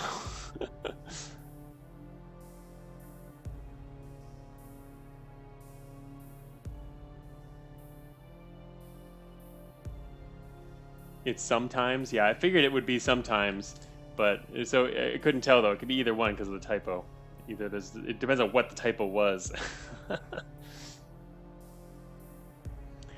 Yeah, it'll be the first spell that's at the top of the list shortly. That's true. For anyone who doesn't know, the enemies do use their spells from the top of the list to the bottom, which is it's nice. It's good for planning. If they did it randomly, that would make it this game a lot harder to play, I think, because you couldn't strategize as well with all these different enemies that use multiple abilities. You wouldn't be able to make a clear decision one way or another. And Void Tango, 11 turn cooldown. All right, so interposition, mix the current realm. I wonder how it mixes. That'll be interesting to see. Anyway, Mordred and the Wizard will always remain. Void Tango, 11 turn cooldown. Mordred teleports to a random tile. The Wizard is teleported to his old location. So you don't swap, which would obviously be unfair, because then you could use that against him by building something where you wanted him to swap to. I mean, it'd be too dangerous for him with him swapping into like a bunch of allies around you. All right, so that's every 11 turns. So it's also interesting how we have to pay attention to how these cooldowns interact, because 2 turns before you go to a new plane, he's gonna move you to his position. I don't know how much that's gonna matter, because I don't know really what mixing realms means. But now I do also understand why Vectus mentioned before, I guess it was last week or maybe even the week before, that it's nice to have extra teleporters when you're fighting Mordred. Because obviously now I can see that you might be in a really bad position in multiple times and have to run away. So I can see also why having the ability to teleport and like maybe even disperse will be super helpful in this map. Or A lot of movement and sudden danger, I can see. Yeah, Disperse seems like it could be really cool. The fact that he has 697 and 7 shields and can reincarnate 4 times kind of sucks. But to be honest, as long as we can get him range, our Death Bolt is good. I don't want him next to us, that's for sure. He can kill us in one hit. We did at least get up to 150. We finally got another plus 25 to our hit points. He does some fairly good damage, but yeah, it's going to be harder for me to hit this guy up close because without taking a lot of damage, I'm going to need health potions. This is going to be really hard to finish, I think. Really hard. But we do have 7 SP left if we need it. It seems like, honestly, teleportation-related things, movement-related spells would be really good. Yeah, exactly. That's what I was talking about here, Kavroma, with our remaining SP. Maybe it makes sense to either buff Disperse or get more, get some new abilities. I don't think we have to do it immediately though, because there's no advantage to doing it right now. We can wait until a little longer still. I intentionally saved them for this purpose though, because I didn't know what the boss would entail, and maybe it'll affect what kind of stuff I'm going to get. It could be time to start looking into other teleportation-related spells. But Disperse it looks like it could be pretty useful. I'm also glad we have Siphon Shields, because as soon as things with shields that appear, I'm gonna hopefully be able to suck up some shields so we don't have are quite so open. Yeah, Disperse does seem useful. Something damage over time. Poison type stuff. Actually, yeah, Mordred. The interesting thing about Mordred is he's not super resistant to a lot of stuff. He's immune to disabling debuffs, but he's not immune to like any kind of other kinds of damage, like poison and stuff like that. And which would make sense because otherwise, a lot of builds couldn't fight him. It's interesting he's 50% resist dark, but I mean, yeah, that makes sense, especially if there's a dark spell like we have, which has gotten now 414 damage. If we can hit him with 3 death bolts, he'll be mostly dead. One of his lives, but we're gonna fight him 5 times. Yeah, soul battery basically. Yeah, exactly. There's also death dice. Dark apparently can do some of the heaviest damage. Yeah, death dice too. Of course, for death dice to really matter, you also have to clear out a lot of the other things. Because it's only 6 enemies. Alright, he's cool. It should be an interesting battle. I have to say, there's still a lot of unknowns here. And I would also say I'm not super confident about being able to win it even. But we do have a lot of items to draw on, which will really help. Also, the golden stopwatch is probably useful. Because, oh, wait a minute. Does that not work against him? It says it stuns each enemy for 10 turns, but he's immune to debuffs. And so he should be immune to the stopwatch, no? Glad we have 2 stopwatches now also. Mordred's immune to the stopwatch? Yeah, Vectus says it. Yeah, I figured he'd be immune to it then, so he can't even use a stopwatch on him. He'll still do his thing. Makes sense. Chaos Spell could be super useful against him then. Even more useful than the stopwatch almost. I mean, the stopwatch should be more of a defensive thing, I think, against him, whereas the Chaos Spell, if he gets into an open area with a lot of enemies nearby, that could work really well against him for the entire duration. I like the Chaos Spell. That should be able to take the Chaos Spell alone in the right situation should be able to take one of his lives.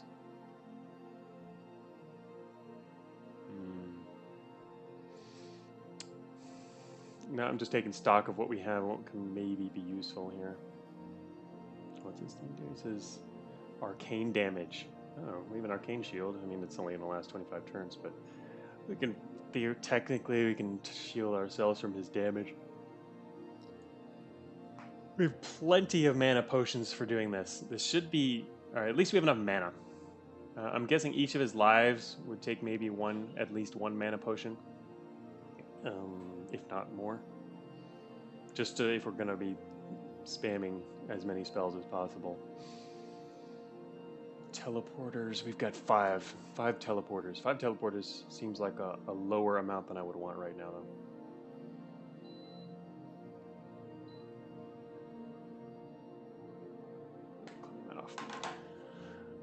Healing potion 6. 6 is not bad. Okay, 5 to all right. So where we spawn is going to be. Wait a minute. Also, there's SP in here. If we go into a new realm, is there more SP? It seems like it's a good idea to spawn in some SP, eh?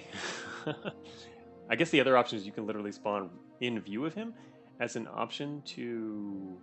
Well, no, he's immediately gonna mix it with another realm. I have no idea what that means.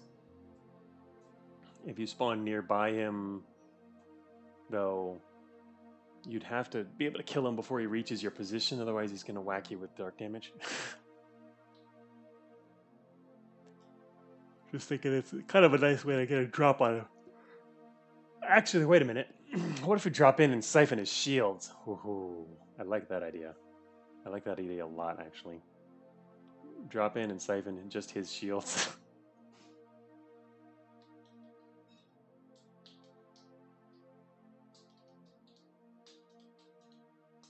And when you mix a realm, I guess the SP orbs stay here. Also, it's kind of it's interesting. I didn't expect there to be SP orbs in this map, but it's kind of neat that there are.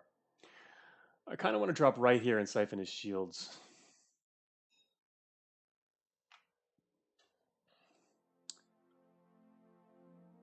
Drop here, siphon his shields, and then maybe step over here and grab an orb. Which is kind of maybe weird, I don't know. Let's see. A lot of ice streaks here. Actually, what do those void slimes do? I don't think it's going to... Well, you know what? It actually is going to matter. Because some of the enemies do get to go to the next level. I've never seen a void slime or whatever. Oh, also the level arrangement looks different. That's cool. Alright, what do these do? Void slime.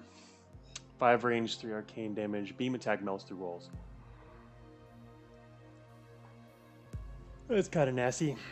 And they blink up to 7 tiles away. Yeah, so your standard void enemy. Also 50% chance to gain 1 HP and max HP per turn. Per turn, 50%. Oh, and that's right. And then when they reach 20, they split into 2 slimes. 2 slimes. What does 2 slimes mean? Does that mean 2 void slimes? I'm assuming. Yeah, it's got to be 2 void slimes. That's pretty cool. Also not cool. Yeah, what if you had 2 void slimes? What if you have void slimes on your team? There are slime builds and stuff.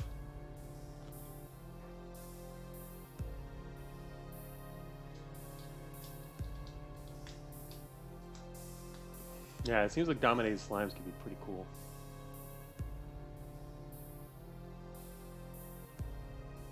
Especially on a map where only some of your allies come with you. What if the allies that, if you have a bunch of allies coming with you to the next realm that also spawn more allies? That seems pretty effective. It does seem like a really bad... I mean, obviously the enemies are going to be spawning more than you're spawning, though, so you got to take them out. But honestly, this is not a bad enemy for us because we have we can cleave... Both our shock and cleaving death bolts can go through all of them. They're not actually powerful, which seems pretty good, eh? This just offers a lot of things to kill. They are not living though, so they won't turn into skeletons, they'll just die if we do the death bolt thing. The thing about the drakes in the other map is we can take them, but I really don't like getting frozen. That kind of sucked. As soon as the drake gets nearby and manages to freeze you, you're limited to 1 turn reaction.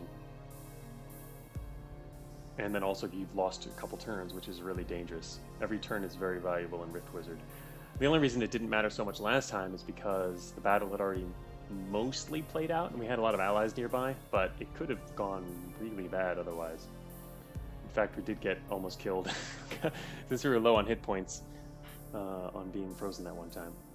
One of the first times. Oh yeah, I just noticed the Siphon Shields was moved above Sorcery once we went to the new map that last time. One of the things I was guessing might happen. Alright, so where is Mordred here? Oh, here he is up there.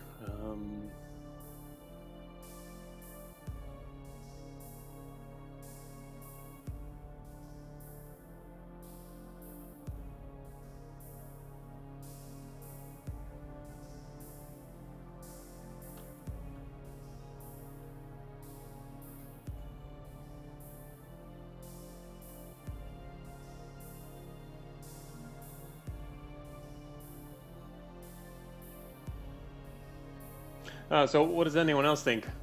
Should we go for the Drake map or the slimes? I don't really know how much it's gonna matter in the long run because I don't know what's the percentage of things that actually continue from one map to the next. Um, I don't know what the percentage is, so it's hard to really decide how many of these things would matter. I mean, obviously, it's only going to matter a certain amount, but we don't know that amount. Also, let me see on this map. I'm very curious at the memory orbs. What more will appear or not? So this map is a little less good of a start, if only because I want to stay out of range of the Void Slime, start in and suck his shields, but then he's going to step forward. Even if he steps forward, that actually doesn't matter. Should be able to, let me see, 50% chance to gain 1 HP and max HP and reach 20. So it takes 20 HP, that's so 10, it takes them about 20 turns before they split. That's actually not very fast. Slimes seem to be kind of slow, huh? Also, it says upon reaching 20 HP. Does that mean current or maximum? It doesn't say. My guess is, I mean, well, based on what it says, it kind of seems to mean current. They have to be at full health in order to do it.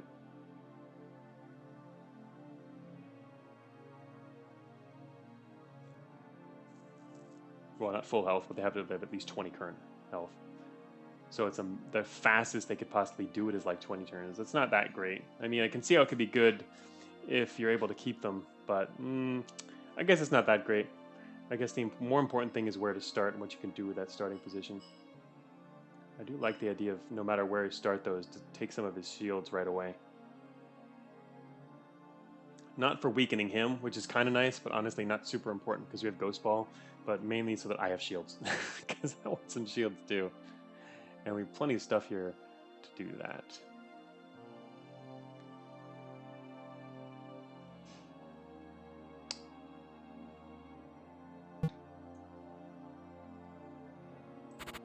Interesting to have a choice, though. Oh, I guess technically there's also the Disruptor. We can change it if we want to another kind, but...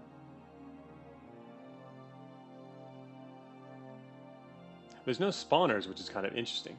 I wonder, I guess the spawning or the new enemies come from the fact that when you're entering new maps there will be new enemies, but the fact that there's no gates at all, I'm guessing that's not going to change. Sorry, that the first map is kind of representative of what the other maps will be kind of like. Alright, I think I should pull in here. Do like this position, and steal his shields, and then grab an SP just in case. But, oh, wait a minute, that's right. He's going to immediately mix the realms too, and I don't really know what that means. We're going to find out soon. Alright. I don't think we need to do anything before entering the map.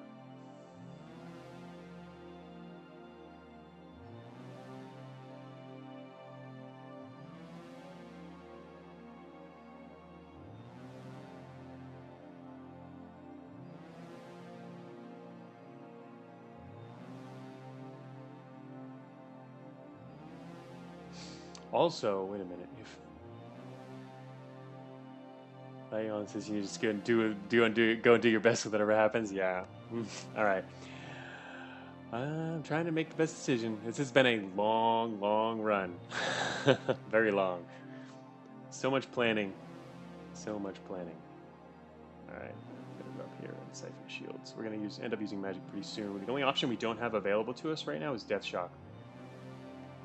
Because we used them all up. But I think we've done a pretty good job of averaging down different types.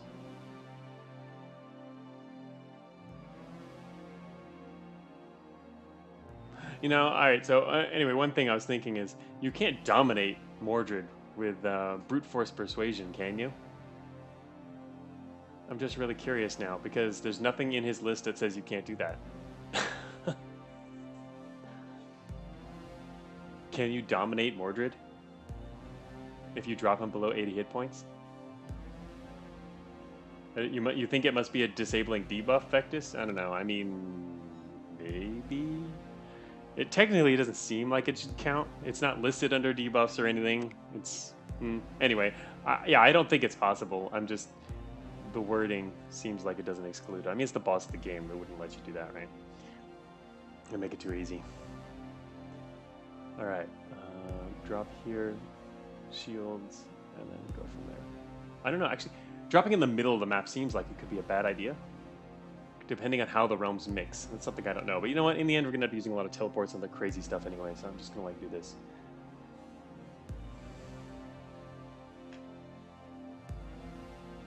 Sportser says you can totally dominate him. Are you kidding me? Seriously? You can dominate him with brute force persuasion? I mean, he's not on the list. Really? I mean, isn't that pretty cheesy? That would be really... Vectus is very surprised here. That would obviously save a lot of trouble. But you have to get him right when he's weak. You still need to kill him, but it does help. But what do you mean you still need to kill him? Oh, wait, why do you need to kill him? Oh, right. Oh, you have to kill him. Oh yeah. Okay, all right. That's an interesting. All right, that's all. I was just about to spawn, but now I got to think about this for a second. You still do have to kill him. You can't win until he dies, and when you kill him, he was your friend, so he's going to reincarnate as a friend again. So you're going to keep teleporting. He's going to keep using his abilities though, so you're still going to keep going into the new maps. So does dominating him actually make it harder, or easier? You know what? It might make it harder. Because you have a harder time damaging him? Well, no. You can... He's your friend, so he won't run away from you or attack you. He'll run towards enemies. He'll still teleport to a random location. I don't know, it seems like actually dominate doesn't help a whole lot. And in fact, could make it a little harder if you have an ally build. And you're trying to dominate with an ally build, because then your allies won't attack him anymore. Huh. That's very interesting. That's the really interesting thing to try and think through, because the whole way he's designed there seems like dominate doesn't actually work all that well, but it could theoretically work depending on your build. So that's kind of the best way for that to be, I guess. All right, we're gonna drop in here and do Siphon Shields immediately, and he's gonna attack us. No, he's not. Well, he's gonna use his ability, isn't he? He's not gonna attack us. He's going to use that ability, and immediately we'll get to see the effects. I don't know if I want to be in the middle of the map for this, but we're going to find out.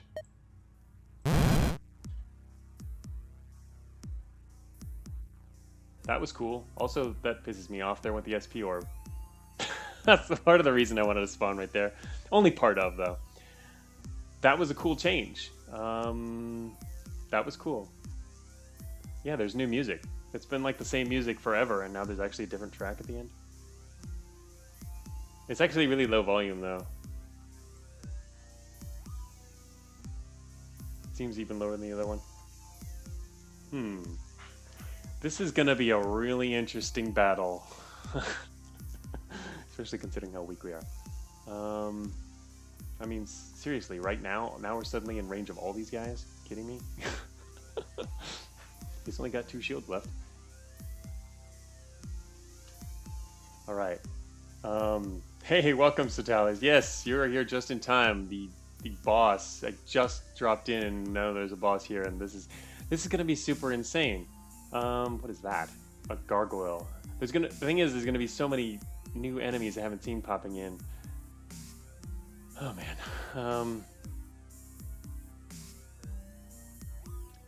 I have to keep checking all their abilities too. Oh great, the Ice Drake is around the corner. You know what? I should have had a cleave ready before I came in here, I guess, but I wasn't realizing how the realms were going to mix, so I didn't know whether or not I would want to cleave. Now, I would have definitely have wanted to cleave already, even if I was going to use Siphon Shields right away. I didn't know that was going to be the case, though.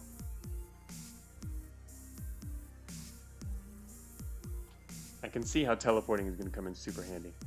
Elite.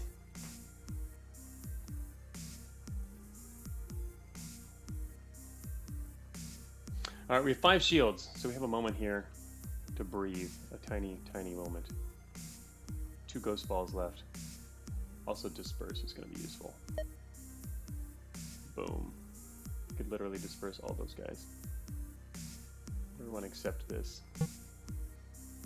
Can actually also increase the range on that. Remember, we have a lot of SP. I was hoping I'd be able to pick that up, but look at, interestingly, it changed one of the cells. It changed the cells, but there's even like 4 SP orbs, memory orbs out there now. There was only 3 before. It got rid of the one that was next to us to change it into a different cell, and another one appeared somewhere else. So, also there are gates. Just noticed this. Gates can appear. All right, so now based on what I just saw, it looks like a good more than half of the enemies ended up disappearing. I don't know exactly how it switches things, but there's more than half the enemies disappeared when cells were changed. And new enemies can appear. The map change is massive, yeah. It's a really significant difference. Now I have an idea of that. You can easily, yeah, pretty crazy. All right. This guy has a shield too. Damn. Only got 1 shield.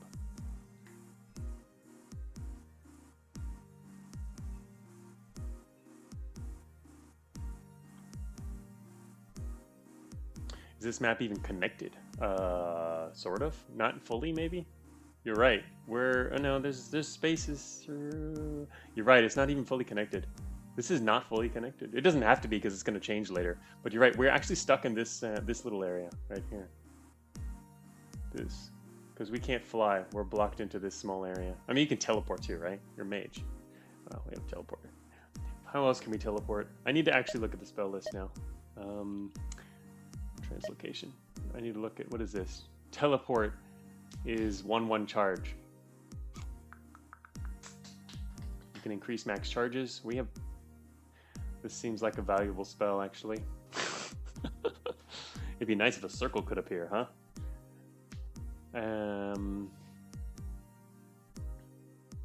Range void teleport. Oh, does this require? Oh, that's right. Wait, range 15, ignore LOS. Void teleport. Range. Teleporting is quite useful, but you can only do it once, which means if we got this spell, we could only do it as many times as we have mana potions. Which seems like it could come in super handy. In the end, though, we still have to kill things, right? So, what else is there? Dispersion field. Each turn, teleport 3 enemies in a 6-tile radius to random locations on the map. It looks like it would need an upgrade before it became incredibly useful. Also, wait. Oh, yeah. In a 6-tile radius. So that's enemies around you get teleported away. Teleport can be great. Yeah, it seems like it could be super useful. Especially when you have a lot of mana potions. I'm thinking about at the end here. I mean, it's basically just more teleport potions. Not quite, though. I mean, this is actually only has a range of 15. Unless we upgrade it, which I assume you can probably... There's enough to get 1 or 2 of the upgrades, maybe. I'm not sure what they cost. Underworld Passage. Teleport to any tile adjacent to a chasm. Yes. Can only be cast while adjacent to one. We're actually adjacent to one now, aren't we? Wait, this is 3 charges. Range 99. Wow. This one is kind of like this one's a special teleport, and it costs a lot less. That one seems kind of like a neat alternative for teleport. Basically a situational teleport, which might actually at the end be more useful than a regular teleport, because with regular teleporting you have the potion option, but as long as there's sometimes passages, that could be useful, especially on maps that keep changing. Unreliable, Vectus says. Yeah, I know. That's what I'm saying is you can use the fact that it's unreliable but cheaper. It's a lot cheaper and can be used a lot more to perhaps get more use out of the teleportation. And use this for other teleports. Anyway, Blink, range 5, 6 charges. That also seems pretty good. Right now, obviously, I'm really focused on being able to relocate because it's going to be incredibly important, I can tell. Ether swap. Swap places with target unit. That takes damage. 7 range only. Cannot target arcane immune units. Ether swap is actually pretty cool too, but a range of 7. But you can only swap with an enemy, which means you hope that enemy has to be kind of more isolated for it to work. Soul swap. Swap places with a friendly undead unit. All right, Soul Swap is the one that's cool with disperse, right? Disperse your ghosts or skeletons, and then you can soul swap with them. But the only problem with that is it's not as quick as a teleport. It's the response time is definitely slower because it requires some setup. Whereas teleports, you kind of need them. You want them in an emergency. Forced transfer, min max charges. But that's a lot of charges. It's kind of neat. But yeah, it's also slightly unreliable because you don't know where your undead units would be sent when they're teleported away. A lot of them would probably not be in great locations. Then it gives you some points to choose from. And disperse. We can increase radius and max charges. It's a tough call whether I want to get one of these or not. It's nice having the option though.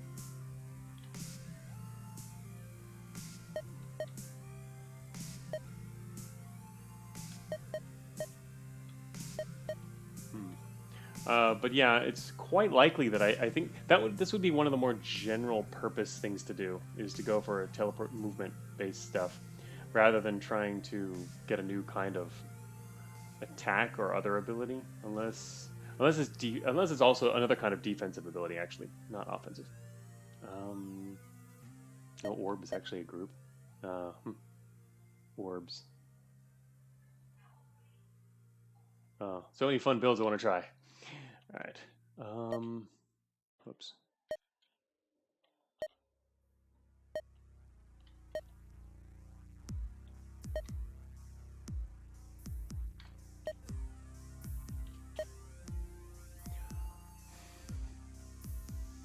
Oh, that's cool. When you cast 3 arcane spells in a row, regain a charge of a random translocation spell and summon 2 fairies.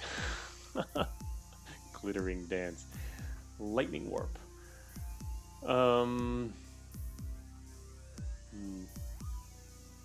Translocation master. Ah, yes, the master things. I haven't actually gotten any of that stuff. There's no dark master type thing. Yeah, we already got void spikes, which was awesome.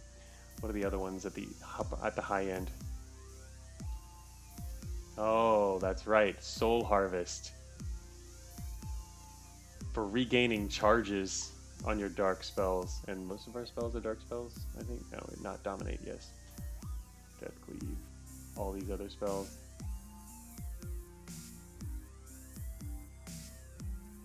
10% chance. It's really good I guess it's pretty good when you zip around, but I don't think it's actually going to be as useful, especially since we have a lot of magic. We have mana potions, tons of them, so. Dark spells, 3 max charges, 6 damage. 6 damage, meh. Sorry, I know we're supposed to be fighting the boss, but now this became kind of important. Thinking about where we're going to use the rest of our SP, which we haven't considered yet. I did get I'm really happy to have gotten the Siphon Shields. That's a super ability, a good ability. This is how it goes. No, yes, exactly, Vectus. Yeah, we're here to fight the boss. Okay, let's spend forever looking at other stuff instead. Oh, because you end up picking up lots of SP during the Mordred fight? Really? It's part of the charm? Well, you end up picking it up only if you happen to be nearby it. I mean, that's actually really cool. I love that design then. This is a great boss, it seems. Well designed, how the fact that while you're fighting him, you can start picking up more SP and get more abilities and top up stuff. So I didn't necessarily have to save quite as much, but the fact that we did means we get a head start on being able to do this. But yeah, the boss seems really cool. Well designed, challenging, but that's good. And yeah, it does tie the whole game together really nicely. And it seems like you can approach it with almost any kind of build. So, really well designed in that regard. You think we're a bit powerful of build, so we'll probably stomp him? Maybe. I don't know. I mean, we're pretty good. I'm not sure. Well, you know more than I do. I don't really know what kind of what else kinds of things we can encounter. It looks like at least he's not gonna spawn like super crazy enemies. It's mostly more average enemies. But just the fact that there's so many of them and they keep changing will present a lot of challenges.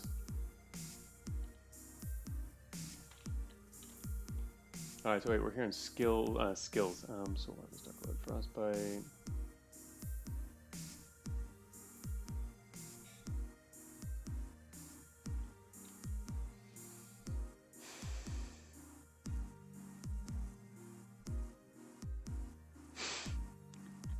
Interesting skills.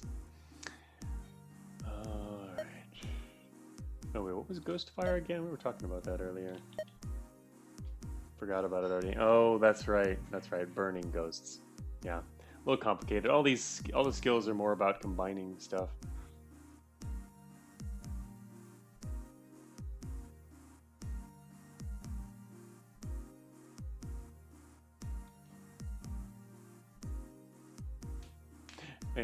Healing the caster. Wait a minute. Is the caster here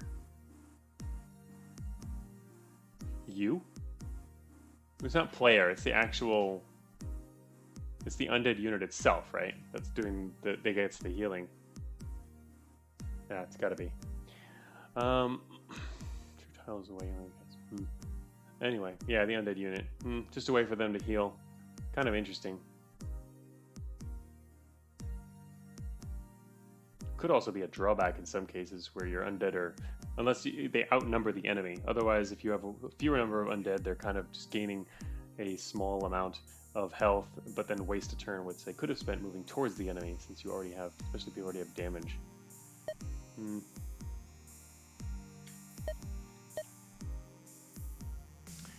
So yeah, I'm mostly thinking about gonna want to probably do some of these teleporting things. Blink is nice.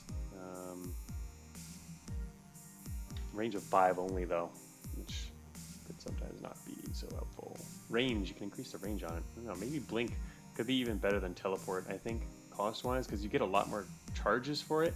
And if you get a Blink and then raise the range, seems like probably pretty cool. I mean, the range on this is technically like 15. Of course, it could be increase the range.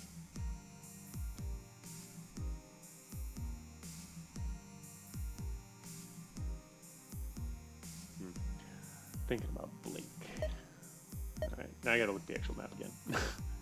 Boss, down here. We stole 5 of his shields.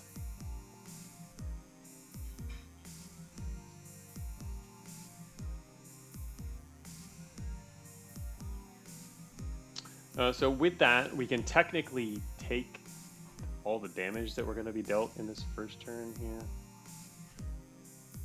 Oh wait, he's going to immediately do the teleporting now. So that doesn't even matter. He's going to teleport right away. Man, without shields, this seems really dangerous. He already used his first ability, so his second ability is about to happen. He's about to teleport. And then we're going to move right here.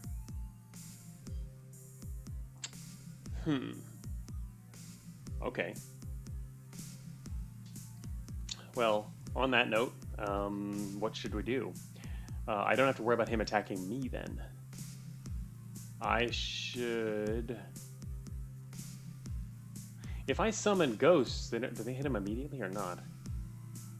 Not sure. Anyway. Okay, I should have come in here with a cleave then. That would have been perfect. Yeah, if only I'd known. Okay. Just lightning. Damn, a death shock would literally rip through, like, all of these guys. Even with their resistances, all this stuff would be totally annihilated. Even with their resistances and shields. Alright, wait a minute. If I do that right now, I can't use that. Shoot. Deathbolt can't get through them, unfortunately. So he is going to put me right there. Can these guys hit his space? They can't. So I have a free turn, kind of, right now. They're going to move closer, though, the next turn. So the next turn might not be free. It's okay with Ghost Balls to drop. I think it'd make sense to actually just then immediately use a Deathbolt on one of these other guys. I'm going to let him go, because it can't do much to him anyway. It's not really worth using on him. Start making some allies.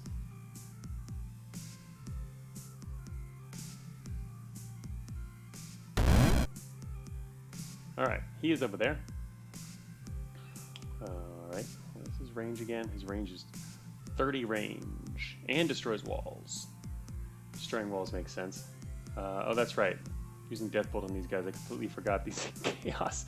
The Chaos Chimera actually does split instead of turning into an ally. Of course. That's okay.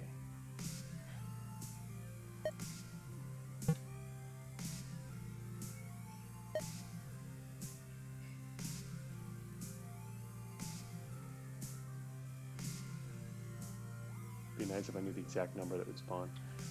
Ghost friend time.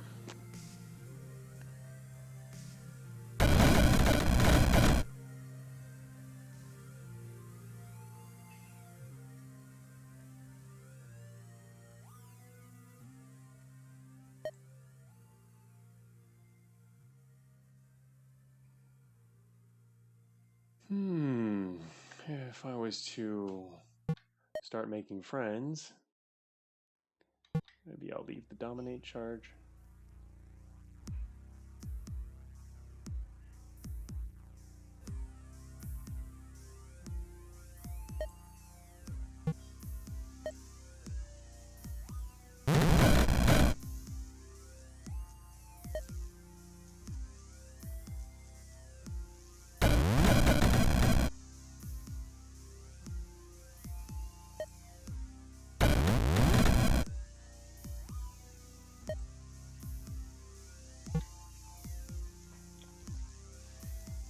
I'm gonna have to catch up with and hurt that. Oh, wait a minute, what? Oh, we actually hurt him already twice. Both of his shields are down. Not bad. Dominate, no one's in dominate range. Gargoyle.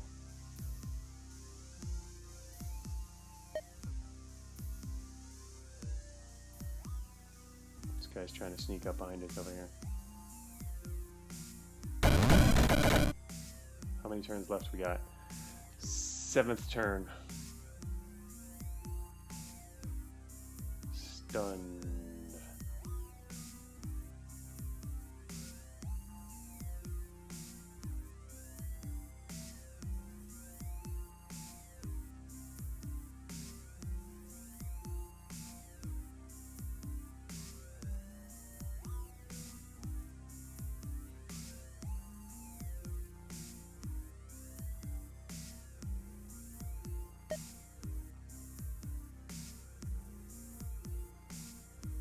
Actually thinking about dispersal. Disperse friends? Disperse everything? I don't know. I'm thinking about it. I don't know if it's actually a good idea or not. I'm not sure what I'll gain from it actually. I kind of want to more disperse my friends than enemies at this point. Disperse all this stuff here and just cause chaos. Seems like maybe a bad idea, huh? Probably should play it safer. Can't actually deathbolt anything right now, though. 1 dominate left. 1 ghost ball. Moving north.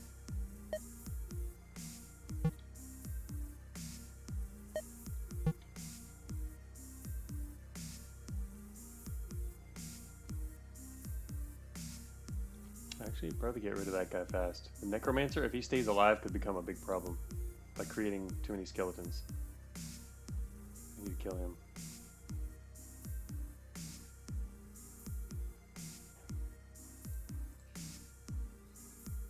Oh, I didn't realize this guy was standing over there. Shoot. Oh, can I get him up moving?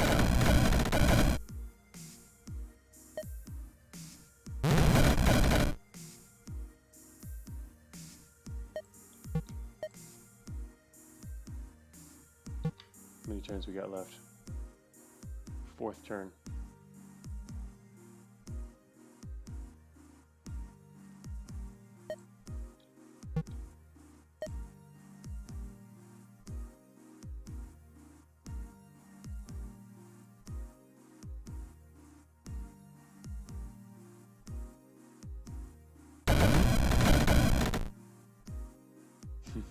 What I wanted to do there was protect the Necromancer, because if he stays alive, it might actually help us create even more allies. And here comes Mordred.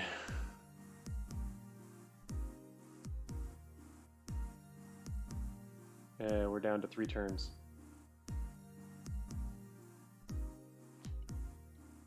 Gonna end up using a mana potion soon. In fact, if we're gonna use a mana potion soon, it makes me kind of want to get us another spell, but it might not even be necessary, I guess. Actually, I probably want to use a mana potion before he does his spell, because if I drop into a new place with no mana, that's gonna be very, very bad. Getting close to actually want to do it right now. Also, I put this spawner here blocked us into this tiny corner. No, we actually can go southwest, can't we? Is that an open space? Yeah, that's open, I guess. We should be able to go no southwest. I was gonna say I thought we were completely blocked in. Got close.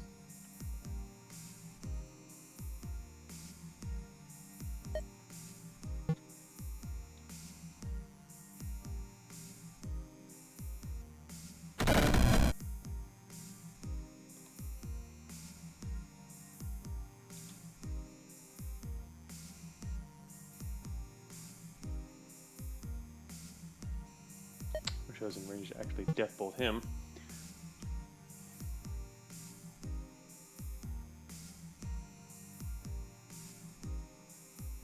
Oh, wait a minute. It's switching back. It's 1 turn. We're going to swap with him before the planar interposition change this time. He's going to swap with us to... We're going to end up right up there next turn. And, well, he's not going to swap with us. I mean, he's going to teleport somewhere else. At least his position is not bad right now. That's good. Yeah, time to swap first. So there's not really going to be much else we can do. I think I'm just going to have to go straight for using... move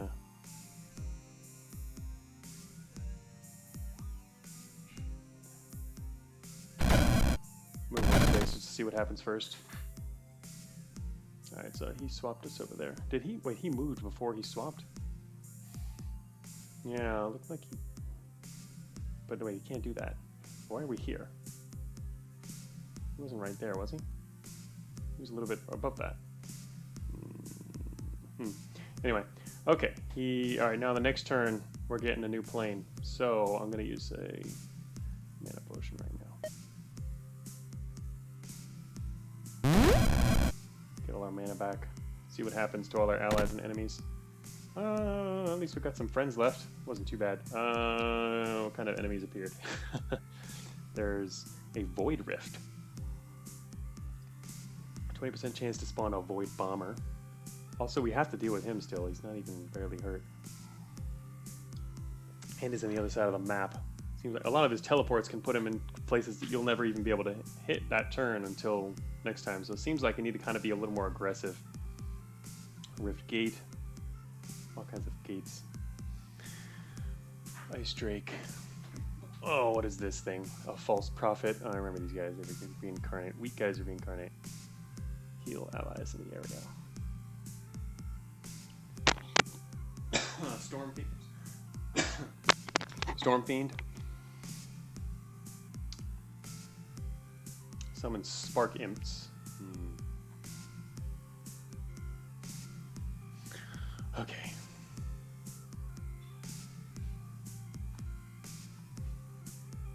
Nothing can hit us right now. That's a good way to start. I like that. Of course, don't get any SP. There's no SP nearby to grab. Have to teleport to get something like that. Also blinking. Blinking might be useful for capturing more SP, eh? Not just escaping stuff, but also like being able to put myself in that good of a position. You know what? I want to get blink right now.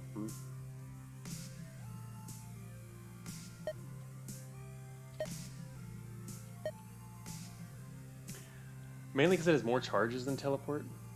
And if I want, I can upgrade it. It only costs 3. Range 5. It's better for repositioning, because every single turn in Rift Wizard can be really, really important until the end of a fight, right? So the fact that you can move that many spaces in one turn just saves so much time and headache. Can save you a lot in other areas as well. A lot of other, for example, saving you a lot of not just HP or usages of other spells, things like that, and just make it less likely you'll die. I think I'll go for Blink. Charges 6, range 5. Now I can actually look at what the upgrades do, which I'm very curious about. Dark Blink. Blink deals dark damage. Damage is equivalent to twice the distance traveled, rounded up. Why do you have to round the damage if it's twice the distance traveled? It's not like it's half the distance traveled. Unless the distance is calculated using, unless it's not using Manhattan distance, I guess. It sounds like it's using Euclidean distance then in that case. Not the actual movement distances used by the rest of the game. Anyway, I thought it was mostly taxi cab, but it's not entirely. I guess there's slightly rounded edges to some things. Blink can be upgraded with only 1 damage upgrade. Lightning is the one. Same thing, only lightning damage. Max charges gain 5 max charges. We still have 4 SP. Requires LOS. Blink gains -1 requires LOS. Requires LOS by -1. What does that even mean? What does that mean? I don't understand that. Blink. Maybe reading this will help. Teleport to target tile. I mean, okay, it requires LOS. What does requiring LOS -1 mean? Could that have to do with the fact that the game doesn't require that? Those are mainly typed descriptions. I'm having trouble figuring this one out. What does requires LOS by -1 mean? Vectus, you've used this before, haven't you? I imagine you've done Blink if you like translocation builds. I guess you're saying I builds. Okay, so Sportster says you can target things behind walls. So what does that mean? Requires LOS by -1. Does that mean you can target things right behind walls then, I guess? As in, only directly behind a wall? -1 means you can target the space behind a wall, but not 2 spaces behind a wall, for example. In which case, that makes sense. It's kind of a weird way to write that, but... think of it like a Boolean? Really? If it's 1, it's true. If it's 0, it's false? Yeah, but what's -1? Oh, wait. What? I still don't get it. -1 is true? What?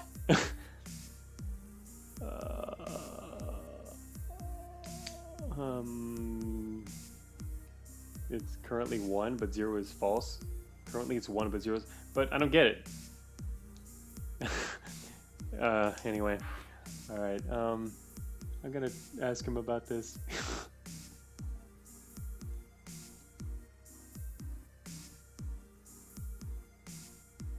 Anyway, yeah, that needs to be redone. So people can understand it. Yeah, I mean, I get the idea of Booleans and that, but if we're at 1, but if you want to go from 1 to 0, so go -1. Oh, so I see what you mean. Yeah. It's currently 1, you want it to be 0, but can it be negative? I mean, no. I mean, whatever. Okay, sure, whatever. This means we don't require LOS. That's actually even cooler, obviously, because you can jump behind walls that then you might not be able to get to through LOS. It just makes it easier to put walls between yourself and something you might be trying to escape from. Obviously, if you've got that, that's pretty cool. Range increased by 3. Wow, that's pretty good too. You can see where that costs 3. Max charges 5. There's a lot of good upgrades. These are all good upgrades for a Blink spell, but I guess Jack Knight says you need to be a wizard to understand. Yeah, a Rift Wizard. These are some really good upgrades if we had the right circle. It would be amazing because how cheap this stuff gets. 2, 3, 2. I mean, geez, 1, 2, 1. That's an incredible cost advantage to have a circle for these. These are really good abilities. I like them, or upgrades. I mean. Anyway, we'll try and stick with Blink for now, just the regular one, because yeah, in case we need it. I just got that as kind of a something I wanted to have right away. All right, where are we? On our list of options here. Okay, let's see. Skeletal Ghost Gate. Oh, the enemy had a that was when they had the Necromancer, I guess, and our friendly Necromancer is now gone. Anyway, it's almost gone. We're actually in pretty good situation right now. The main thing is once Mordred's on the opposite side of the map, we really kind of have to wait until he does his next teleport in order to be able to fight him. Because there's no way we're getting all the way over there. So I guess in the meantime, what we need to do is build up our army, basically, and try to keep it intact when things keep changing. Gotta try to maximize our efficiency, mana efficiency here. All right, so how do we do that? What does this guy do? Arcane Bolt, 5 damage, 7 range.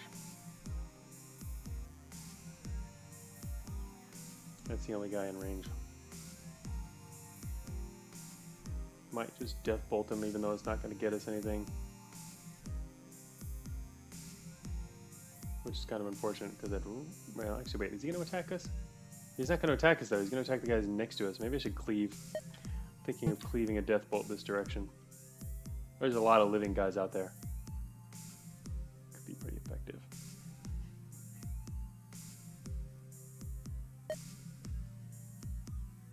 I did get attacked.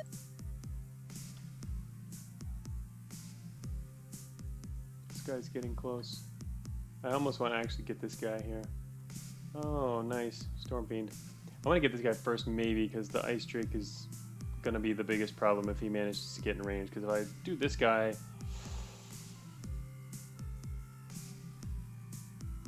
Oh, that guy's actually an enemy. Friendly Ghost, Friendly Shambler. Yeah, it's not going to... It might actually zip down that hand. Shoot.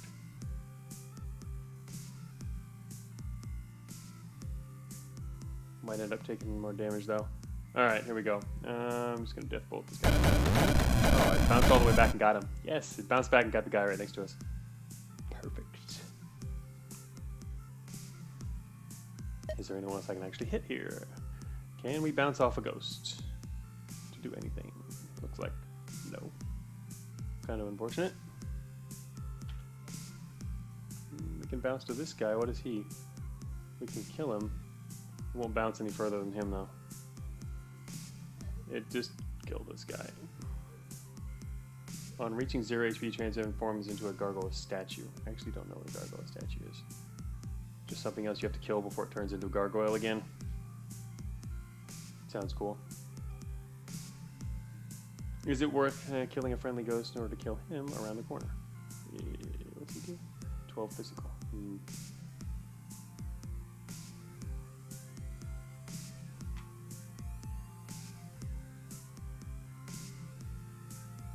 Unfortunately, can't bounce off that guy.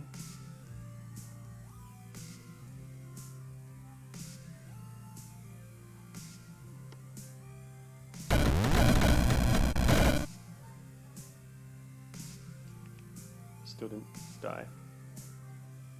Void Rift nasty. Oh, these things? Yeah, they keep spawning the bombers and they blink a lot. And what do the bombers do actually?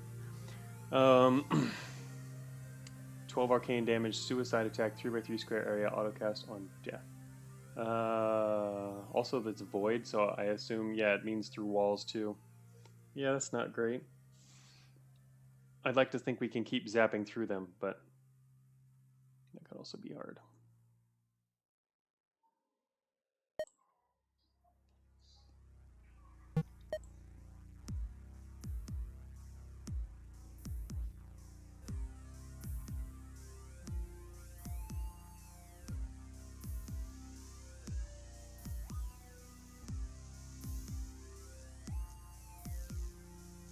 What if he shocked our skeleton here?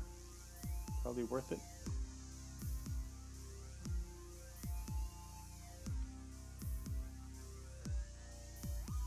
Should be able to kill a bunch of this other stuff in the area. I'll be really more worried when there's a lot of enemies that are ripped his skeleton. Hello to sweet, sweet lightning. Yes, exactly. I think no one does take this guy down. Also, skeleton still manages to turn into a bunch of bone shamblers, right? So it's not all lost.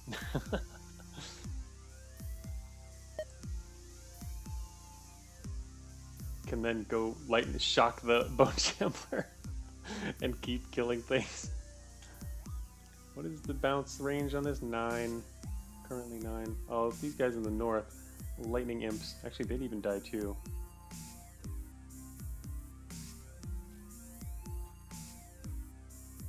Oh shoot, this guy's gonna come around the corner soon. Not that bad.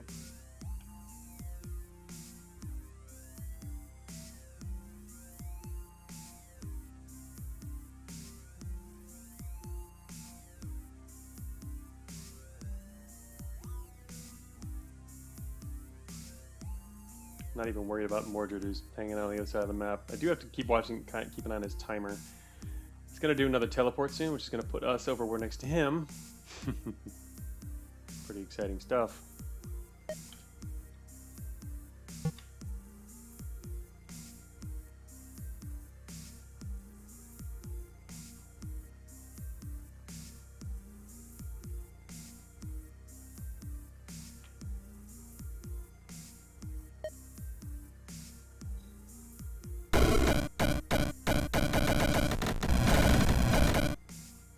The thing is, how worth it is it really to kill a lot of enemies by chaining to the other side of a map? If when the map changes, a lot of those enemies are going to disappear anyway. It seems like it's not as useful. You mainly want to care more about your local area. Well, no. I guess one difference would be is if they're really bad, I mean, and you end up getting your position moved over by Mordred here to them, that would be bad. But I don't know. Obviously, in the end, the fewer enemies on the map, the better. But yeah, it's a little useful if you're gonna die. Yeah, I'm just curious where you should really focus your efforts, though, is all.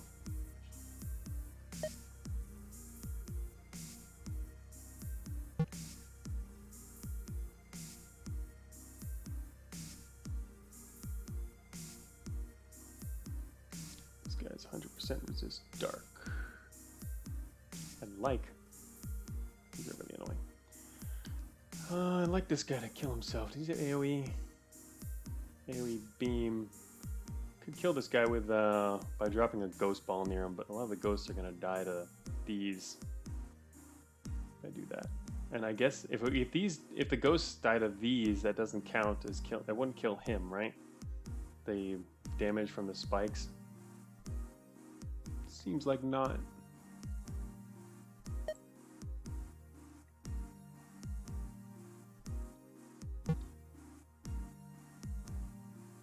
Storm clouds are linked to the original caster? That would be cool.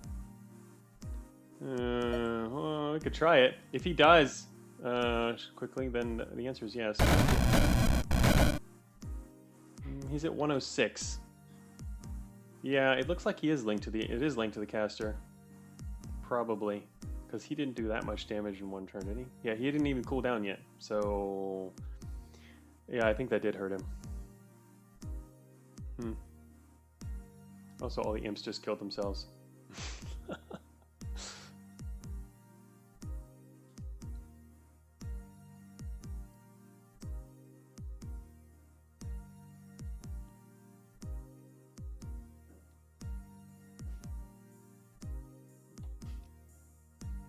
Alright, countdown is currently at 4.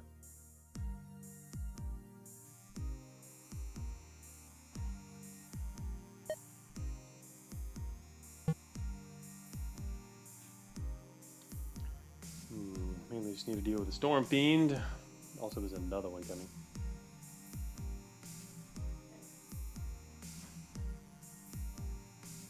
Where'd the other imps go? You must have spawned other imps.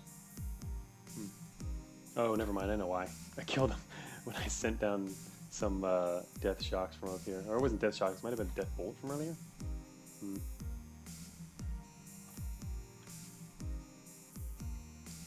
Is this guy gonna try to come up from that side? Oh, he's fighting down here. That's right. He's fighting a ghost and losing because he can't beat the ghost.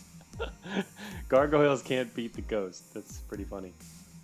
He's gonna turn back into a statue. I guess I should watch for that. That's gonna take 3 turns.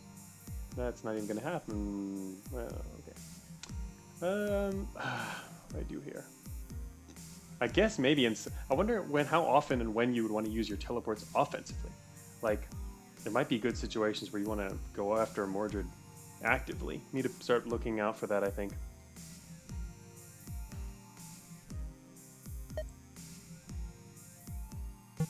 Blink 6.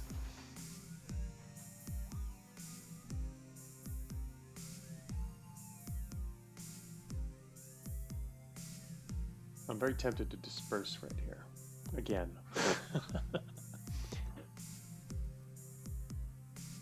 Seems like it might be a bad idea, though.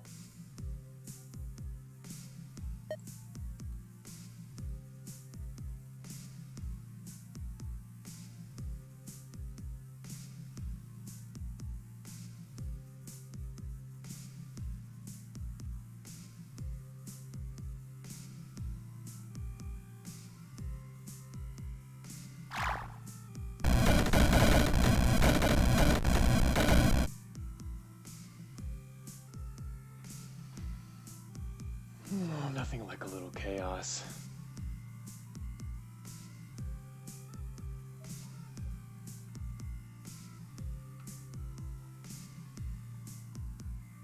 Gargoyle still down there to the southwest.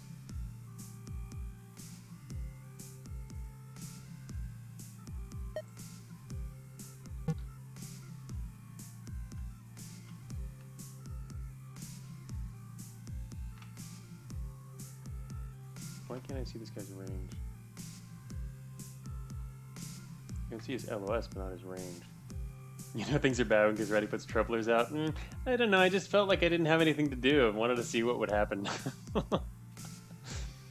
And maybe cause a little chaos on other parts of the map with enemies shooting around at each other. Hey, Weavile, you almost missed Rift Wizard. Yeah, we're fighting Mordred now. It's going on longer than expected to. Or, I mean, the whole stream is anyway. Mordred in general is only just begun, really. Barely heard him. Hopefully he doesn't get healed by stuff, because that would be really annoying. Okay, let's see. Alright, back to what I was trying to do. The main guy who's annoying is just this Storm Fiend here. He's getting slightly injured, mainly by killing ghosts, then damaging himself. Stressing his heart out, yeah. Just moving slowly. Blink.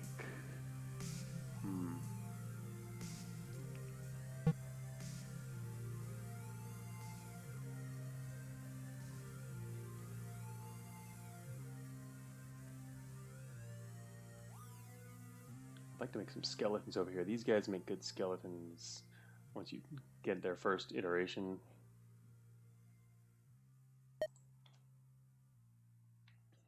Maybe let's use a shot. Didn't damage enough stuff. Whoa, this gargoyle, what did he do? How'd he get all... What? How'd he get right next to me? Oh, never mind. It's the Troubler did that. Thank you, Troubler. We'll become a gargoyle. Oh, it's a statue now. He died right next to me. Wait a minute, is that statue on the ground? It is on the ground. There's a ground space there. Okay. Anyway, we'll become a gargoyle in 10 turns. So indeed, yeah, once they become... This is the first time I've seen a gargoyle statue. They become a statue once they're killed, and then you just got to kill the statue before they can become a gargoyle. But they have a lot of resistances. That's pretty cool. 75% resist dark. It's also quite annoying, I guess, but they're not super worrisome. Poor guy, we're here to comfort and support. It's been fun. Anyway, Troublers, they're probably going to like to smooth the statue in a second too, because there's nothing else in range. Yeah, gargoyles aren't too bad, and I'm not really worried about them. I'm not going to waste time thinking about the gargoyle, in fact. But I'm having trouble getting to where I want to go. A lot of things got stunned there, because Death Shock can actually stun things too, because it also does dark damage, so that's pretty neat. Red Worm. A cone of fire. I don't care about a cone of fire. My friends might care about that. Yeah, Red Worm's not scary either. Stun is nice. I'm really liking the horror. Mordred's just hanging out in his corner. He can't actually leave the corner until he teleports. And actually, he's going to put us over there, isn't he? In a second, he's going to put us in a place we can't leave without teleporting. We have Blink now, so it's not an issue, but it's kind of funny. It's going to put us down there. And then he's going to teleport somewhere else. So that does make sense. Okay, so from that point of view, it does make sense to get as many enemies allied, as many of our allies out there that can fight him. We don't have much now. All those ghosts, some broken skeletons. Otherwise, yeah, it is nice. Oh, I actually want to dominate this guy right now, and it's too bad he's behind the wall. Could blink and dominate him, which is kind of funny. Blink over to here and then dominate. Is there enough turns to do that? Also, he's totally gonna use his lightning in a second. Yeah, I wonder too, Vectus, the percent chance a tile will persist and what kind of control there is on it. I could blink up here and get him. That might save being hit by a beam if he tries to go through this guy. I'm not sure. That would influence the value of spending a turn on Dominate. Yeah, that's a good point. You're right. That's completely true. Part of the reason I don't mind using Dominate now is because I have 8 charges, and I don't think I'm going to get to use them all up before I'm going to end up using a mana potion anyway.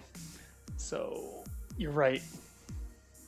Say less than 50% it will persist.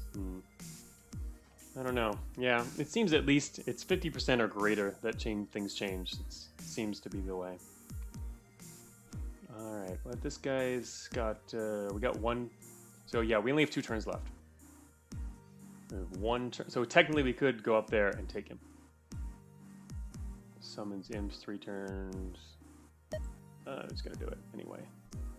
Should be able to get him around this corner.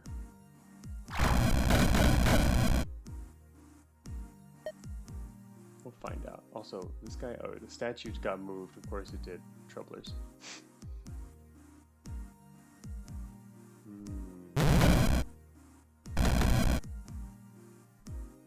And 3 more turns until planar interposition.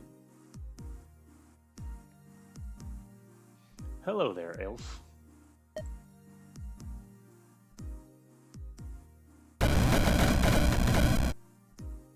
Most of our guys are dead. He took a little bit of damage. It seems like 10% sometimes. I don't know if every cycle is like 10%. You mean 10% remains? That seems extra low. I think the last time I've only seen it twice now, and the last time was definitely about 50%, wasn't it? Well, I don't know. I mean, the thing is, we kept like 50% of our allies, so I don't know if the allies' numbers affects it. All right, see you later, Jack 9. Yeah, it's getting late. Sometimes barely any remain. Really? Anyway, I don't know. I don't have as the same experience you guys do. All right.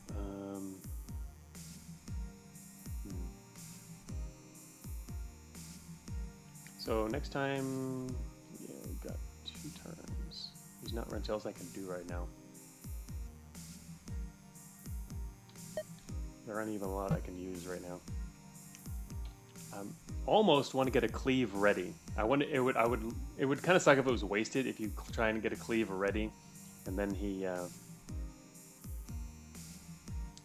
it'd be interesting to compare screenshots for before and after. Or I mean, just go back to the video and see. You can do it just with a video. You can do that later. I'm kind of tempted to have a cleave ready for the Switch. I don't know if it'd be a waste or not, though. Could be wasteful, maybe not. Also, trying to catch this guy. Gotta get into good situations.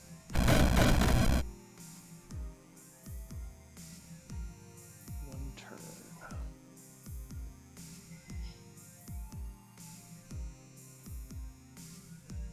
Next turn.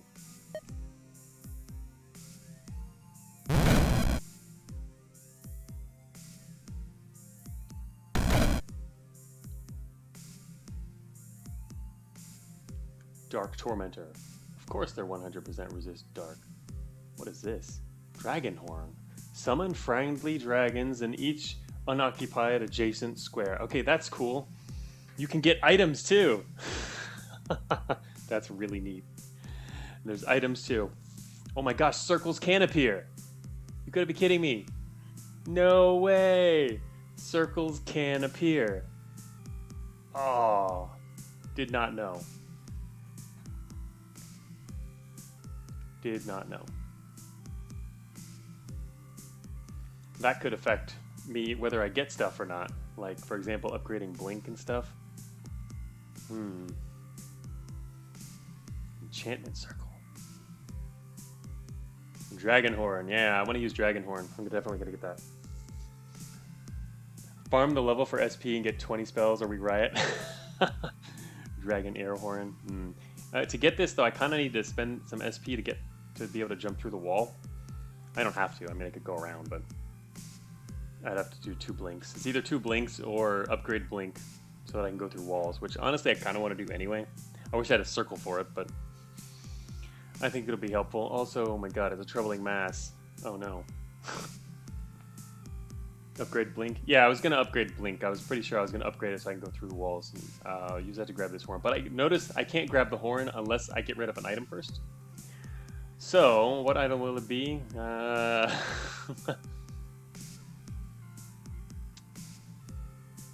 have to use one that's like down really low, like one item, like a Death Dice or Chaos Bell or Arcane. Chaos Bell could be useful for hurting him. Unfortunately, he's kind of far away from enemies. I'd like it if he was surrounded by enemies, but use Stopwatch, you think? Why? Seems like... I mean, I need to use 2 stopwatches, remember? Because I need space for the horn. It seems kind of like a waste to use stopwatches now, especially when I got 2 of them. I feel like Death Dice save Portal Disruptor for sure. Whoa, is that a joke? I mean, it doesn't do anything anymore, right? We can't even use it. Okay, making sure it was a joke. I saw no. I'm first time player, so I saw no emoji involved. But the problem is, I did need to spend 2 turns in order to use that. It might work. I couldn't use it before coming in here though. But you're right. No, I'm thinking of I want to say use as few turns as possible, which means these. Unfortunately, if I'd known that, I really should have used them before because I was wasting turns on before the realm change. But only now did I learn that even items can appear and other stuff too. So this is neat. Iron Fiend, wonderful. All right. So anyway, first I'm gonna have to solve the problem here. I have a death cleave, but I can't actually cleave these guys to death because they've got shields. Everyone has shields.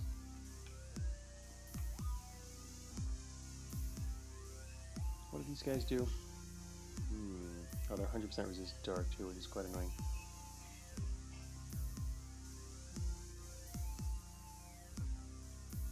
Seven dark damage, 4 radius each.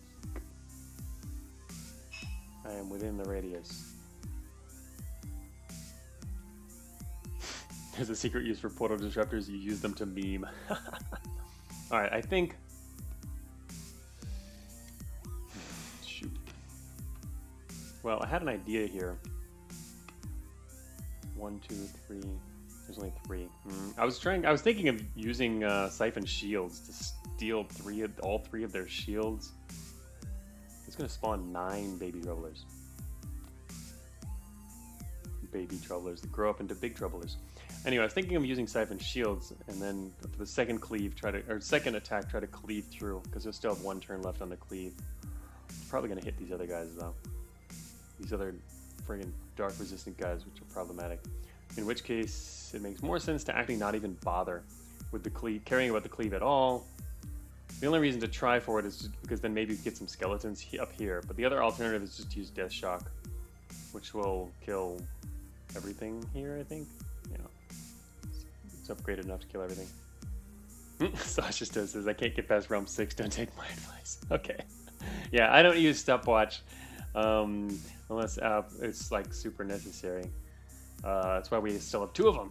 I've only used 1 before, I've had 3 this whole run. Alright, I think it'll work out if I do I think we should be able to shock everything here.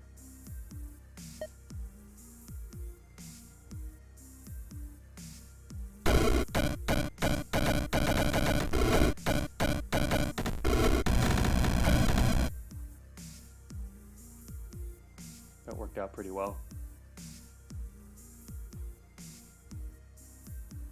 all the troublers died too. All right. Anyway, so now I could use a portal disruptor. Oh, this guy down here is stunned for 4 turns. Oh, horror is so nice, eh? Especially when your death shock also does both lightning and dark damage. Okay, so I can just be able to get rid of both portal disruptors now. Just and then upgrade blink so I can go through the wall. Even though technically I could just do 2 blinks, but I'm gonna want to upgrade it eventually anyway.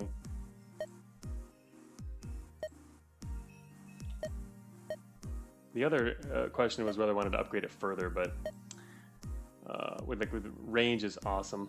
Max charge is also good, but maybe even better. I don't know. Both are good. Both are really good. I wish I could have a circle for that, but anyway, that's not gonna matter right now. So I'm gonna just go through the wall here and grab this. We now have a dragon horn. Summons friendly dragons in each adjacent occupied square. That's pretty awesome. I mean, get out here in the open, summon a bunch of dragons.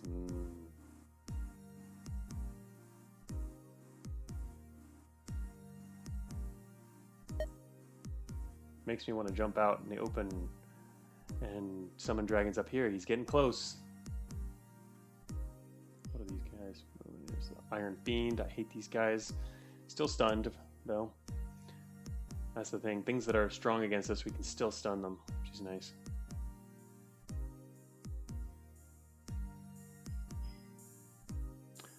This guy just hit us. That's why he's on cooldown, I think.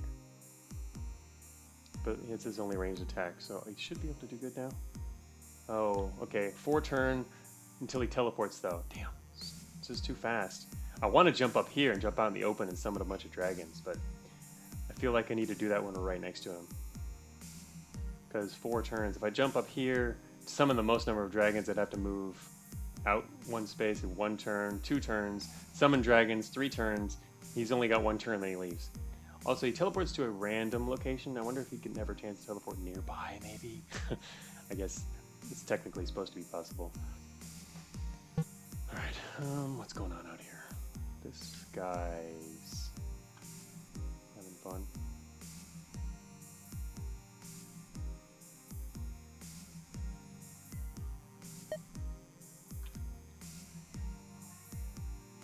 Ghosts are being pretty useful overall, I think. And the allies we have left, we have a bunch of ghosts and ghost gates in the corner. Not a bunch, but I mean we have stuff in the corner over there which is attracting attention.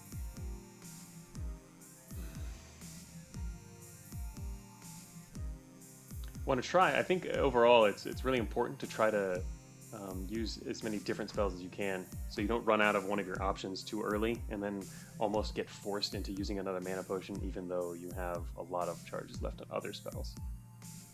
Seems really important. Yeah, it's our Ghost King over there in the corner. I mean, it's not going to do a whole lot, but it's something. Don't throw the run for it, though? Yeah, of course. Yeah, I don't mean throw the run for it. I just mean when it seems like it makes sense, try and use other options.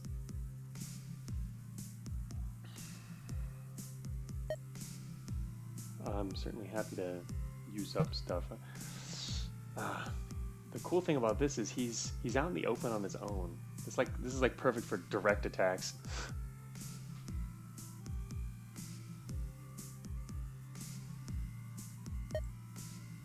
Just a little far away though. I guess that would be cooler than if our blink had either a longer range or if he just literally teleport over here and summon dragons all around us. Right here. And then they all attack him. 4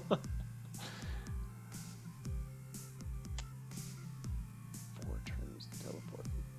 2. They're just slightly in a bad situation. I don't know. I'm not sure when we should take advantage of situations like this. But I guess as long as items keep appearing defensively, this battle can go on for a long time because you can keep restocking or getting more powerful, deal with enemies. It's quite an interesting fight overall. And I can see why it's mostly mid-tier with some upper tier enemies appearing, not too much beyond that. So far, anyway. I don't know if it starts to escalate even more, which that could really get out of hand. It'd be kind of problematic considering his mechanics. All right. Anyway, I'm still trying to think of what to do here. Need to do something. But if I walk around the corner, I get hit by this guy.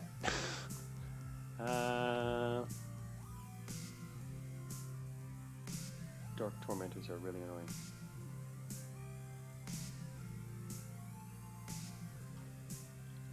Even if I go around the corner. Yeah,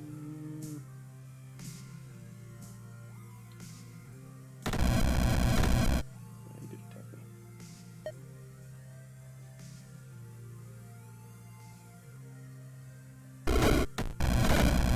Well, that was not as effective as I would hoped. I'd hoped it would be. Well, I'm basically waiting to see what happens now, I guess. Last time I got a cleave ready, but this time I think I'm not going to do that. Seems like it makes some sense to hang out near edges of the map too. You don't really want to be in the middle.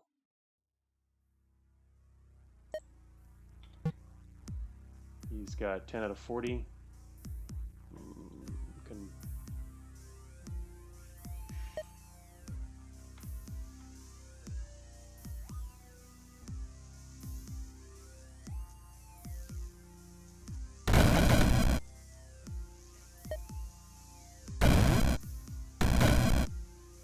Oh, you know what I wasn't paying attention to is where he was standing. Oops, I forgot. We're going to go where he was standing. Yeah, I forgot about that. Okay, 5 turns. I was thinking more of the realm change. I wasn't thinking about the teleport part. Shoot. Whoops. That's not good.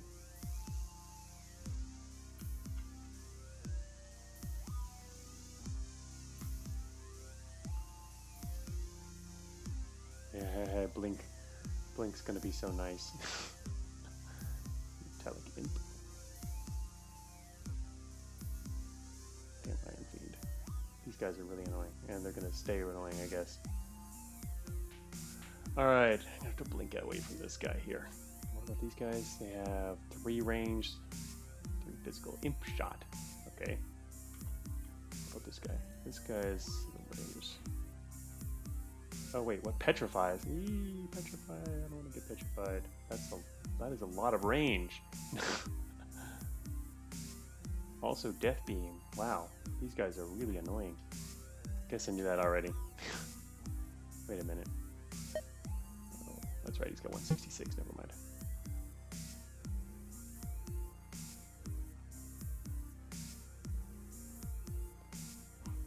Unfortunately, this is on cooldown because he just attacked me. Otherwise, I was thinking of actually dominating this guy, the Tormentor. Would have been pretty effective. Physical, 5 dark.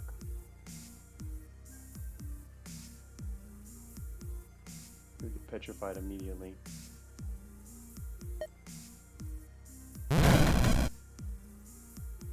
Yep, petrified immediately.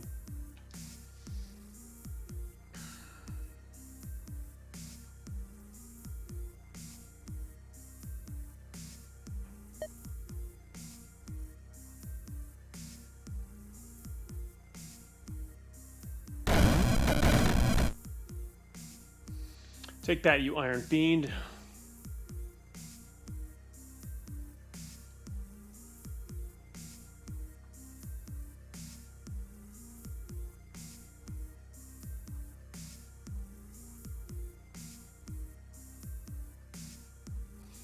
Okay, we have a friendly Dark Tormentor.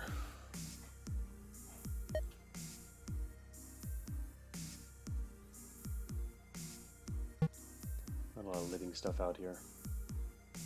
Void Knight. Yet another Iron Fiend out there. The main way to damage him is by having him kill our ghosts.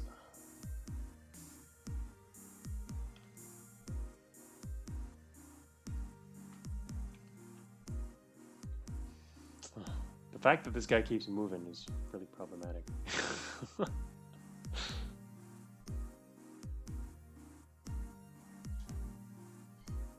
Alright, what's the countdown now?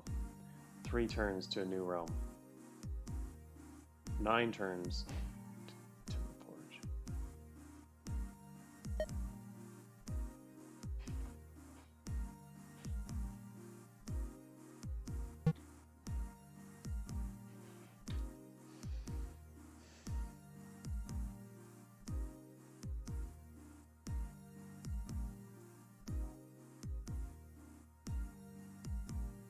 too bad iron beams are 100% both for lightning and dark. Man, these guys are really, really powerful against us.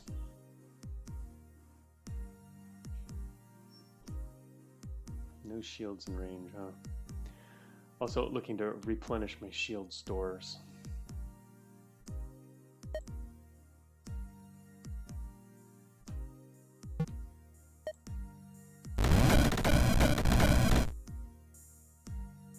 Oh shoot, I just wasted that. I completely forgot. It's Dark Tormentor. Great. Yeah, he's immune to that. Of course he's immune to that. Wait, how did this guy suddenly get so close?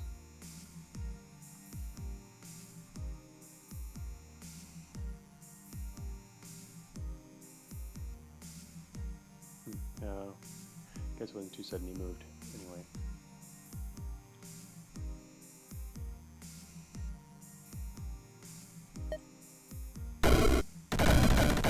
Yep, landed on the Fiend. Didn't work.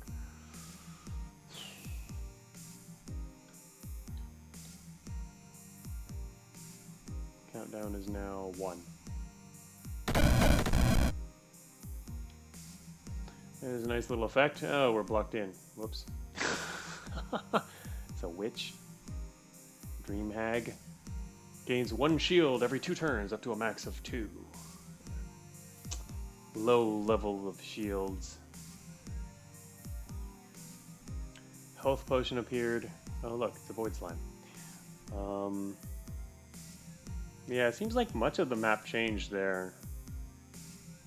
Enemies, like we can kind of compare now because it's pretty clear what appeared and what didn't. I like how our Ghost King is now stuck by himself in a wall, completely entombed. The Ghost King got himself entombed. All right, there's Dark Tormentor Gate, Storm Drakes. These things are kind of annoying. Storm Clouds, 89. There's gonna be a lot of storm clouds going everywhere now. Shoot, I'm in range of one of them. This would have been perfect for a cleave. Almost perfect. Very close to perfect. Main problem is the hag has shielding, but damn. I don't really want to get hit by this guy, but he's gonna breathe on me in a second. He's gonna breathe on this, but his range is gonna include me in the cone. I'm gonna get stuck in the lightning storm. This guy, actually this guy too, if I don't kill him immediately. Shoot, this would have been a good chance for the cleave actually. Or Ghost Ball. I don't really want to do that, but because it's shoot. I would prefer to get these guys as skeletons. Still got swarmed on, but well, at least I wasn't directly attacked yet. But this whole area is a storm. What is this? Expires in 5 turns. 50% chance of lightning damage. Oh, I can blink through walls. That's nice. Sort of. There's not really anywhere to go. That is a lot of lightning. That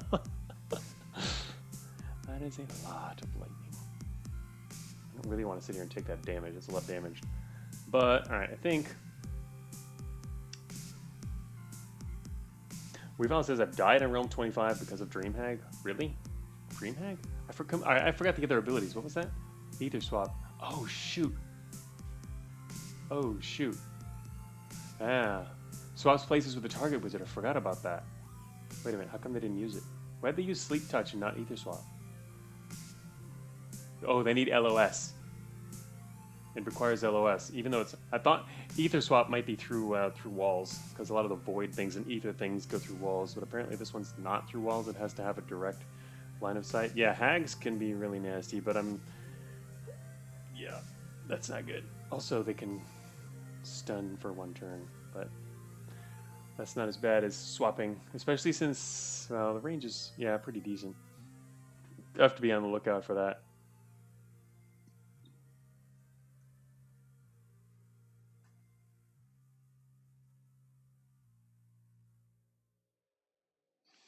Our next countdown is teleporting. We're going to get moved down here in 5 turns.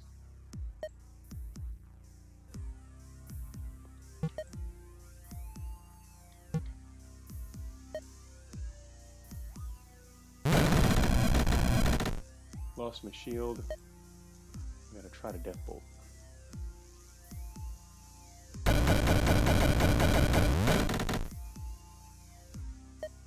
It worked out not too poorly.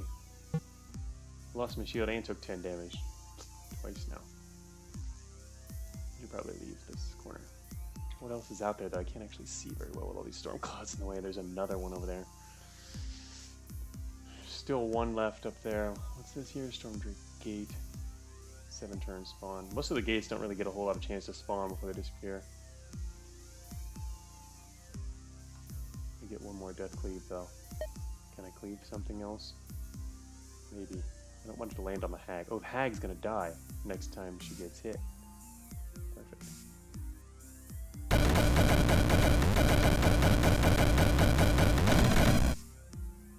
Alright, at least I didn't get struck by lightning that time. That was a good one. 6 SP on the field at the moment. Oh, wow, you're right. There's a lot of it out there. That's like asking for, yeah, skeletal hag. That's like asking for teleporting and blinking. Lots of skill juice. Yeah, it's not something I've really been aiming for. What do we got turn left? We got teleportation in 2 turns. And then 7 turns to the other one. So if we wait till he teleports us down there, we can blink to grab both of these. We now own this area. We have a lot of skeletons out there. Oh, he's about to die. That's gonna reset his spell timers. It's actually not gonna be good. He's not gonna die that fast though anyway. But that could be bad. Anyway, I wish I had shields. You know what? That's what I need right now is shields. Shoot.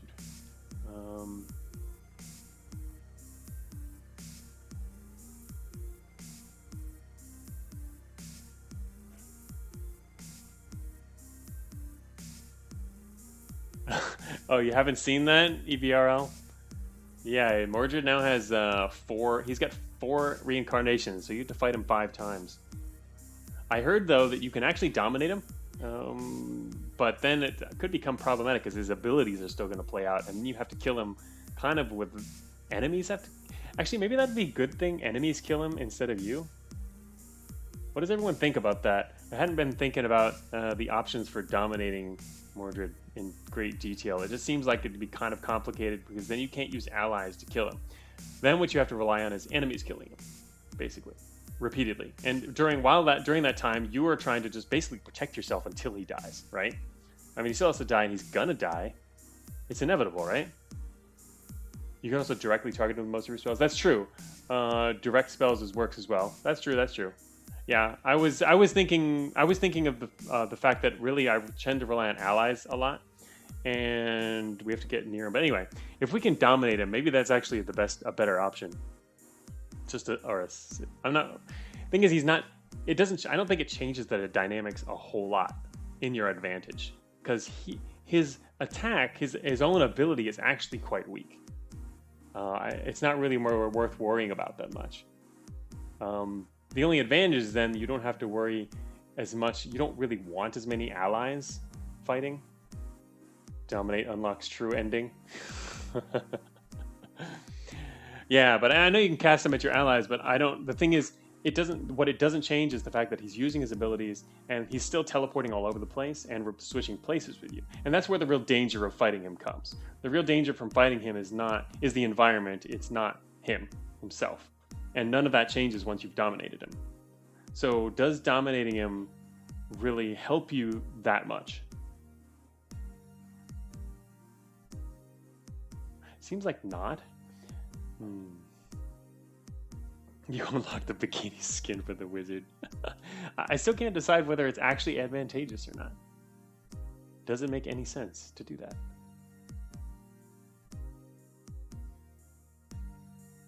Yeah, he has to be low health. He'd have to be down to 80.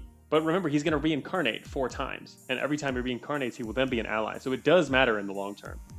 I mean, it matters that, I mean, it's going to affect that he's on your side. Remember, he does reincarnate. So it's really it's really comes down to the kinds of strategy you're going to have to use to fight him. Well, he teleports randomly. So the fact that he teleports randomly means in order for us to damage him, we either have to get over to him, which doesn't happen very often, or we have to be lucky enough to be next to him. Generally, he's not going to be next to us, though. So we have to use allies to hurt him. Like right now, I've got enough allies now that they're going to start to move towards him, and even once he teleports, they're going to be near him and be able to attack him. Probably, maybe, because we have so many now. So, but it relies on us getting a good chain of allies out there, which we can't always rely on. But if he's friendly and he's teleporting randomly, all it relies on is having enemies near him. And there's pretty much always going to be enemies near him. And he's not going to be nuking us. We don't have to worry about his death touch. Like I said, the death touch is not very powerful. Oh, no, I mean the gaze. The touch doesn't matter. It's just his melee attack. He's not going to be able to do that. But it sounds like the stuff he would patch out by resetting Dominate on death. Maybe, you think? Reincarnation technically continues them being on your side. Maybe specifically Mordred doesn't do that, but we've had experience with it before. Reincarnating enemies that you dominate reincarnate on your side. So I don't know. Maybe there's something else would happen. You assumed it reset. It doesn't reset with other enemies though. So that would be an inconsistency or something that I think would need to be maybe shown as being separate. I mean, it's the boss of the game, so yeah, dominating him seems kind of funny. But anyway, it sounds like a cool idea, and I'm just thinking about it as he gets low health. So back to the present. Is there anything behind all these clouds? Nothing. We already own this entire section of the map, which is good. So I can actually blink out to the front if I want to get away from the storms, which I do. Unfortunately, there's no shields to steal. I really want to steal some. There's 2 from that hag, which is really far away. I can blink out to here just to get out of the storm. What if you blink onto an ally? What happens to the ally? Maybe it doesn't let you? Oh, you land next to them. Okay, at least it wasn't the lightning space. I was curious what would happen. You actually get moved over. Alright. We got a countdown here. Sorry. I'll get teleportation next turn. What is this guy? He's stunned for 3 turns. This guy's stunned for 2 turns. Excellent. Alright, he's going to teleport somewhere random, which might be covered in storms. Not unlikely, but the planar change is going to happen for too long. Everything else is stunned at the moment, which is nice.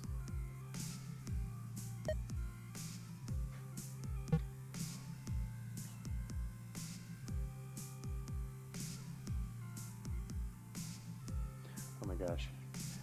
This battle, though, is going to take forever. I kind of now regret, I think maybe I should have probably stopped the stream and done a special stream just for fighting Mordred, because this is going to be a long fight. We're only in the first stage. Oh my gosh. Somebody should have warned me. Actually, I guess I could have seen it as soon as it started, but yeah, he's a really good boss. We were talking about it earlier. Oh, you'd assume I'd bonk him while harder was cheese bolt? Nah. I mean, the bolt is good, but to use it, I have to get within range and then also have the turns to do that.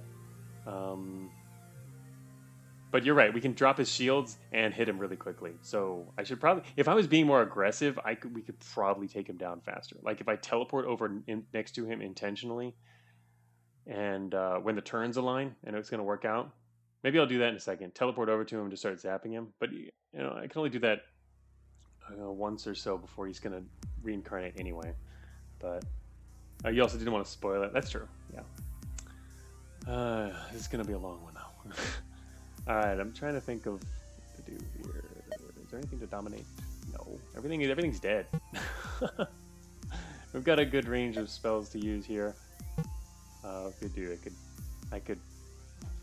can't do anything before he's gonna move us next turn to right there. So it's basically a question of what do we want to do when I move to here. I think I'm just gonna bash this guy with a death bolt, and then this guy with a death. No, I can't get this guy with a death bolt. Anyway, hit this guy with a death bolt, and then you go that way. Oh, that's right. I wanted to grab the memory orb. Where's the other one? It's under something, isn't it? Under this guy. Oh, I can go through walls. I'm just gonna get that one first. This guy's stuck. He's all by himself in there. He can't even get out. So is this guy. Wow, you could get stuck too. Places can obviously still get stuck when it reconstitutes. I kind of want to jump in though. There's literally 2 SP right there.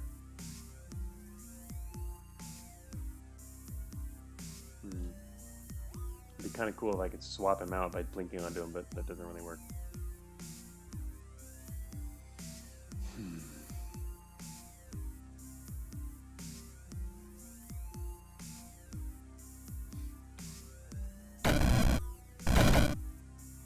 Oh, he died. Balrog guarding treasure in there. Really, I can blink inside if I want to and take both of those. Where did Mordred go? Did he seriously go over there? It's like the one part of the map he's safe on. He went to the one part of the map he can just sit there and be fine with. Also, he can kill us instantly now. I don't have any shields left. Need to work on that. I mean, it's not likely he's going to do that, but just things can now kill us because shieldless finally lost them all. I like the starting of stealing all his shields, or most of them.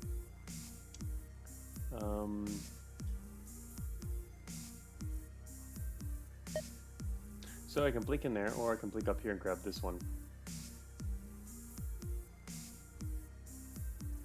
Stunned 2 turns to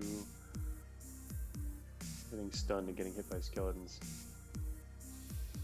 This is the one main chance to get into that room if I want 2 SP instead of 1. Not even using all our SP, but this guy will breathe lightning on us and do 10 damage and fill the room with storm clouds. Well, not fill the room. He'd probably get cone this way, so it would be only this one area, I think. That one space we get filled, which would be might take 20 damage total.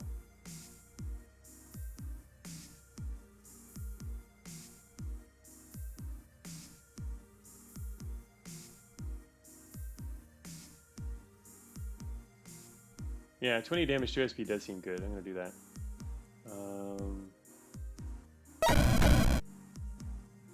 Okay.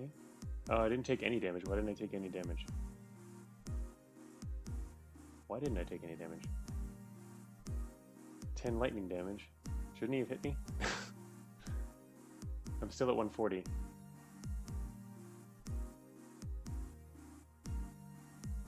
Why did he not damage me? Does anyone know? Storm cloud? Is it only the storm cloud?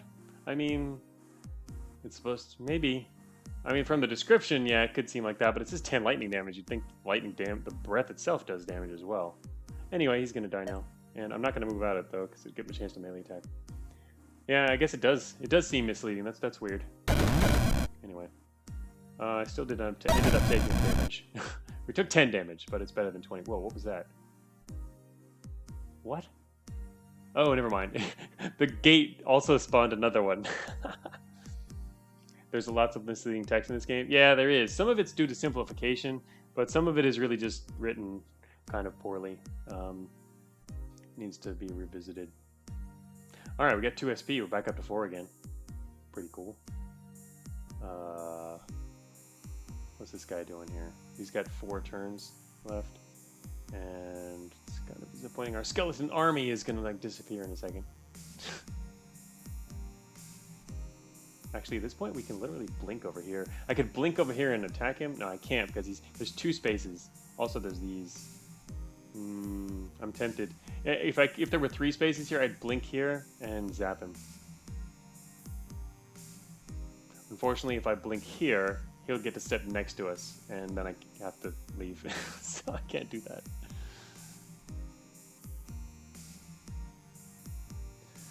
Alright, what's his cooldown is 1 turn? Oh, he's going to hit me next turn too. Unless I leave. I can either blink away, or... well, he might actually shoot this guy, but my guess is he'd prefer to shoot me. I'm going to test it, I guess.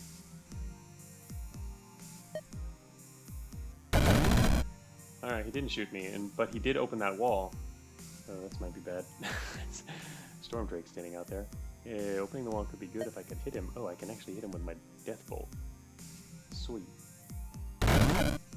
He's at 40. Dominate Mordred. Mordred's our friend. Oh, shoot. Oh, never mind. One of my other things popped up.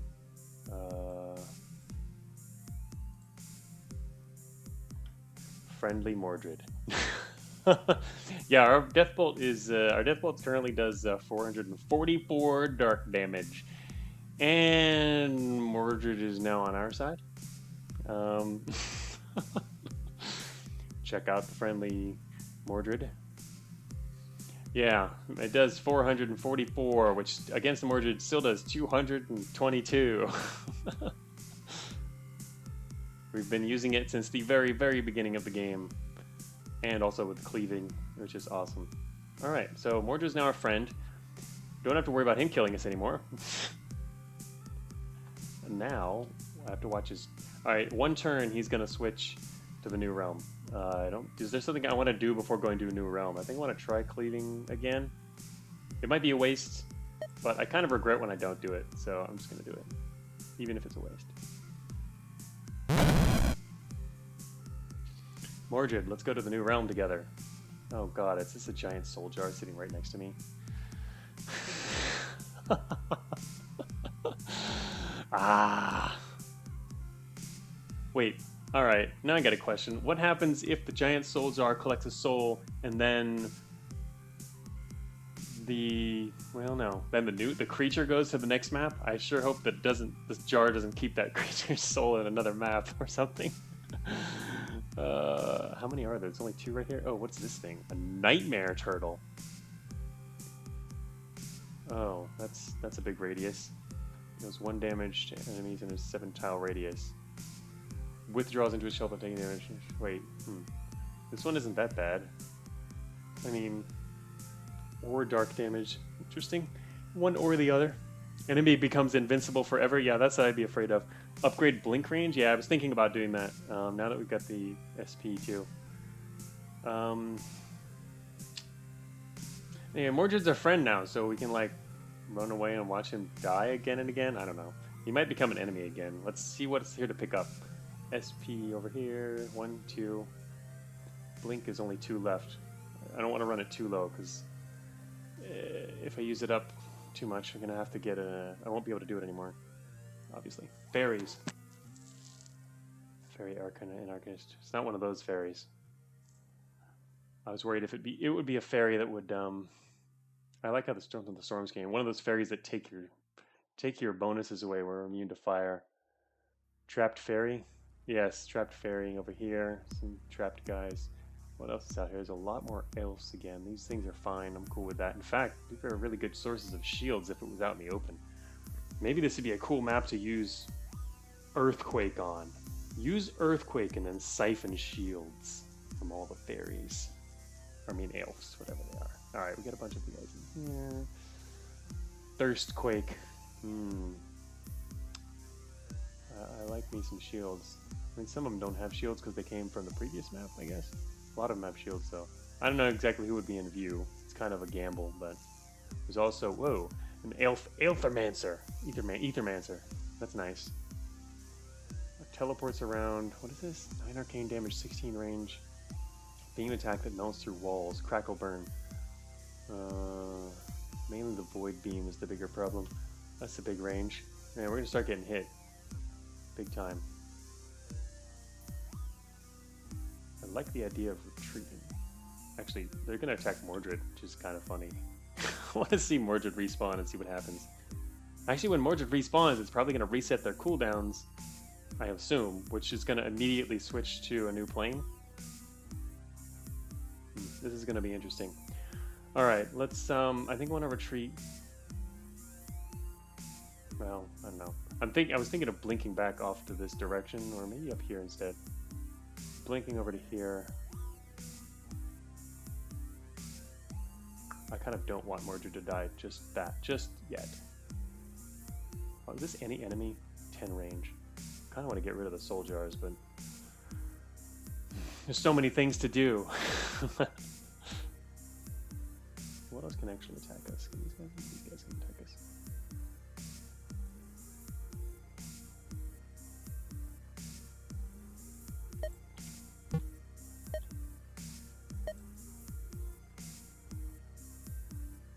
Too bad I can't go up. I can't up the charges at the same time as range. I want to up range now.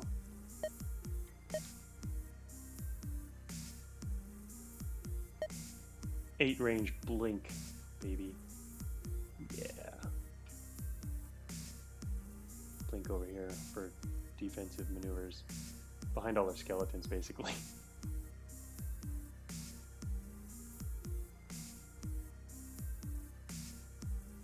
Maybe even further behind. Co-op enemies with the mortar. Oh, we'll see what happens to him. He's over here at 39. We're gonna go back. I can't decide. What's his range? Oh, 12 range. Alright, I'll drop in the middle. I get zapped for 1 by 1 up by this dude here. Nightmare Total, who is now injured. Mordred is still in perfectly good order. Okay, this is gonna be weird.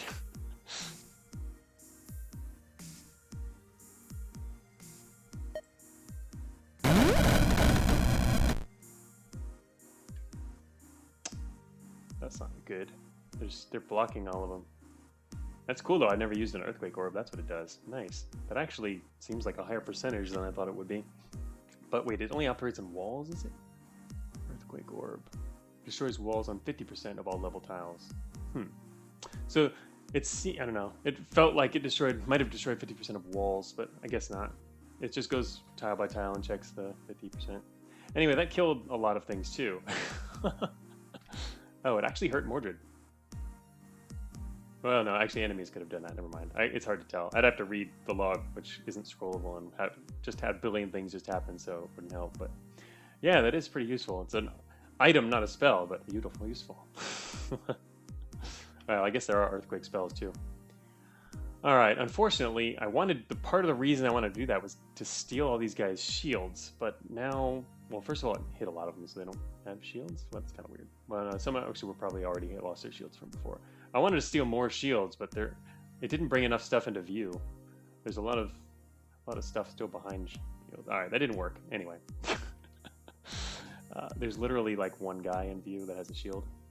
He doesn't even have a shield. There's one guy in view and he doesn't have one. So whatever. Nightmare Turtle.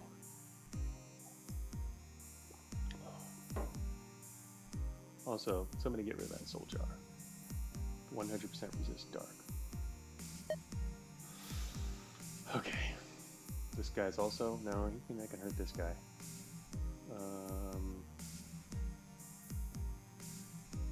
75%. Wait. Oh. The Nightmare Turtle is soul jarred. You can see it under his status effects. Now I really want to see what happens next when we go to the next turn or whatever. Next realm. Soul jarred. Alright, so Mordred did not die. Maybe I should kill him. Let's see what happens. I can't kill him. He's around the corner. Mordred, what are you doing? You've got 2 turns before we teleport over there. Oh, check it out. There's an SP right next to us here. No, it's 3 turns away. I'd have to blink to grab it. It'll waste our last blink. I shouldn't say waste. It'll use the last blink.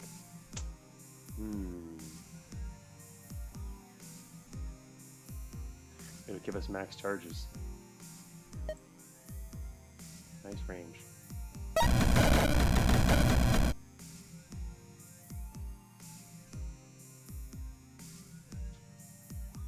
No more blinking. Mordred is now doing what? Well, Mordred died. See? He died and he's friendly Mordred. Friendly Mordred reincarnates when killed 3 times. He's back up to 5 shields. Dude, man, give me your shields. That is so awesome. Oh no, I can't steal them from him. He's an enemy now. Nope. Doesn't work. Doesn't work. All right. Anyway. All right. Wait. Did his timers restart? Wait a minute. Oh, his timers did not restart. Okay, that's very interesting. Cooldowns don't restart when you respawn. That's a new thing. Rift hack to redirect shields. Yeah. I like the fact that all our original shields came from him. That was useful. But anyway, his cooldowns did not reset. I thought they would be totally reset. It actually saves the cooldowns, which is kind of interesting. Probably makes sense. It's more balanced to save cooldowns. I was just assuming it would have created a whole new entity. All right, so next turn, we're going to teleport to that location.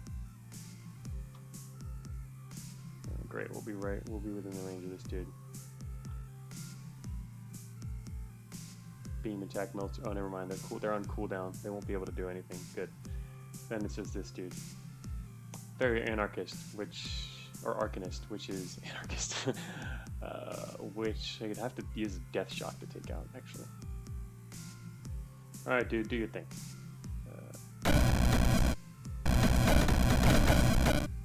Hello, fairy. Fairy anarchist with metal, yeah. Fairy anarchist. Ah, oh, this is tempting. All right, what's the timer left? We're now next to 2 more SP. Next cooldown is 9. We can take both of those shields if I use... Is there any other shields in view? I really wish it would show shields in view. If it was me, if you press a field of view thing, it would show over here siphon shields with like the number you would be able to gain or something like that. It looks like we can only get 2 shields, which is kind of unfortunate because they'll immediately take them from us. Whoa! This is the one that has remove 1 buff on their arcane blast. Quick, get away from me! This is the one that can steal our fire immunity.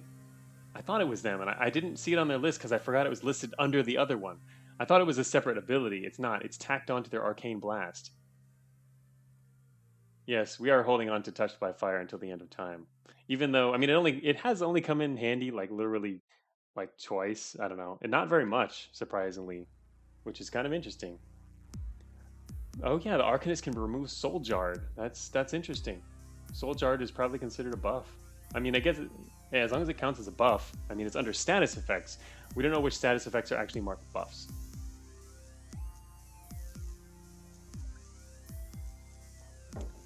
Or even worse, what if you remove sorcery? I think sorcery is here to stay.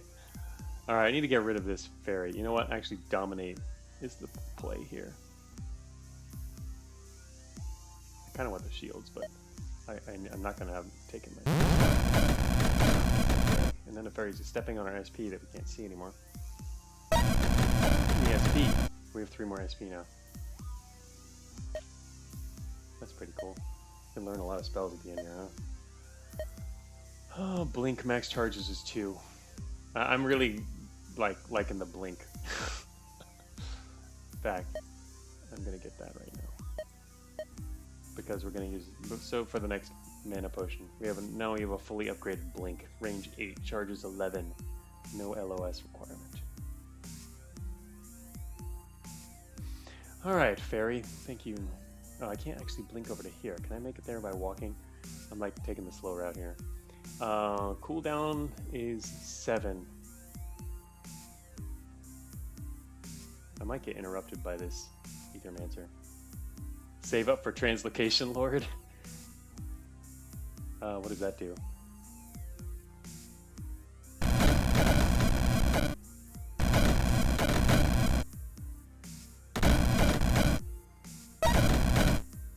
Got another SP.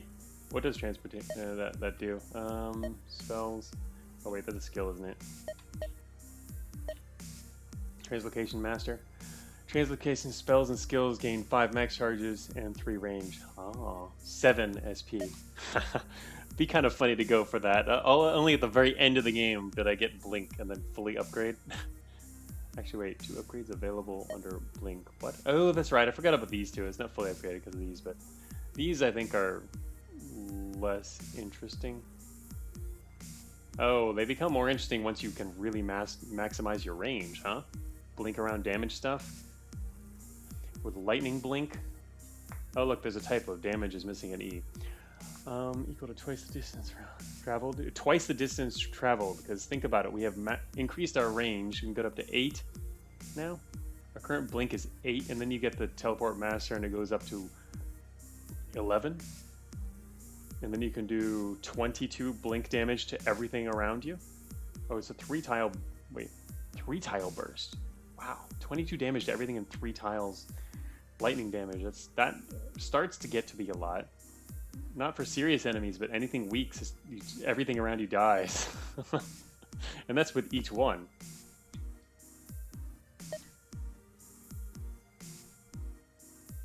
Max, more max charges, more range. Yeah.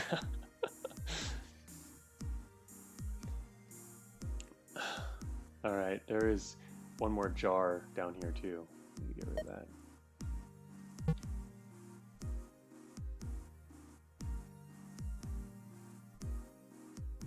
Be cool to dominate a jar. All right, we're left. How much turns that we got left here? 3 moves. 1, 2, 3. I can't do anything now before it's gonna happen, so that's basically a question of getting ready. We're out of blink, which makes it harder to jump away from problems. But shortly after going to the next time, he's gonna swap. During going to the next realm, he's gonna swap with us.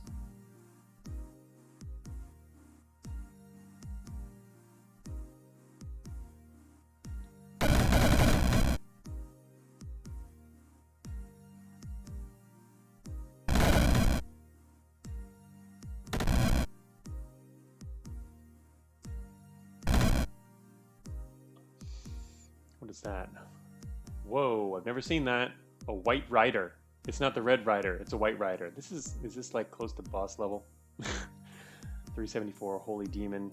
See, so all the demers are all different kinds of holy, I mean the riders are all kinds of holy demons. Or, yeah. One for each of the 4 apocalypses. Alright, so this one here, teleport 50 range, 20 teleports to a random tile. Okay. Oh, I see a dragon horn, number 2. Hey, wait, what's this thing up here? There's a flag. What's that? A war banner. Gates spawn units 1 turn faster.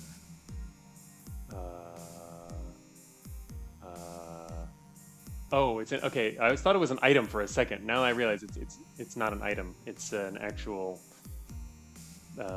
landmark. Oh, okay. Well, 1 turn. I mean, I can see multiple banners making it crazy, but one banner is not like that amazing. It has a tiny effect. All right, this jar is still there. Pyromancers. I love these guys because I'm immune to them. Shoot me all you want. I hate this guy. More of them. All right. Rider. So more about this rider. He's 100% resist dark, which is a bit of a problem. Arrow of poison, 9 range. Arrow of halting stuns you. It's not too bad. Arrow of flame.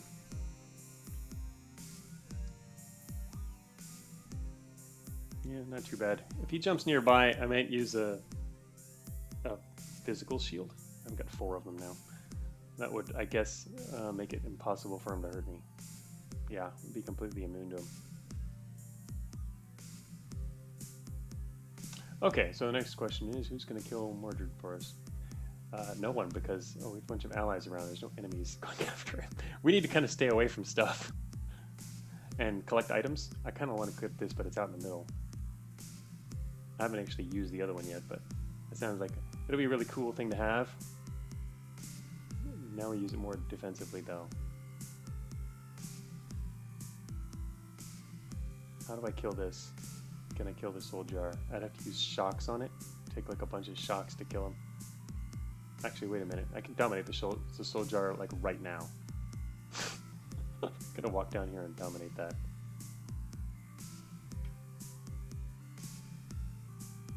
Iron Fiend has ridiculous range.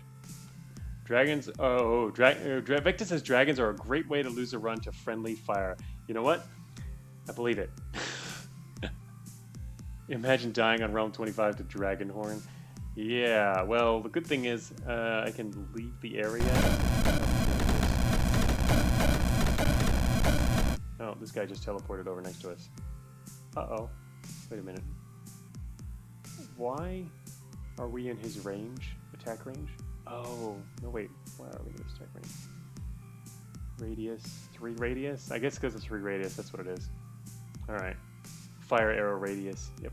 Anyway, he can't actually hurt us with fire arrows, so that's okay. I'm cool with that. He didn't shoot us because he can't hurt us. Oh shoot! I was gonna dominate this soul jar. now this guy's gonna get soul jarred. He is. He's soul jarred. Now we have a soul jarred white rider. Oops. I was one turn away. You know what? If I would paying attention to the turn counter, I would have blinked right there and then just immediately dominated him. It would have been perfect. It was so close. Anyway, I forgot the counter. If I'd been paying attention, it would have worked. I was not paying attention, therefore it didn't work. An evil fairy. Heal an ally. Okay. You can still dominate the soul-jarred White Rider. True. Yeah. Anyway, I was really hoping to get that soul jar. That would have been neat. I mean, it's out now. It's 79, which was perfect. All right. What else is up here? The Fey Queen. Oh no, summons a Fey Thorn up to 6 tiles away each turn. Fey Thorn gains 1 shield. Oh, they're out of shields. I can dominate the Fey Queen now. Sounds like an option. Are there a lot of shields out here? I'd like to get some shields too. Doesn't look like it. The evil fairies that they summon have them. Feythorn, evil fairy. That one lost its shield. I'm really tempted to actually use the summon. No, actually, it's not going to matter.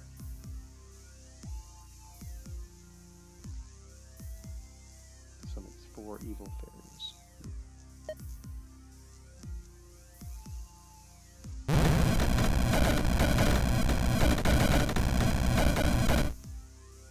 Glad I was out of range of all that. They have a shield? They have a shield. There's only 2 shields, I think, out.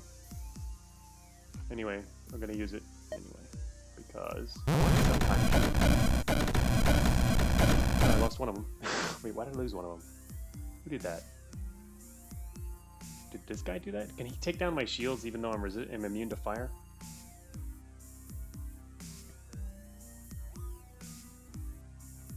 I didn't think of that.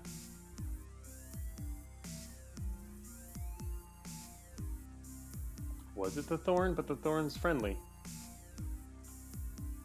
I'm not sure what it was. Something 8-1 or shield, so. Yeah, I don't know what it is.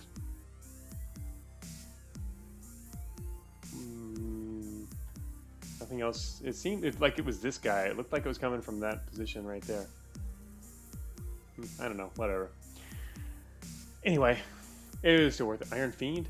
Could it? Was it? I mean, why would he have done that, though? There's a lot of stuff closer. Again, I saw this come from over there. Anyway, yeah, I mean, he's technically can, but he's kind of far away. He's got 156 left, which is pretty annoying. Alright, we gotta watch the timer again. What's the timer on? Alright, we got 9 turns. I think I want to throw a Ghost Ball out here. Mainly for the Iron Fiend.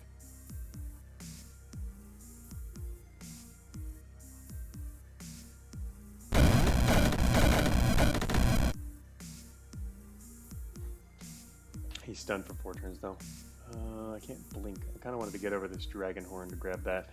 My idea is to kind of use the Dragon Horn as something we can blink to, and I use and then blink away from if it's going to become problematic. Kind of as a, that seems like it could work between you and the enemy. Where's Mordred, by the way? Oh, he's up here. It's right. With all these allies, it's going to be... I should probably attack him, shouldn't I?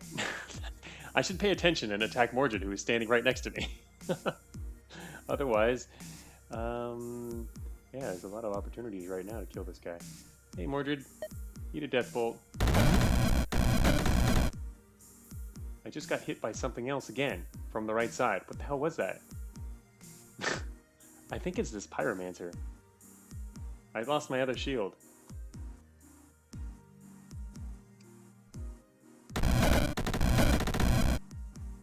Yeah, I didn't get hit that time. Combat log is not very helpful because there's too many things happening and you can't scroll it. Last time I looked, it was pretty useless.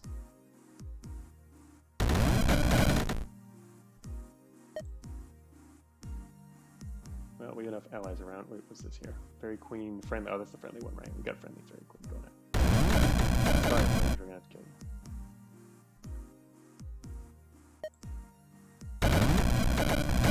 Oh, Mordred jumped over there and immediately killed the jar. He reincarnated right next to the soul jar. Not because he was soul jarred, but just because he just randomly, and then killed it immediately with his touch. Not bad. Now the White Rider is no longer jarred. Good, because I can't do anything to him. Hey, there's an SP right next to us. How's this guy doing? He's not frozen anymore.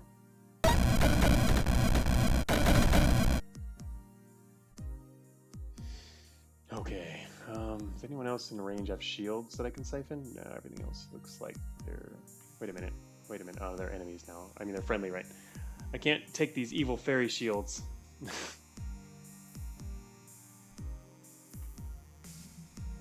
Back up to 3 SP.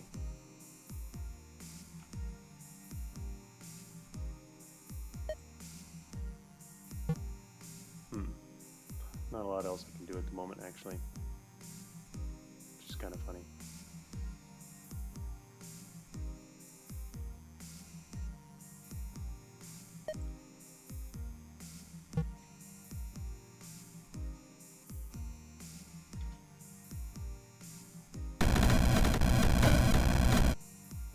Just kind of trying to stay away from stuff at the moment then. Hey, wait a minute. More iron imps just spawned.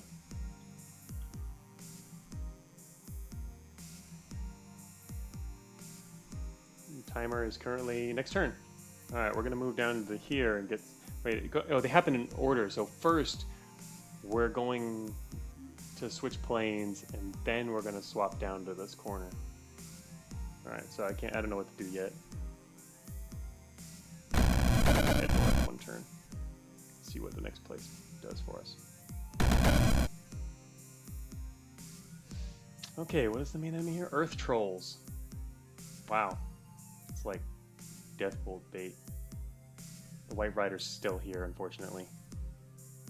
Mordred is down there. That's actually gonna suck because Mordred's gonna put us right next to the Rider. Not too bad. I mean, we can easily defend ourselves, but.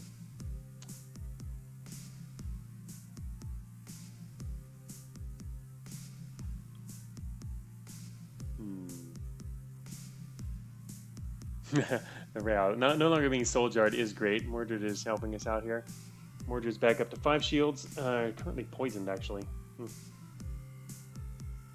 Earth Troll. Earth Troll can't get over here, so not to worry about that. Maybe we'll go this one then. Anyone with shields out there? Nope. No one in range. There's a bunch of people out here with shields now, but they're not visible. We're gonna get moved down here. Ice Lich? Wait, what? Oh, look at that. Okay. Boss type enemy. So you can start getting bosses later. Makes sense. Yeah, he's just chilling over there on his own island. He's gonna make his own soul jar.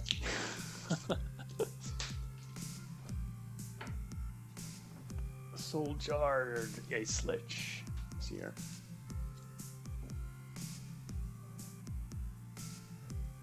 Soul Margarita. What's this guy do here? Okay, Eye of Ice is kind of bad. 25 turn cooldown, but 5 dice damage to... Oh, a random enemy in line of sight each turn. Oh, that's the eye. Right. Okay, I was thinking of it as like all enemies or something. Whatever, that's okay. He's not too bad. It'd be nice to suck his shields. Unfortunately, I can't see him. Siphon shields is in line of sight. If we swap over here, we'll have line of sight if he doesn't move. That'd be perfect. Take his shield too. Take like 2 or 3 shields and then kill this guy. That seems like a good idea. It also depends on what the White Rider does. He's gonna move a little bit. He can attack us too. Maybe I should use a physical shield right now. Then the White Rider can't hurt us. But even then, will he attack us? Probably will.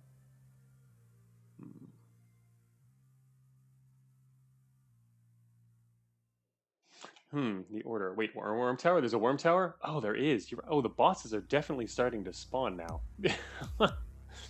Worm towers are crazy. Yeah, we looked at the pillar of worms earlier. It's gonna start spawning a ton of worms.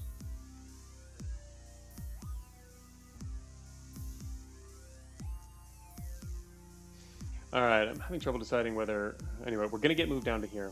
It's kind of trying to decide how we're gonna deal with the... what's gonna happen, whether or not you do something first. Oh, the worm tower, it's cut off by an island? Oh, there's a wall there. Yeah, sorta. It's got its own little island here. I mean, obviously that only lasts as long as until we switch to the new realm, but whatever, we'll see. I haven't actually seen one in action before. They seem really cool though. Spawning lots of worm balls repeatedly, and then the worm balls spawn more worms, and just basically endless worms. Okay, so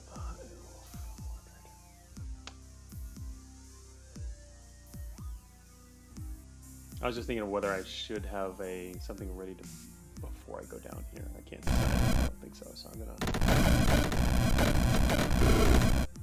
What is this? Why is this giant worm ball over here? Who did that? Why did he get teleported? Does he spawn it anywhere on the map? Summon giant worm ball. Why did it spawn over here? Is it because he's blocked on that side of the map or something?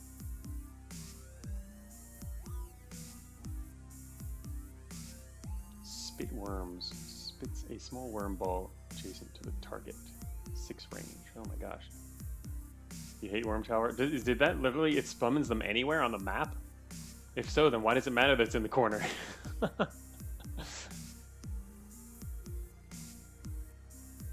I've never actually fought one before. Pretty interesting. Anywhere on the map. Yeah, it like spits them out of its tower and boom, lands over here. It throws them at you, but it doesn't, I mean, it doesn't say anything about that, huh? It doesn't give a range or anything. It's gonna start, Anyway, yeah. Pillar of Worms could use a little more description. Alright. Unexpected, but we'll deal with it. Wait a minute, worm ball. Wait a minute, I can dominate this thing.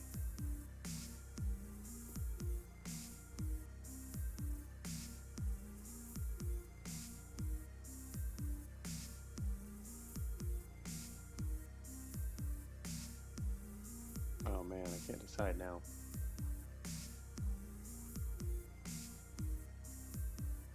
See, I want to siphon shields right now, which will give us some shields. Well, it'll give us 2 shields, and then we'll get attacked. But I also want to dominate this guy now. But if we don't dominate him now, the first thing he's going to do is spit worms at us. It's mostly on death that it becomes a problem, though. Yeah, no, it's still going to be a problem. And it's going to keep... Purge worms, don't be gross. I want the shields, which is a problem. What does this do? It does 1 physical damage. I'm gonna lose the shield immediately if I do that too. Shoot, this plan isn't working.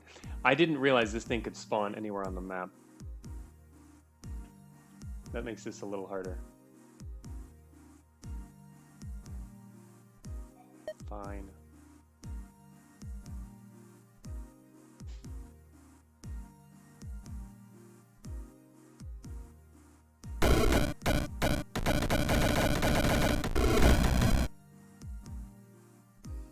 Okay, well, they're stunned.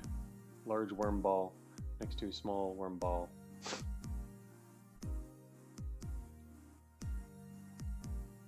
Alright, and they're stunned for 5 turns. Gotta love horror. Also, this guy's stunned. Alright, Mordred, where are you? We need to kill you. Wow, Mordred's already down to 2 shields. That was fast.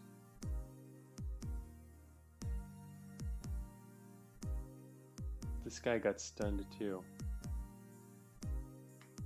Line of sight, baby. Oh, he also got hit by something? Oh, hey look, it's another worm ball. Would it be worth teleporting to the corner just to get rid of the worms?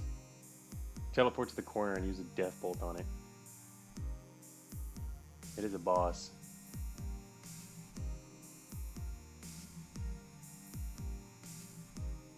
What if I get in range, what poison me? Nah, it's not gonna matter anyway. What is this thing? Idol of Life.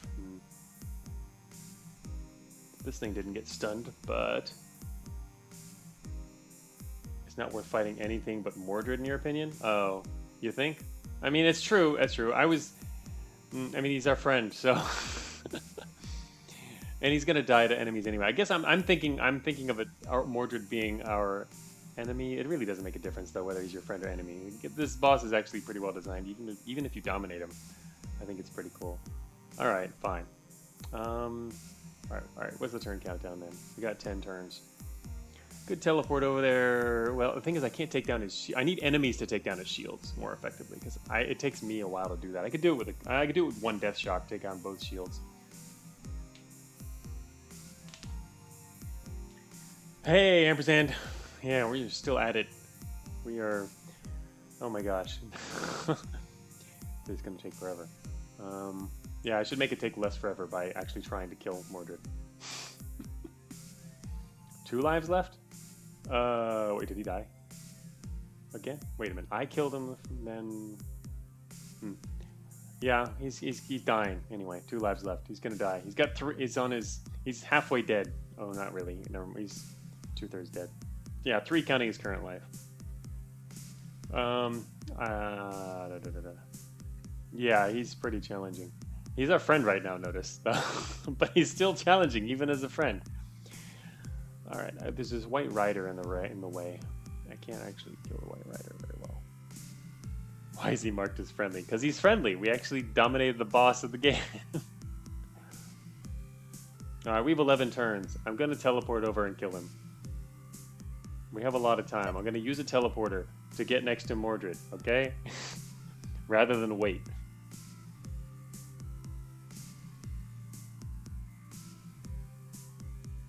Sorry, Mordred.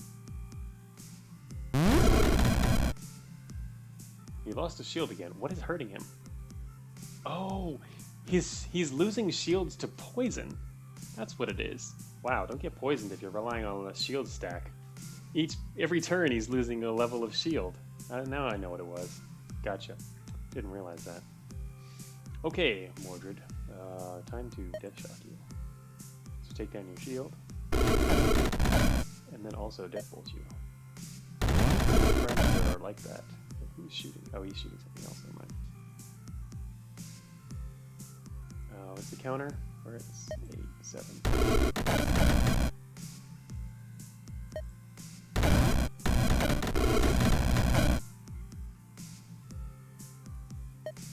I'm gonna hit him for hundreds of damage when he has 8 hit points. Hey, wait a minute. What if I use sorcery to kill him? No, I think our sorcery does 5 damage. It would be pretty hilarious to use sorcery to kill Mordred, and then, right, the game crashes, right? Alright, I'm gonna do it. Sorcery. Oh, shoot.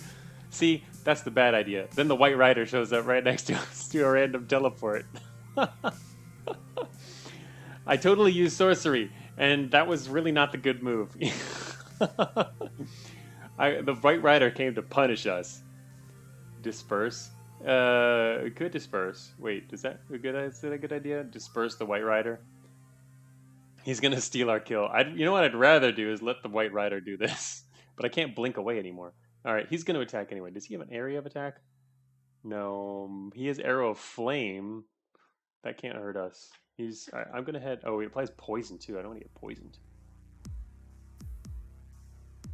He will definitely attack Mordred, right? Yeah.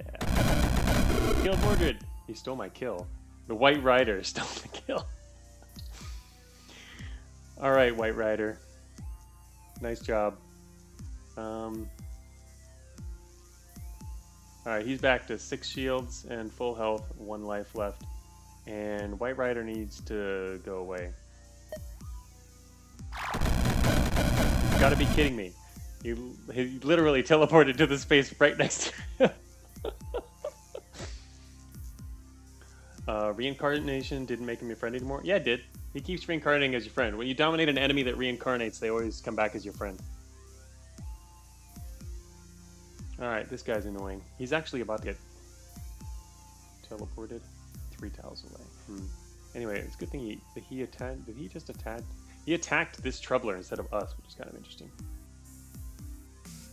Anyway, it looks like I can step away from this, and Mordred is gonna deal with this.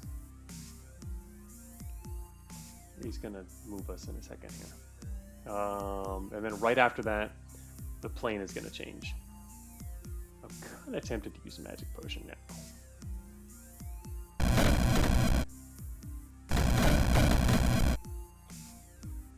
Oh look, it's a hag. Oh god, there's not even far away. Probably should have used that. Never mind. I deal with them the same way I deal with all emergency hag situations. Dominate. What is this? Earth Troll Gate. Where'd Mordred go? Way up there. He's gonna get attacked by Earth Trolls. Good job, dude. Thank you, hag. Alright, let's do... Are there any shields I can steal? Hey, wait. Oh, never mind. I can't steal his shields anymore. Anything out there of shields?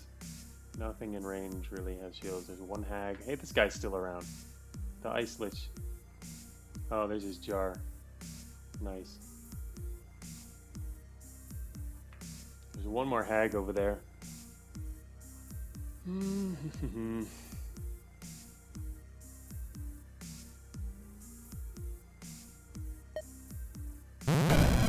God. What the hell just damaged me? Does this guy just do that? Yeah, shoot.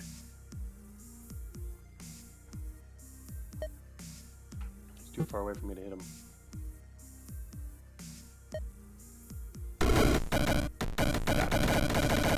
Got it. All of them.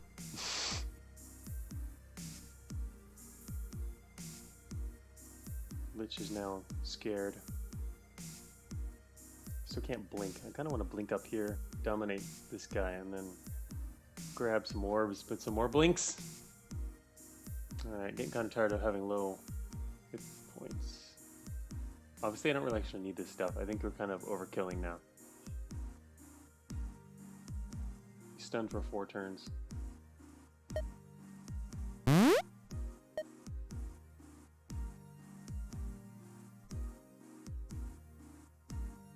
Wait a minute, did Mana Potion not take a turn?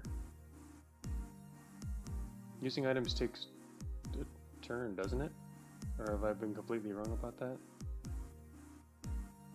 Or Mana Potions, I mean, items don't, do items not take turns to use?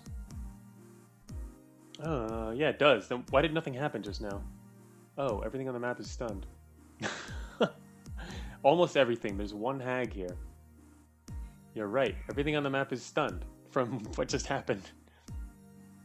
They're all very surprised. Okay, and that confused me for a moment. The Ice Lich is now our friend.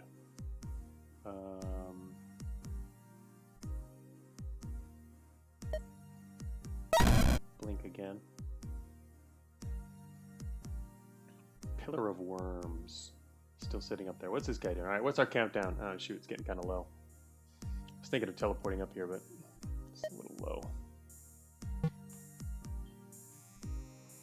Next thing he's gonna do is swap places with us. 2 more SP for Translocation Lord. I just got frozen. What the hell just froze me? Oh, this guy froze me. My friend froze me. Of course he did. Where are we? We just got swapped to here. Oh, there's a giant worm ball right here. Nice.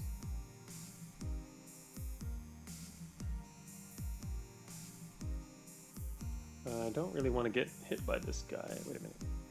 Wait, poison. 10 range, applies poison for 10 turns. Oh, I just got poisoned.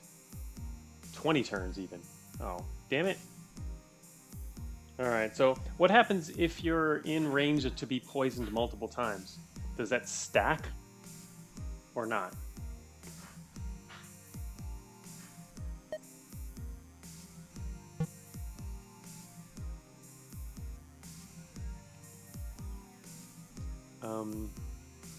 That sucks. That means we can't shield ourselves if we're poisoned. I'm totally sure. about how that works. Poison generally doesn't stack. Yeah, it would make sense if it doesn't, but you're not totally sure. Yeah, I wouldn't be totally sure anyway. I'm gonna kill it. We now have a skeletal pillar of worms. It has been destroyed. Now we're gonna take 18 turns of damage.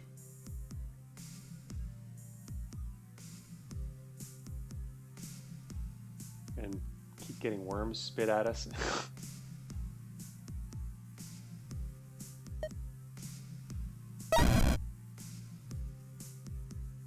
Alright, I hope this worm disappears. Thank you, nice. Oh, what are these guys? Forgot about them. They're spike beasts. Resist physical. 30% damage, deal 8 physical damage to all units within 2 tiles. Oh, that's pretty cool. These guys are just asking to be death bolted, though. Where'd Mordred go? Alright, there's our friendly ice lich is still around. Oh, there goes an enemy feathered serpent. Yeah, Spike Beast is a pushover. Not too much of a problem. You just don't really want to have a bunch of weak allies around them, I guess.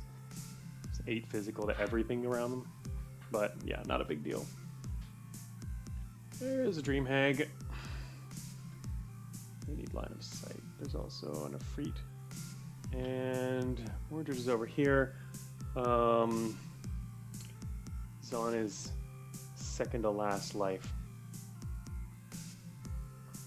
Cooldown for teleportation is 8.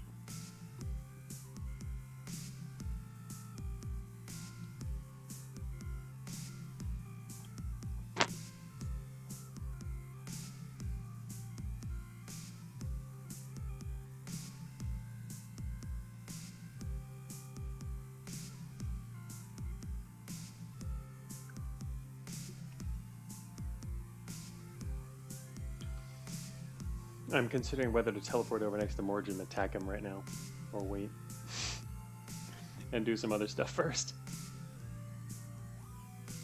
We still haven't had to use any of this other stuff, and I think we've pretty much won now. I mean, if I want to just go all out, then what I've got here is enough to just teleport over and just keep teleporting next to him and kill him.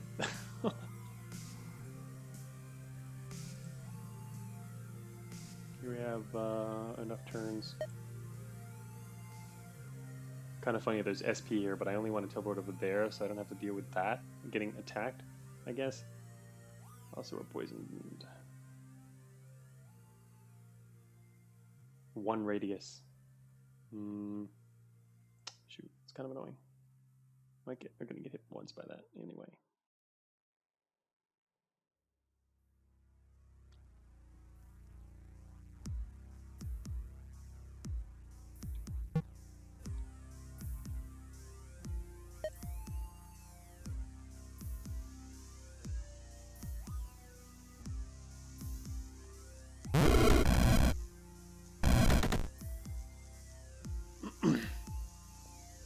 Lightning protection. Oh, right. Mordred's poisoned as usual.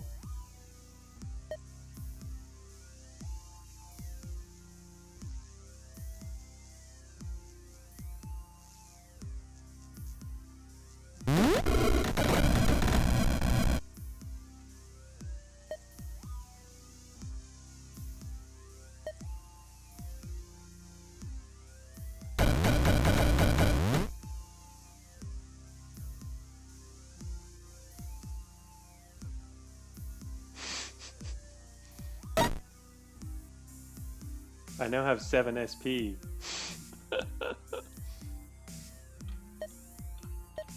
Which technically means can get Translocation Master. I don't think we need that though.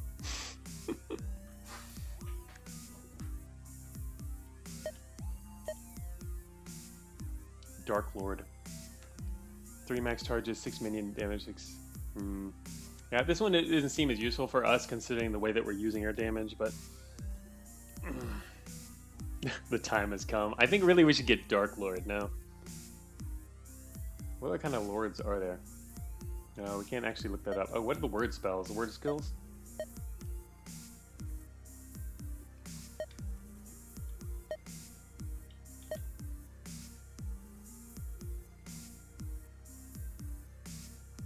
Arch Sorcerer? I don't actually know what that does. Um, Word of Undeath. All undead units have the current max HP doubled. Wow, that's pretty powerful. Is Roddy playing with his food? Yeah, well, I mean, we've pretty much won now, probably. Unless there's more twists and turns, but even then, we've just got... I haven't been using any of these other backup stuff we got. Word of Madness. Dark damage to all construct units equal to half their current HP. Full heal all demon units. Berserk all units except the caster for 5 turns. Wow. That's pretty cool too. I mean, obviously these are only 1 charge each. That's just why they're incredibly powerful, but still. I mean, this is basically like Chaos Spell, right? Only it lasts half as long. Chaos Spell is 10. This is also all units. Chaos Spell is only enemies, right? Yeah, each enemy. So this is definitely not as good, but it is something you can charge, technically. Ice, BD, Chaos, knows wouldn't be something you could use. Undeath. This is more something you want when you have like an undead army, but the thing is our army keeps getting destroyed. The main interesting thing about this that we can only even use now is the all cutting everyone's HP in half, which is not super useful. Only somewhat useful.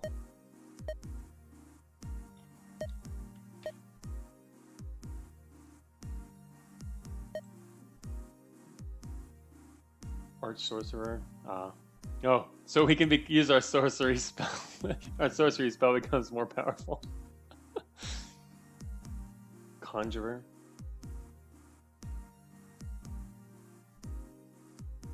Three minion damage, 7 minion health, 1 minion range, 1 minion duration. Meh. Fire Lord, Ice Lord, Thunder, Nature Lord, Dark Lord. We saw that one. Void Lord. Light Dragon, Unblinking Eye. Don't have any eye spells, but Translocation Master. It's interesting. I guess with Translocation Master, one of the ways this could be really good is if you're using, if you have actual teleport. We didn't actually get teleport. I think Blink was the better choice there. What's the height what are we looking at? Oh, the Translocation Master probably. What could we get that if Dylan was using analytics would really throw him off? Just kidding, but yeah.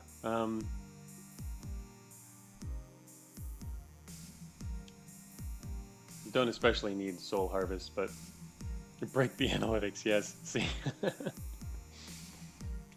shock value.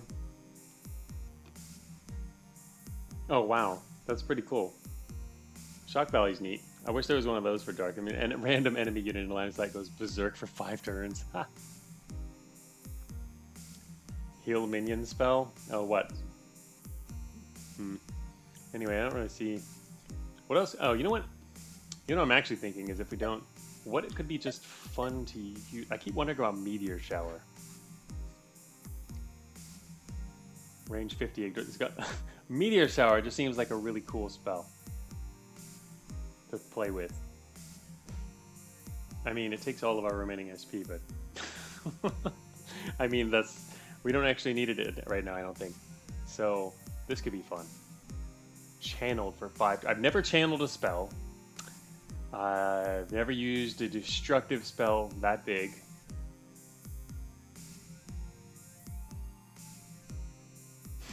Stuns, destroys... It's just basically total chaos. 7 random tiles each turn. You can channel it for 5 turns. Does sound good. Let's get Meteor Shower. Don't actually need Meteor Shower. We're getting Meteor Shower though. 1 charge. Where am I standing? I'm not going to use it right here. Okay. Alright, so I grabbed the other SP. What am I doing now? Everything's stunned. Alright, my main reason for coming over here was actually kill Mordred, so let's do that. He's got 4 turns to teleport. Death Bolt. Wait a minute, what? Why am I over here? Oh, I just got swapped with a hag. There was a hag nearby? Oh, that's 12 range. I did not realize that was 12. You know what? I'm found out with 6 range. Also, I didn't realize she was that close, but anyway. Now I could drop a meteor shower over there. Not really. Lightning protection. No. Oh, wait. That's not good. All these guys. None of these guys are stunned. Anyway, none of these guys have ranged attacks, though. I don't want to stand next to this guy, though. Anyway, we now have our blink power back. So I could, like, blink and grab some more SP.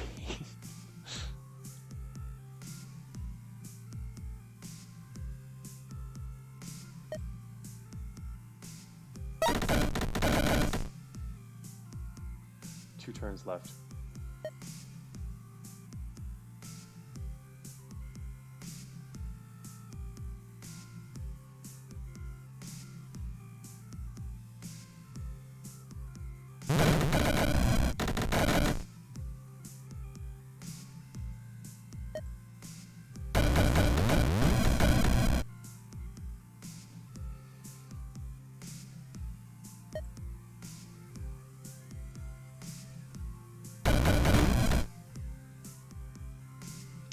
How you doing, Mordred? 387. Alright. Meteor shower. Wait, how much has he got left? 4 turns. Need to wait a little bit longer. Oh, also, how do you I can't upgrade it yet anyway. Well, I could if I grabbed some more SP. Grab SP just to upgrade meteor shower.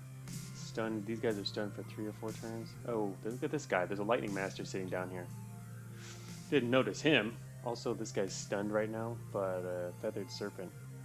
Reincarnated. Yeah, this guy, I remember him. Emerald breath. Also, we're still poisoned.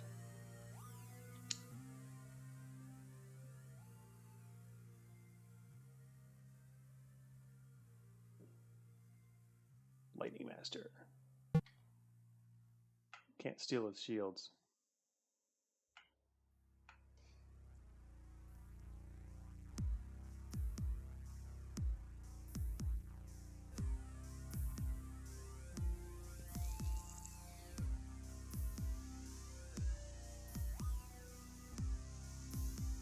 Anyway, he's not super serious, but he can stun things. Anything within his range, which is something to be worried about if you're nearby. Maybe he'll kill Mordred for us. Not really. Alright, we've got 4 turns.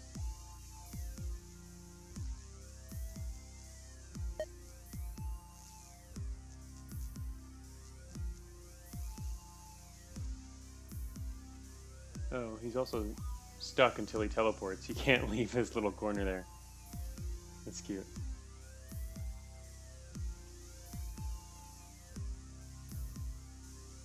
This guy reincarnates too. What is this guy's? I can't tell how long this guy's stunned for. Kind of want to know. Not super vital, but.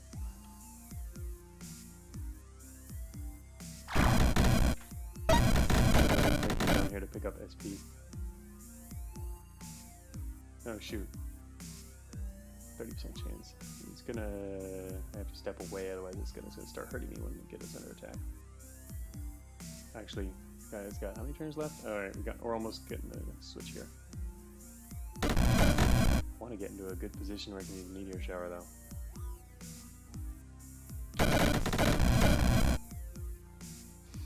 All right, here it is. This an idol of the week just appeared. There is a lich. What else is on this map? Never seen this. Cockatrice. Okay. Stone Gaze 12 range.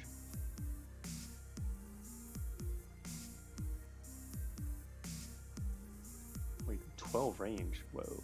Petrified 3 turns. Whoa. That's pretty not cool, actually. I don't want to be in the range of these guys.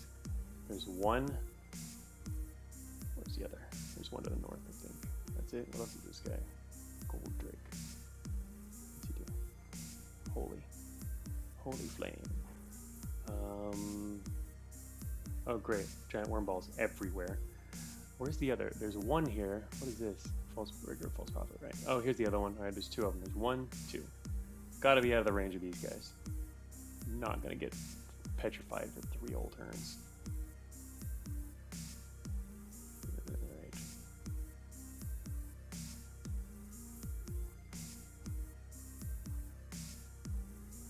6 turns to teleport. 6 turns.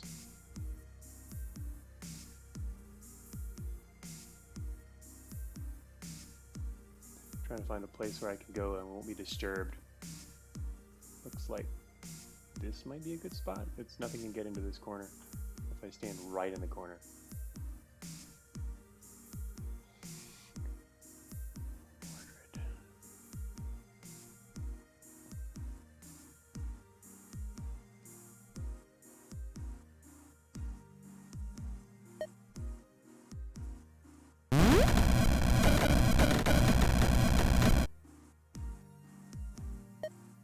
Sorry, Mordred. We're gonna drop a meteor shower on you. Even though I'd prefer to drop it out in the middle of the map where it'd be cooler, but I'd like to damage him, maybe?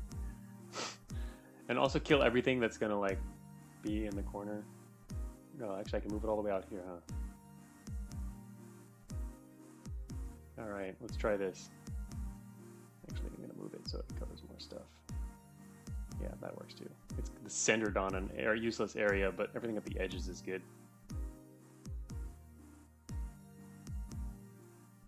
Actually go north again. Can't get the other ball, but that's okay, right? No, actually I want the ball too. We don't want the cockatrice. Alright. Who knows what's going to get hit? No idea. I don't know how to... oh, you wait to challenge spells, right? Wait, I have a weakness curse. What's that? -4 damage? Does that actually affect my meteors too? If so, that's pretty stupid. Also, how did I get that? Oh, never mind. I know what it is. It's Idol of the Weak. Yeah, player's spell and skill damage by 4. Oh, that sucks. It's gonna make this meteor storm a lot weaker. Because you got it times 2. -8 damage. I'm getting ready to do... oh, that's annoying. Whatever. I'm gonna do it anyway because I want to see it. It's obviously not cool though. -8 damage. Our meteor storm is cut in half. Alright, there's one other thing I could do is make it more powerful. Let me upgrade it. Number of targets. Wait, how many? Number of targets gains 3. What's the normal number of targets? 7, was it? 7 meteors, 10 meteors. Stun duration, meteor size, physical damage and stun radius from 0 to 1. Max channel. Whoa, you can channel for 10 turns. Crazy. Anyway. For an absolute emergency, I'm actually not going to do that and just cast it. Meteor shower. Here we go. Huge meteor power? Yeah. It'd be cooler if we still had the full damage. I just want to see it in action. Nothing can get to us in the corners, huh? We might actually get more like this. Probably not. It's okay. Channeling. Oh, he wasn't ranged to attack us. Oh well, anyways, it's just a baby worm. Small worm ball.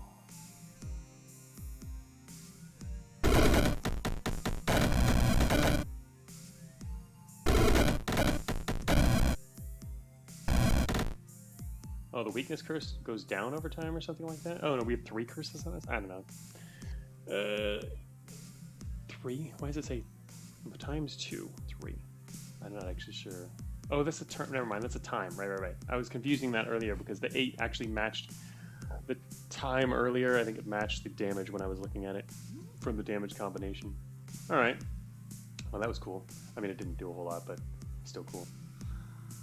And now we're also down here. Wait, didn't I just did that after I did that, right? Where'd Mordred go? There he is.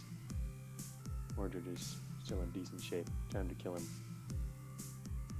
Yet again.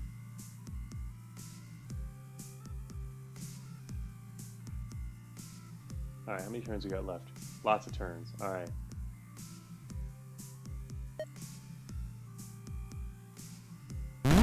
Alright, see you later, Weevo. Sorry it's so late, yeah. This should have been another stream, but I didn't know they bought the boss. I'm actually going to finish up real quick. I mean, I haven't had lunch yet and it's 3 p.m. Alright, Mordred is on his last life. Yeah, we are close Vectus, but... I really should have made this a completely whole different stream. It could have been, you know, they could have taken their time, tried out some other spells, done cool stuff like that, but I had no idea. He's definitely going to die soon enough, though. Very, very soon. Alright.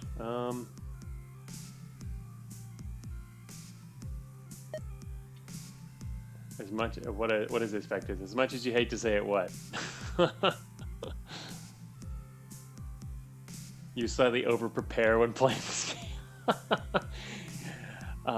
That's true, but at the same time, everyone who's seen my videos now, a bunch of people have been following me on YouTube, have said that, you know, they just rush into things and everyone's dying, like, you know, the early game or halfway through, whatever. Look at this, I'm gonna win on my first ever run. I do over prepare. It's for a good cause. All right, I'm not gonna get him all the way over there. Though. We got 4 turns to a new plane. People do die quite pathetically in this game. Yeah, seriously, a lot of people are like, oh, I can't get past like the 3rd or 4th realm. I mean, those realms weren't that. They're tough, but I mean, overall, it's doable if you just think for a little while. Most people kind of rush into things, which is normal in a roguelike. I mean, I think that makes sense. So, anyway, yeah. Let's see here. What am I gonna do? Death shock. We got a lot of charges for that. Let's get rid of some enemies.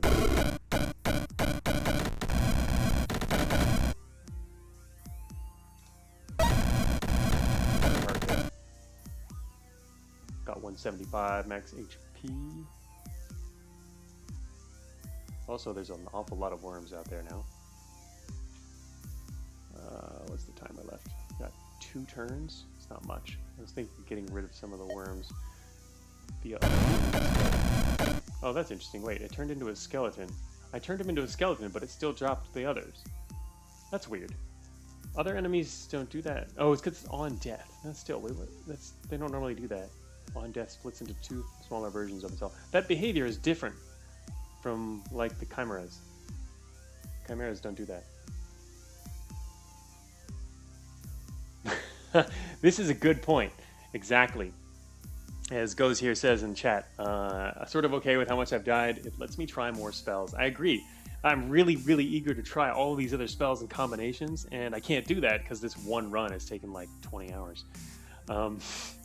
And I've literally just played with these spells here. That's kind of what at the end here, when they've got the free SP, I'm like, okay, let's try Meteor Shower just to see what we can do with it, you know?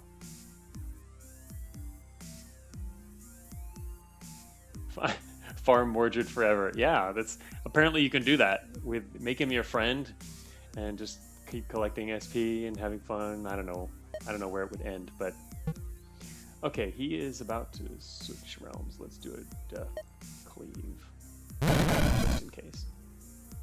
Let's see what happens here. Oh, what's this guy? Oh, giant fiery tormentor. 100% resist dark. Very uncool.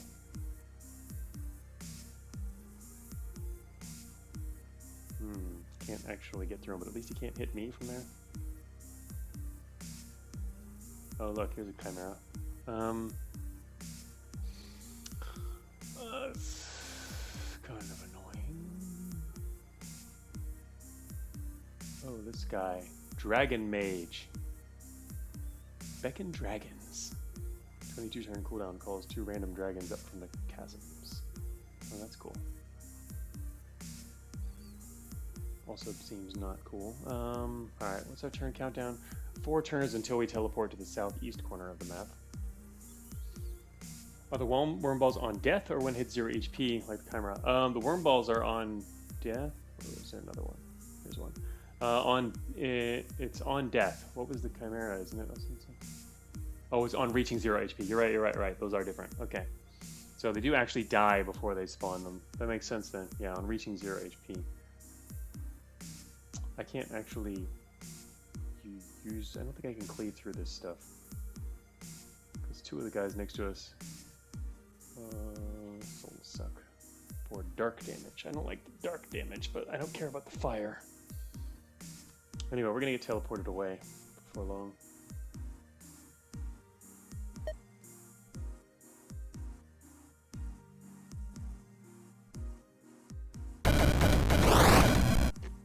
Just wanted to see what we could get lucky shooting through.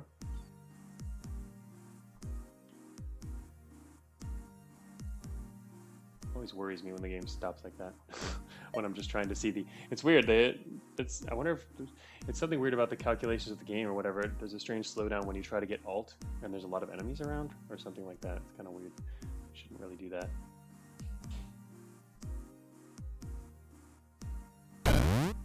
This guy stopped. Alright, should have one more turn? Oh, it's 2 more turns. Shoot. Mainly just don't want to get soul sucked by this dude, but actually, if I just step backwards, it'll be fine. And then teleport to the other side, then can start working on Mordred again.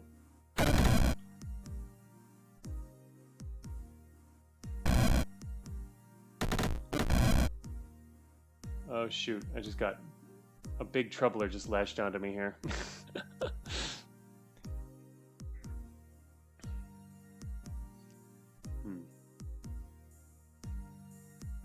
Big pow, yeah. Oh, is there anything with shields in the big travelers have shields? What else has shields? Nothing. I don't think there's a lot of enemies around with shields, unfortunately. I was gonna steal some shields. Always nice to think about that option, especially since this map's gigantic. And open, very open. But nothing out here has shields. There's another traveler. Oh, he doesn't have shields already. He's lost them.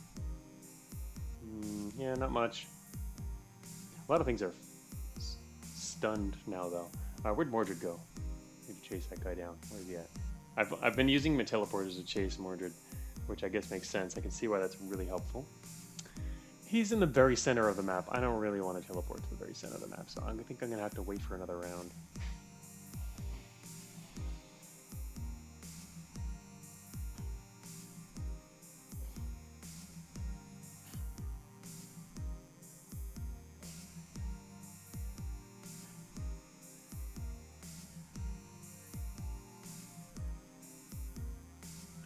Big Trip was kind of problematic because if he teleports me to somewhere near a whole bunch of other stuff, that would really suck, huh?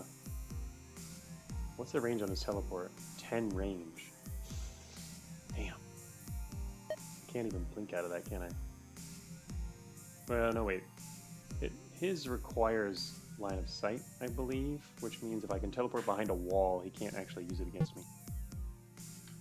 I just have to find a wall that I can teleport behind, which also doesn't also put me in range of other enemies. Like I can go here. He's also going to move too. Only 10%, but I gotta get behind this wall here. I think that would make me safe for a little while. I think. That's the theory.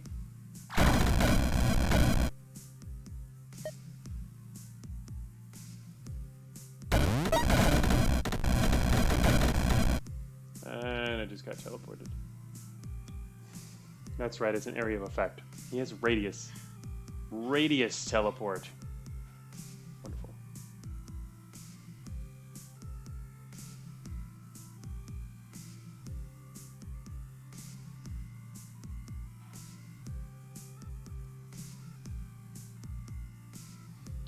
Alright, he's going to switch planes and then swap with us. He has 1 shield left. He's taking small amounts of damage.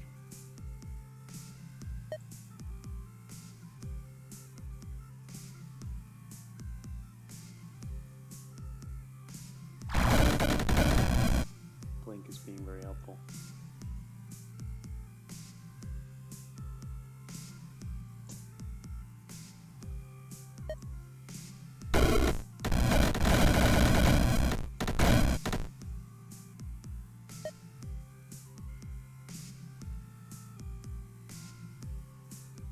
Wait, what's the timer? 5 turns. Got a lot of time left.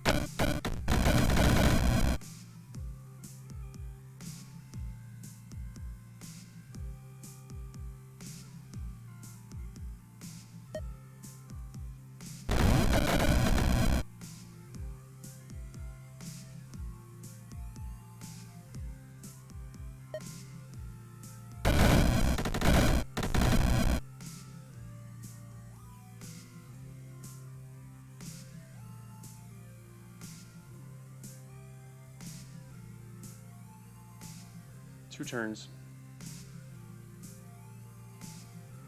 2 turns, then New Realm, and then 2 turns before swap. That'll be okay. A lot of ghosts because of this big open space. you siphon shields from anything? This guy still has a shield. I'm gonna use siphon shields. 2 shields.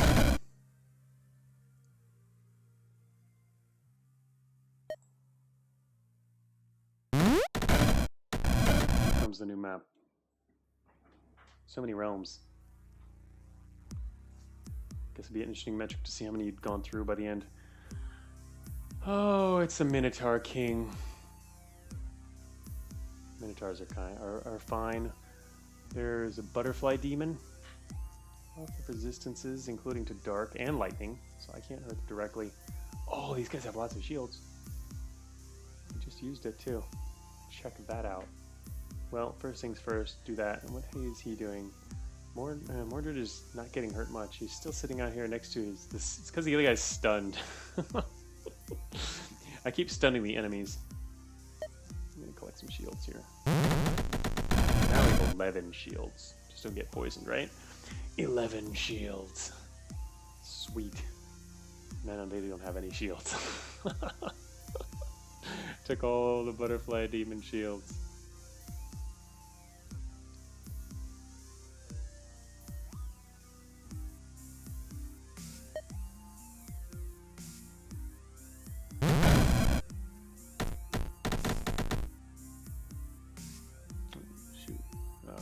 Okay range. Oh, the Lich is still fine here. 100% resist darkening. I think we're going to stun him. Can't do anything to us, right? We're also sitting in the middle of the map, which I don't like, though.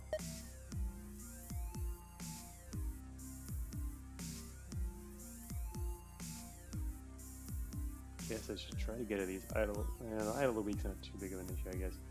Spike Beast Alpha. Ha! I haven't seen this one. 210. Now he's just a big skeleton.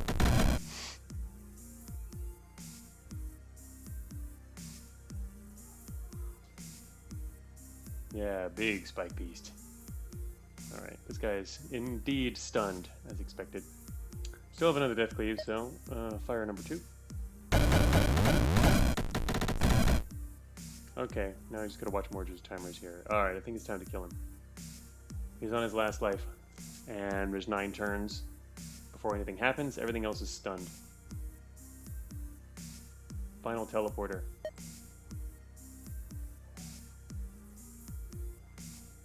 I've used several teleports, all chasing this guy down. Bye, Mordred.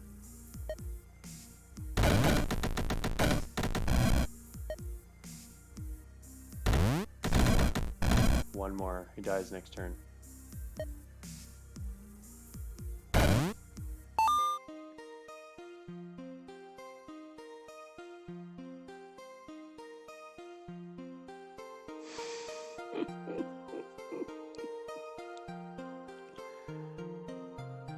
Got Mordred.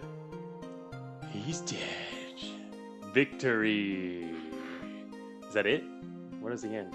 Is there anything else? Or if we just stare at a victory screen? It says the words victory? That was quite a build. Press a key. Oh, okay. Press a key. There we go. Okay, here's the end. It shows our spell list. It shows the Realm 25 outcome here of what we did. This is, I sure it could be really interesting to see for other people. Just seeing what you did.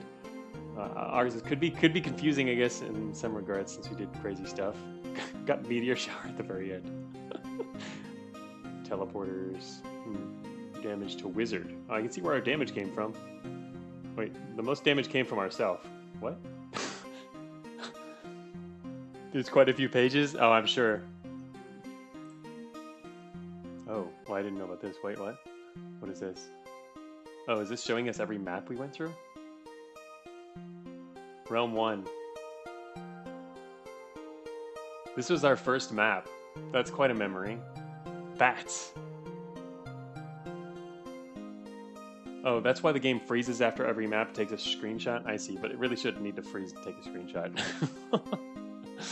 But, yeah.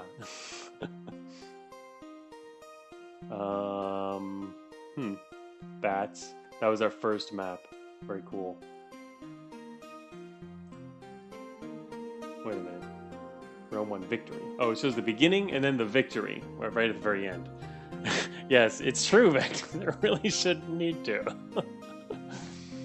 Um,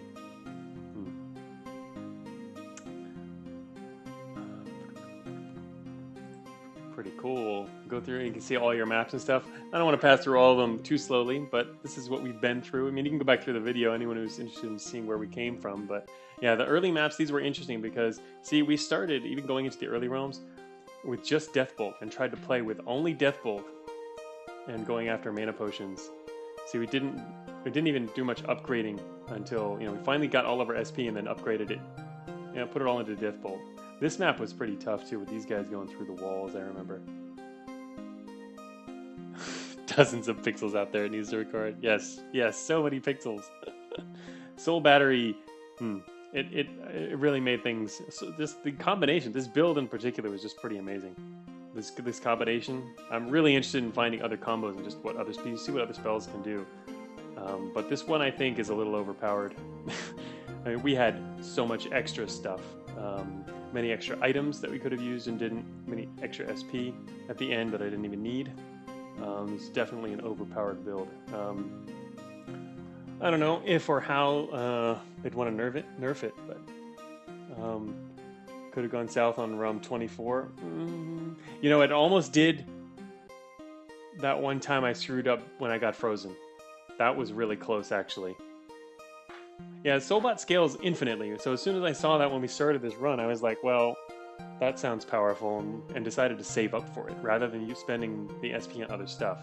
So I put all my SP into upgrading the beginning spell right away in the early game. So yeah, here's the beginning and end of all the things we went through. I remember these. It's funny remembering all these, because yeah, these were all, spent so much time strategizing about these maps. Beginning and end of each. Cool. It's neat to have the record of that at the end of your run. Good memories. Good memories. Challenges. Very eager to try some more builds. Realm 12. Beginning, end. This big open map. Pretty crazy. The only time we saw one of those, and then followed by an insanely tight map where we had those fairies that I was really scared of so that we could keep touched by fire. Dropped right in here, cleaved through stuff, just kept them at bay. That's the map you made fun of me on for thinking goats were permanent. Wait, what goats was it? Yes, touched by fire. There's an achievement for getting a win streak of 5. I don't know if I'd want to do that though, because if I have to go for a win streak of 5, that means I have to be, again, super careful, right? I mean, I imagine that you could do it with, for example, going for a similar build, even going for a similar build. I'd like to do things with different builds, right? But yeah, I wouldn't imagine I'm going to survive. I'd probably just die on some future runs, just fooling around. But a lot of cool maps. Oh, these void toads are crazy. Those get annoying. But there's still a bunch of enemy types I haven't seen before, or I haven't really fought much. So there's still definitely more to experience in that regard. Even though I did one run and went through the entire game and saw it in quite a lot of detail. Realm 23. Oh, 24. Yeah. Previous one, 23, was I think a little crazier with the almost getting frozen. This one wasn't as quite as bad. Dragonhorn is a trap. Yeah, I never got to actually use it. I mean, I can see how totally dragons on your side, they can be really problematic with all their clouds and stuff and breath weapons. But it seemed, I think with the Dragonhorn combined with like blinking, like do the Dragonhorn and then run away. But do it when the dragons aren't going to immediately attack stuff. So put them between you and the enemy. Then the dragons just go off and kill stuff, right? But again, I didn't actually get to try it or know what it actually does. But here's Mordred. Does it seriously go through all the Mordred? No, it's the end only, right? Okay. That was cool. And we're back to the main menu. Very neat. The continue. It's so weird. The continue game option isn't even available anymore. I haven't seen that for hours and hours. Hell yeah! Won my first run of Rift Wizard. This game's awesome. I was waiting to finish this run before I read a Steam review, but yeah, obviously it'll be a nice review. This game's super cool. And yeah, my lunch, my 3:30 p.m. lunch. Yeah, yeah, I will. I did at around lunchtime go stop by and say hi to everybody. But I mentioned that yeah, today was going to be a little different. I will now do that. So I don't know when the next stream will be. Probably today was all day, so even though I can, I'm not going to be streaming tomorrow. I got other stuff to do, and yeah, been pretty talked out. Thank you, Vectus, for hanging out throughout the entire thing. This should have been 2 streams. I didn't expect it. I didn't know the boss. I thought the boss would be, one map type fight. In other words, I kind of within the predictable range, the expected range of duration. But it wasn't. It turned out to be literally like playing 5 maps in one. I mean, each life is kind of like a map there. You didn't expect it to be such an endeavor either. It could have gone obviously a little quicker if I was familiar with it and I knew our power level versus, versus Mordred, where really I could have been super aggressive there. Like I started to be later with the teleports. Just teleport next to him and keep zapping him with our death bolt, and that would have made it go much faster. But I also wanted to see, how it changes. See how we were able to, just see how it changed over the multiple realms and how the strategy might change, what kind of enemies show up, all that kind of stuff. So I want to rush it, which is why it would have really been better as a separate stream too, which could have been full. Oh, you said he used to be much weaker? Well, I think he's pretty well balanced now. I think he's a pretty good boss. I mean, we even dominated him as an ally. He still was, I think, just about as hard as he would be as an enemy. The only difference was obviously if he was next to us, that would be a problem. But it's not likely for that to happen. Plus, his ranged attack is not that frequent or powerful. But yeah, he's a really good boss now. I'm glad he's improved, and I'm glad I waited until now to play Rift Wizard, considering all the improvements to the game over the past, I don't know, it's been like at least half a year since the game was released and been going through early access. Great game. It's been, a lot of good work on it. So I look forward to, this continuing to play it. And as I mentioned at the beginning of the stream, there will be a new version apparently coming out in the next few days here. So yeah, we'll see what that fixes. I'm interested in checking out the changelog now that I've actually played through the whole thing and have a really good idea of a lot of the mechanics and content. I'll be able to understand the changelog. So yeah, we'll see what happens next. The next stream would be, I guess I'm going to play Cogmind. Probably. I say probably because there was one thing I wanted to do, which I don't have time to do it this week because it's coming to an end, but I was thinking about playing Soul Ash for the Kickstarter that they're doing, but it's coming to an end very soon.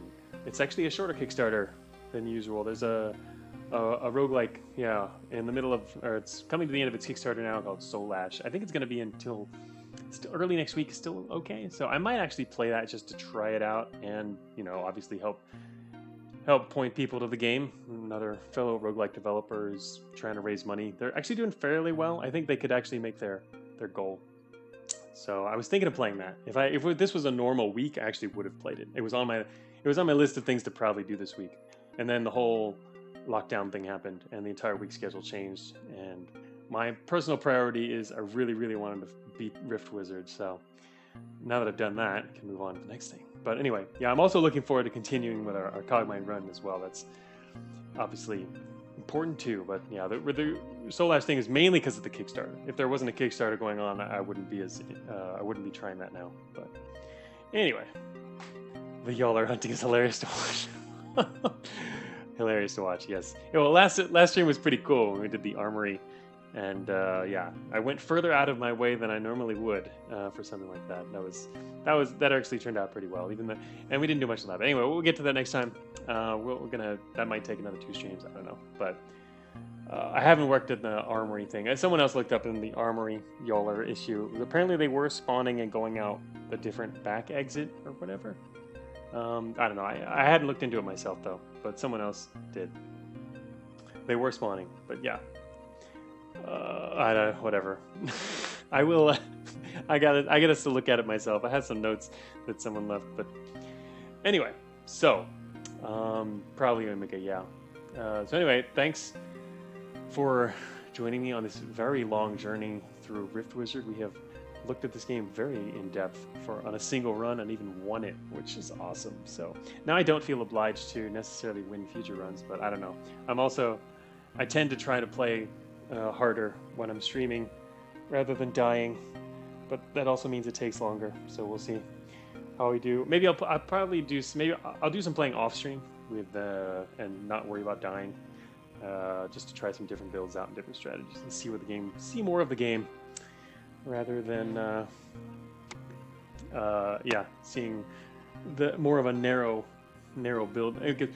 This actually worked out, I think, going through with a single powerful build and going through the entire game. It's kind of nice to see the entire depth of it before then going back and trying builds. So we just kind of got to explore one main build and use that to explore a lot of different parts of the game. What we can do next is look at lots of different builds, because we already know kind of what the rest of the parts of the game have in store. So anyway, thanks for joining me.